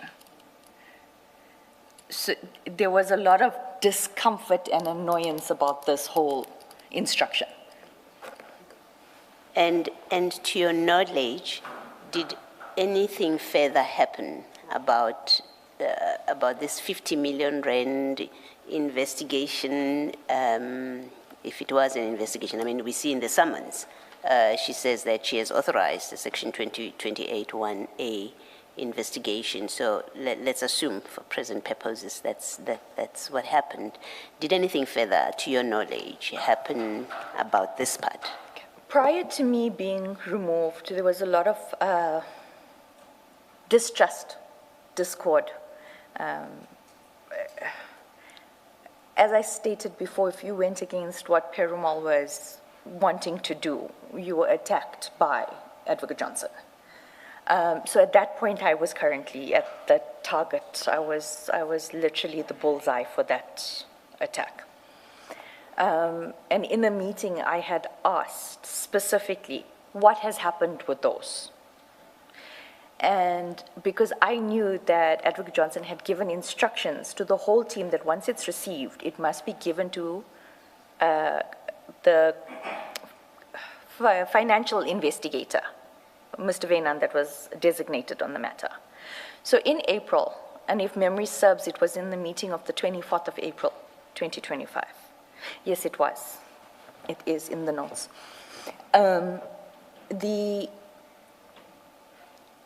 I had asked what was this about? And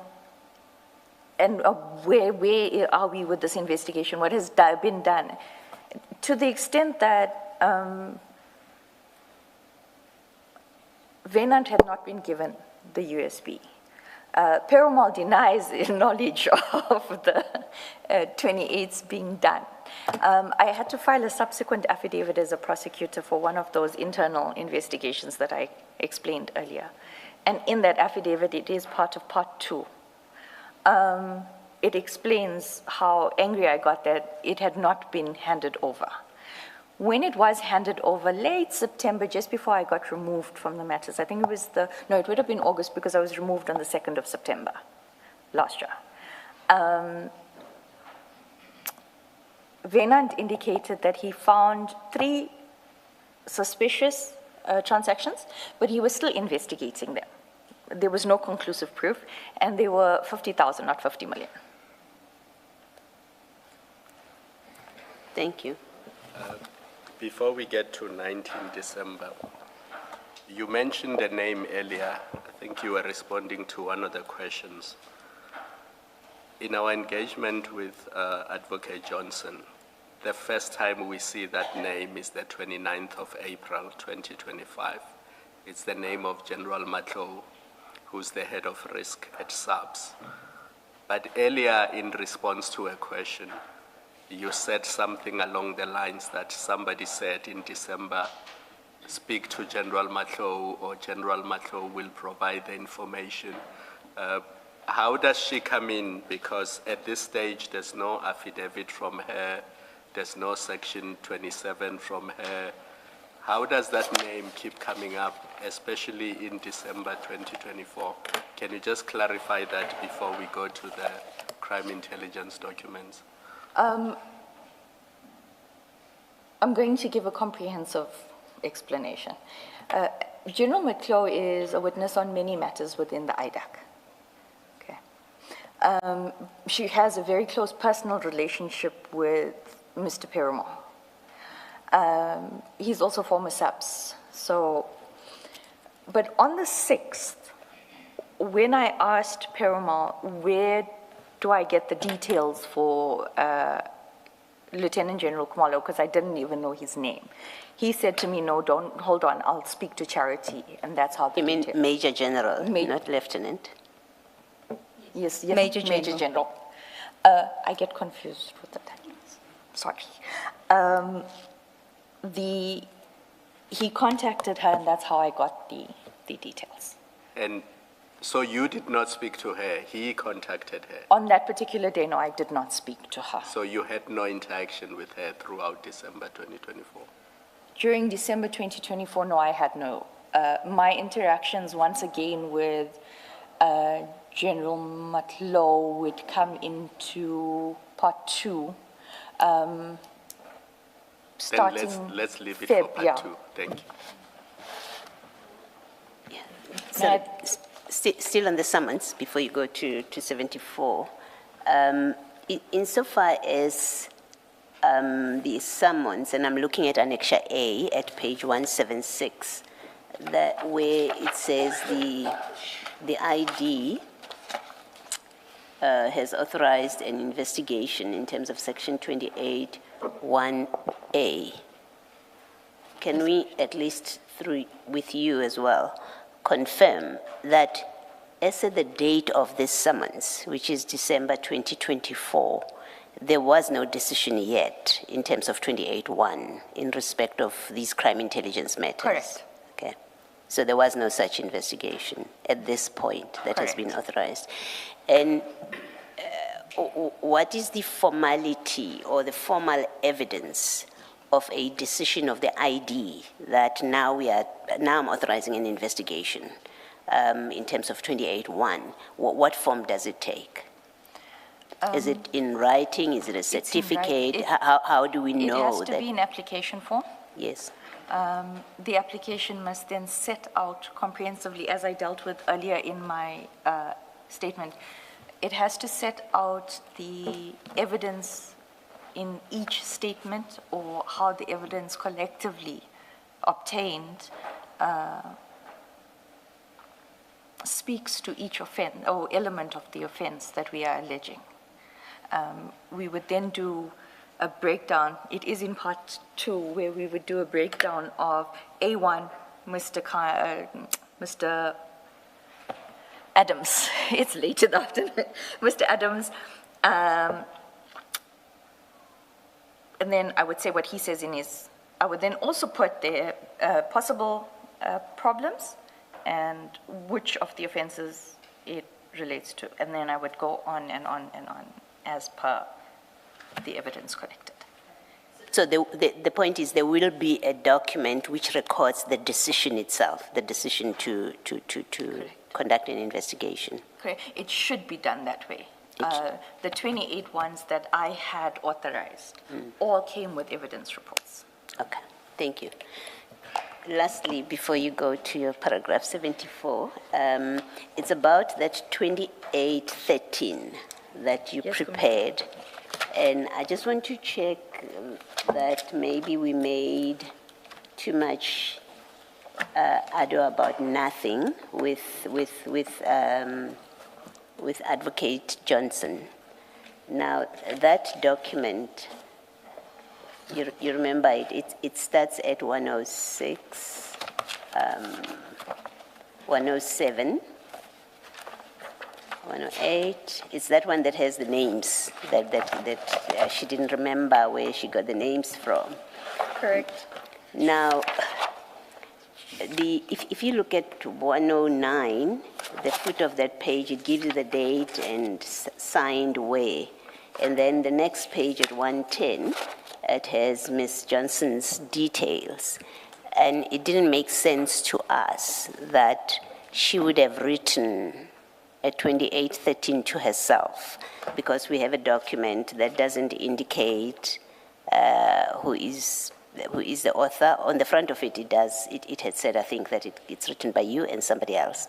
But then you get the signature page at 110 when we expected that there would have been where somebody recommends and then where an indicator where she approves.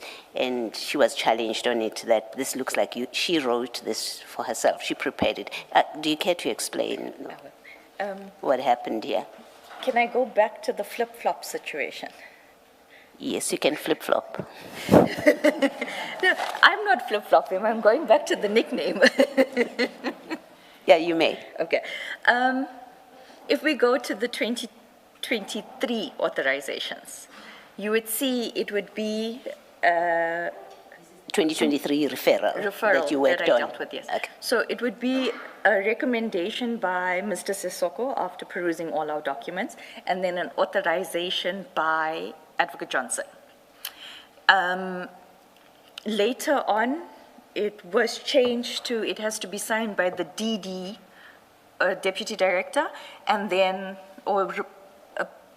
recommended by the Deputy Director and authorized, and then Mr. Sissoko was removed. Later on, it just became Advocate Johnson that signed. And then, why I say flip-flop is because when the Medicare 24 was done in 16th of May, 2025, so I did it exactly like this, because I will explain why. I was called by the PA to come and add my signature, and then Advocate Johnson's signature went there as recommended.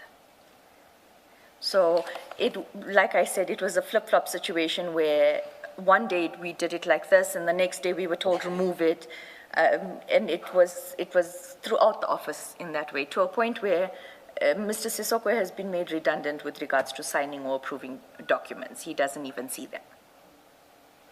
So here what would have happened is you prepared the document, you didn't sign it, it doesn't have provision.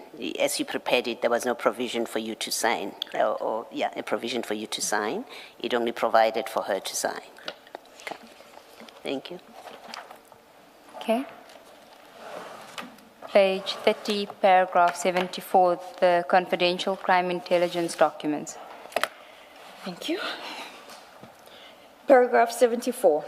On the 19th of December 2024, the team was scheduled to meet with Mr. Adams. However, Mr. Perumal stated that there was a miscommunication and Mr. Adams was at Sun City Resort. I refused to travel to consult at that venue. Arrangements were then made to meet in Cape Town on the 6th of January 2025. In the meantime, on the same day, Mr. Perumal and Rapesu and I met at a spur in Midrand Halfway Gardens regarding the confidential documents that Mr. Adams alleges was pushed under his door. Mr. Perumal was to provide me with the documents to peruse. First, the documents related to crime intelligence. If it were up to me, and I did say so during the consultation with Mr. Adams, I wanted to charge him. I also wanted an explanation from him as to what did he do with the documents. This is now in January, not... Yeah, sorry, Advocate. You're moving ahead. I am. First, the documents related to crime intelligence. If it were up to me, I would have considered charging Mr. Adams for possession of these documents. In the bundle of documents were 74.1, receipts of a forklift in respect of which payment has been made, a copy of the internal vetting report of Major General Mudondo. This was particularly concerning to me, and I voiced this discomfort. May I explain why? A vetting document, I think most of us here would know, contains your address, your ID numbers, the ID numbers of your kids, your spouse, your banking detail, and this document is the school that your kids go is now slotted under someone's door and they are in possession of it. It was very concerning, the amount of information that it had. 74.3. A statement from either Mr. Pinar of Crime Intelligence or a Mr. Van Vieren. I'm not sure if it was a Mr. or Miss, but it was either Pinar or Van Vieren. I cannot recall the name, relating to Lushaba's housebreaking and the involvement of the vetting unit. 74.4. Media articles about Mr. Lushaba's housebreaking incident. 75. These are the documents I recall because... The only documents I... Sorry. These are the only documents I recall because I saw those documents once on that day and never again. I perused the documents and asked Mr. Rapesu to take notes. The documents appeared to identify possible witnesses and suspects. However, the names in the documents did not correlate with the list of names that Advocate Johnson gave me on the 5th of December 2024. Not correlate entirely, because there were some that did. Correct. Okay. Did not correlate entirely. Okay. Then 6 January 2025, consultation with Mr. Adams. Thank you. Paragraph 76. We all went on our annual break, and on our return in January 2025, Mr. Rapesu and Perumal and I went to Cape Town on the 6th of January 2025 to consult with Mr. Adams. We met Mr. Adams at the Cape Town DPP's office. I questioned Mr. Adams about how he came into possession of the crime intelligence documents and what he did with the documents from the time he had received them. He said that he had retained copies and given the documents to Mr. Perumal. He stated that he reported the incident to the Police Portfolio Committee and was shut down by Mr. Ian Cameron, the chairperson of the committee. 77. Thereafter, we informed Mr. Adams that his A1 statements in all the dockets would have to be supplemented because they were wholly inadequate. And what was required was actual proof of the allegations contained in his A1 statement, the Section 27 referral and the Section 27 referral affidavit. We proceeded to draft the affidavits, and if I recall correctly, Mr. Perumal typed the supplementary affidavits, and I was assisted by a prosecutor to print the affidavits, the prosecutor being part of DPP Cape Town. Can I ask a question? You obviously spoke to Mr. Adams on the 6th. Correct. Did he explain to you how the documents, because you say you wanted to charge him for that, and if I remember correctly, the suggestion is that somebody slid the documents under his door at the offices in Parliament. Is that possible? I mean, does that story make sense to you? Because if it did, then they would have fallen into his lap, you know. It's not as if he was in possession of them. If somebody dropped classified things on my desk, they are there. May I, from my consultation with him, explain why I agree with the Commissioner? When I was consulting, I was explaining to him, you are in possession of these documents. What did you do? You know that process. And I said to him, do you understand this is a criminal offense? And he said to me that it was slotted under his door in an envelope. And then I said to Mr. Rapeso, we are in Cape Town. Well, actually, I said it to Mr. Rapeso and to Mr. Perumal, because he was sitting on their own and I was on the other end of the boardroom. So I said to them, okay, we're in Cape Town. We can go to the parliamentary building and go and get the video footage. Also, we can get the register of who signed into that building on that day. And Mr. Adams' reply was, there's no cameras on that in his corridors where his offices are, and I find it very strange. And then with regards to the register, Mr. Perumal told me it will be futile because of how many people sign in and out. So yes, I did draw the same conclusion as the Commissioner, that this could not have happened. I mean, if somebody left classified documents on my desk and I happen to open the envelope and I see that they are there and I report the matter to IDEC, why would you charge me for that? Because I found them there. It's not as if, you know, I acquired them through some improper means. Commissioner, we must look at the timelines. And that is what I questioned about. I questioned, you received in September under your door. You opened your cases at the end of October. You refer to IDAC middle end of November. That's a very long time to be in possession of those documents. It means he had them with him for at least 2 months before Correct. he came to IDEC. Correct. The other concern is that when you were opening the dockets, if you didn't want to give the original of the documents that was slotted under your door, why not make copies, have them certify it, and attach it to the A1? I assume he kept them with him even after the Section 27 referral to IDEC. He did not give them to IDEC.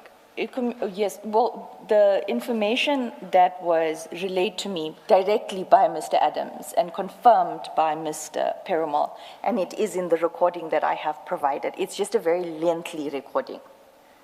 I recorded the entire consultation with Mr. Adams.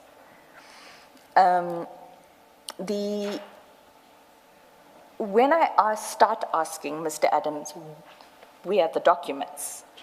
He said, no, I kept copies, but I'd given the documents to Dylan. And Dylan confirms, yes, yes, yes, no, we have them, we have them.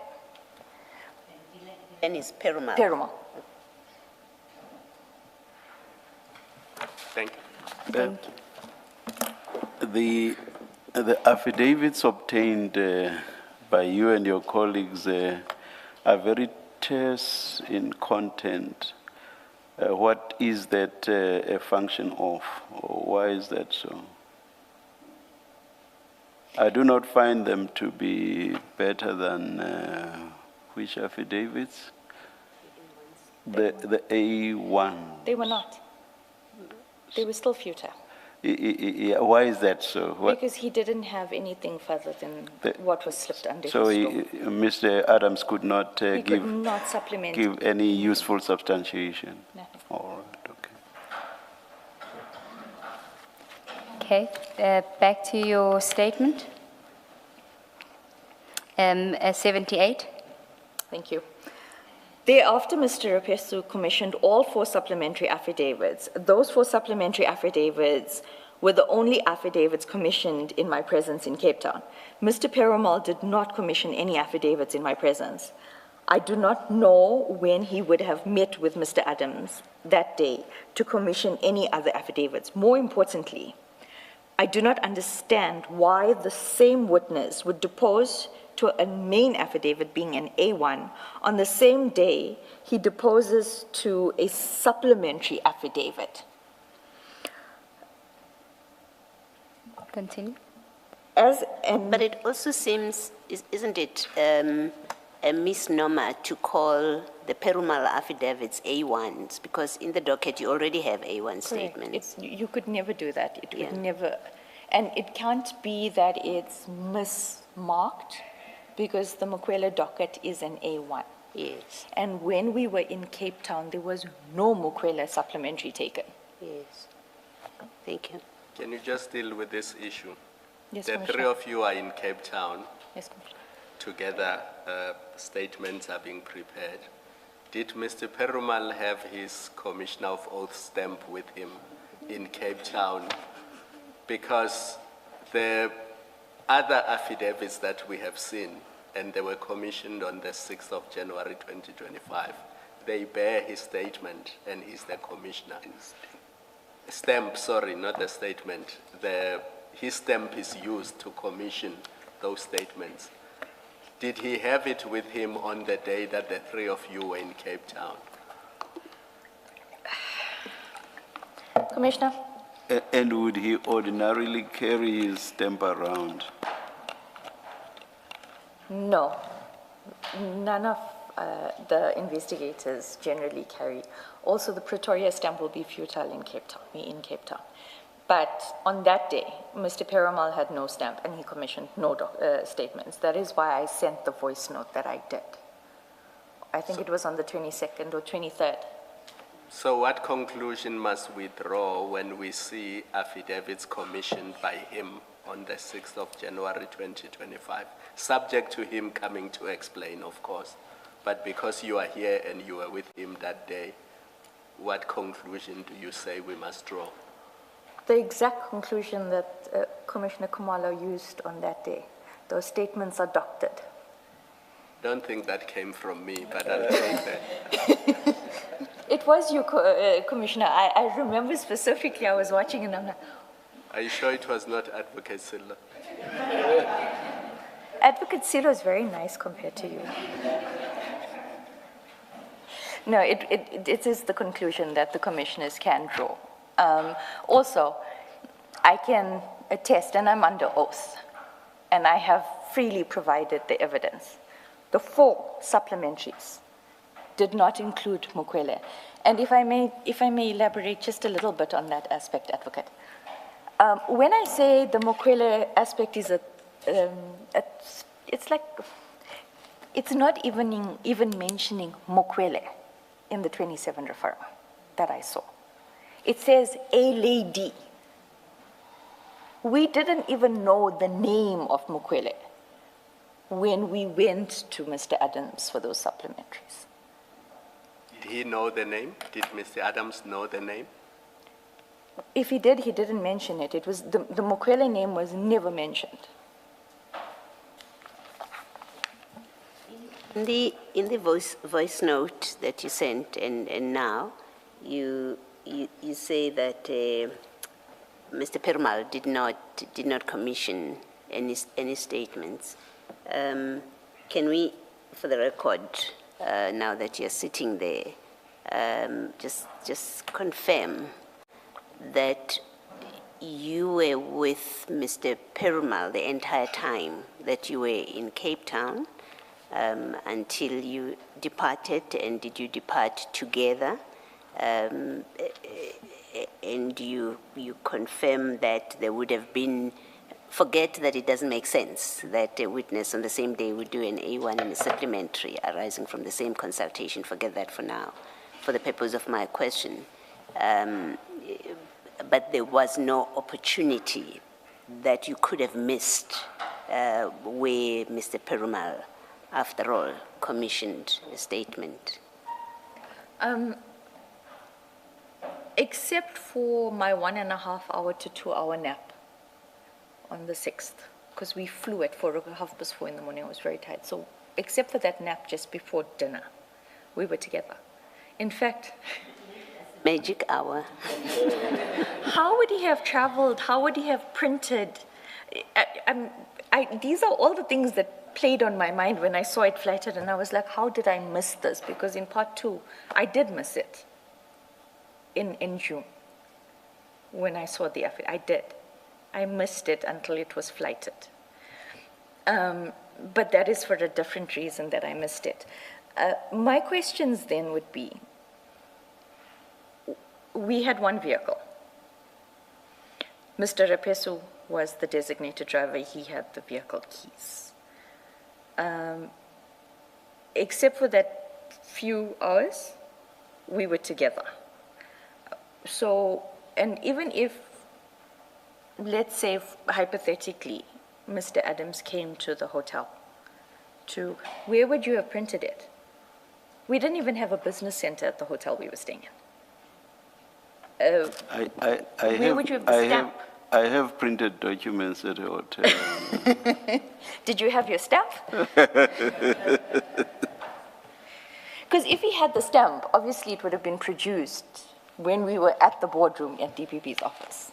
So what you're saying is, but for that 2 hours, 1 to 2 hours that you took a nap, there was no opportunity for Mr. Perumal to have sat down, taken a statement, and then got it commissioned.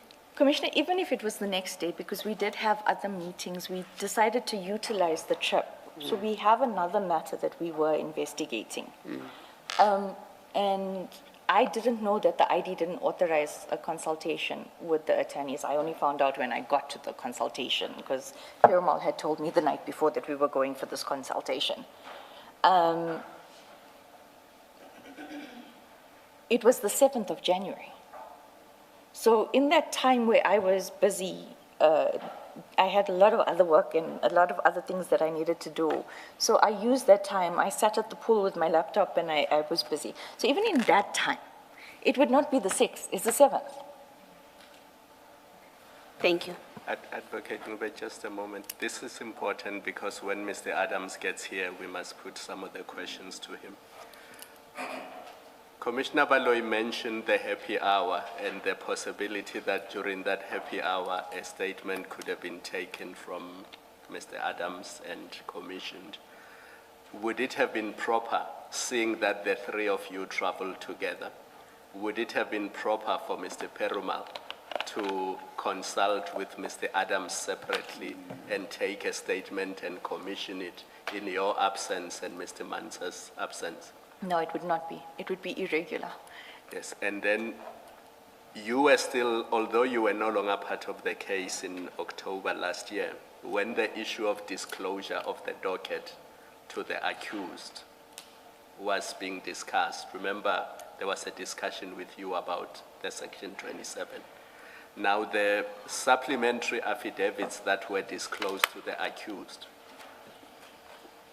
was it the Perumal affidavits or the affidavits that the three of you took, the 4 that you took in Cape Town when you were all there? Which ones were disclosed to the accused?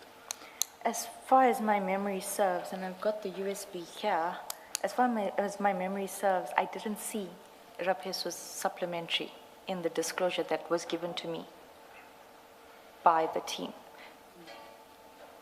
So the disclosure given to the accused, remember when the docket is disclosed to the accused, which sets of affidavits? Was it the affidavits that you were aware of, or was it the ones that Mr. Perumal commissioned? When disclosure took place, and when I saw the flighted, and then when I went to the USB that was disclosed to me, which is the same copy that was disclosed, it's the 6th of January, 2025, commissioned by the schizophrenic affidavit, the Pretoria, Cape So Town, it's Dillon, a- Perumal. It's the Perumal affidavits that were disclosed to the accused. Isn't that improper because it means incorrect affidavits are disclosed to the accused and not the original affidavits that were taken from the witness? I would say that the commissioner is being kind. It's unlawful. It is unlawful. It is unlawful. It is not irregular. It is unlawful. It is an offense. And then you mislead the court when you say to the court a full disclosure of the docket has been made to the accused, when in fact that is not the case. Correct. And you're supposed to, by law, even if it doesn't support the state's case, you're still supposed to disclose. Because we are not persecutors, we are prosecutors. Our job is to present the evidence for the court to decide.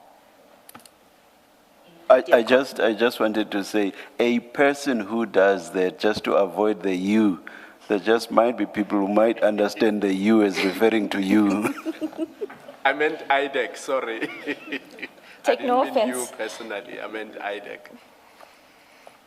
You say it's unlawful. In fact, your code of conduct says you must disclose even material that assists an accused person. Correct. That is in your possession. Correct. Yes.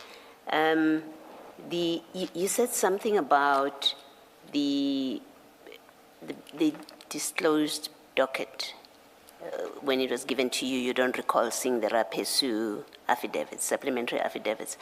Ordinarily, you as the prosecutor in this team, what role do you have when it comes to the disclosure of the docket? Do you look through it? Does it get given to you? Do you have any role whatsoever, even if it's a passive role of it does get given a copy?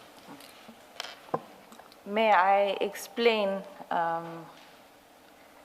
Perumal's team and disclosure versus IDAC at disclosure? Even the prosecutors don't get given the original dockets. What Perumal's team we're Perumal's talking team. about? Okay. We get given scanned copies of the docket. We have to work off scanned copies of the docket. Advocate, may I?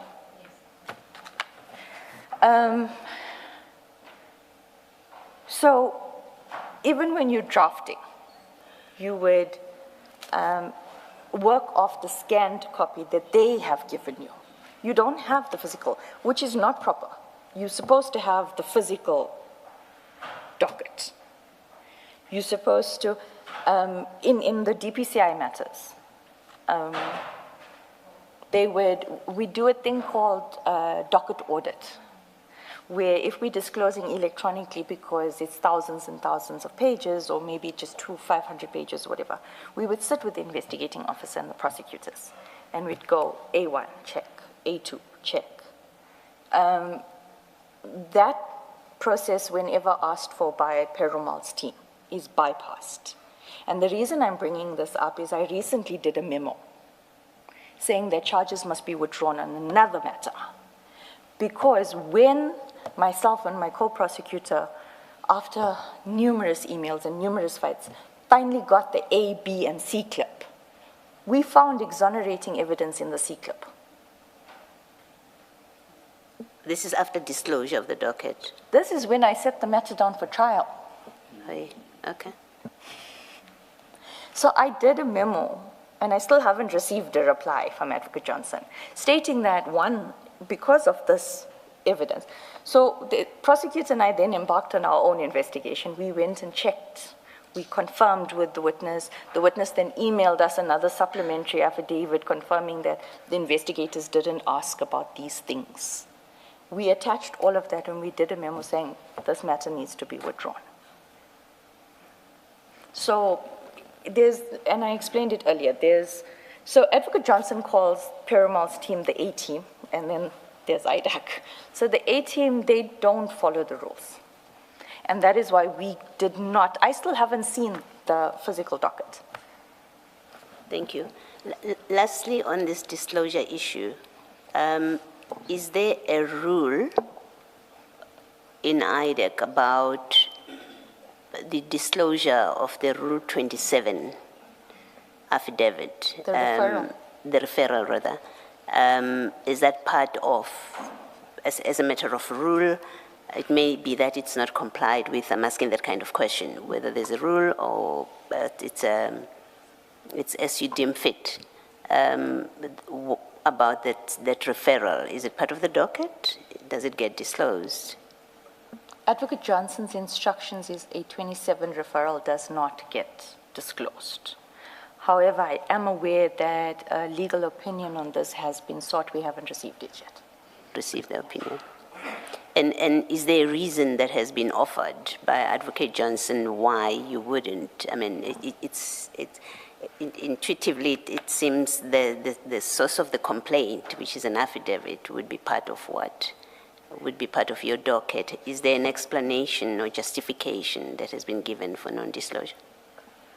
Commissioner, when I brought this up in 2023, I was shut down as it is just not. There's no explanation. It is, I said, and that's it.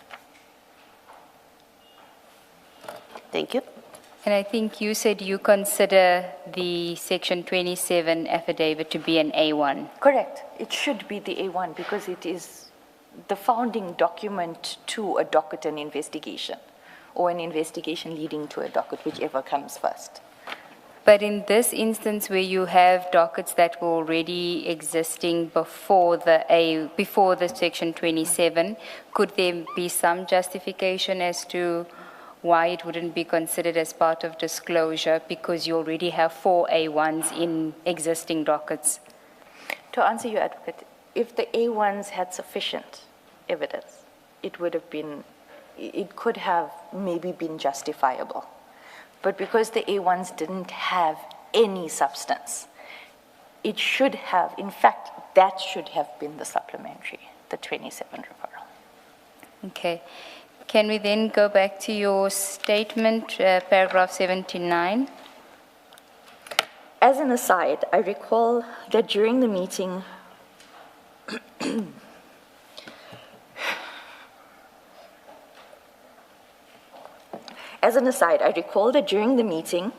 Mr. Adams showed us messages that he had received from either Minister Mkunu directly or from Mr. Cedric Nkabinde. I cannot recall. These messages were allegedly from Lieutenant General Mkhonazi from the PKTT. About the PKTT. Sorry, about the PKTT. Read that sentence again. Just start the paragraph again, as an aside. As an aside, I recall that during the meeting with Mr. Adams, showed us messages that he had received from either Minister Mkunu directly or Mr. Cedric Nkabinde. I cannot recall. These messages were allegedly from Lieutenant General Mkhonazi about the PKTT. I did not read the messages. I frankly was not interested. And I just handed the phone back to Mr. Adams. Can you tell us what Mr. Adams said the messages were about? Mr. Adams said that the messages were Lieutenant General Mkhonazi threatening to arrest Minister Mkunu if the PKTT was shut down. And this was on 6 January 2025? Correct. Okay. You didn't see the messages? It wasn't something that interested you? No. Okay. Then paragraph 80? The events that follow after 6 January 2025 were even more concerning, which I will deal with in my second statement. Chair, as indicated, the witness is going to testify in 2 parts. She's still in the process of finalizing the second statement. We would ask that her evidence be parked until Tuesday for her to finalize that, be interposed by a witness tomorrow, potentially 2 tomorrow, along the same stream, the IDAC stream. Chair. Thank you, Ms. Sigels-Ncube. Thank you, Ms. Ramsamy. Thank you, Chair. The hearing of your testimony is postponed to 9:30 on Tuesday. The 4th. 18 date, 4 August 2026. Let's adjourn and resume at 9:30 tomorrow. Thank you.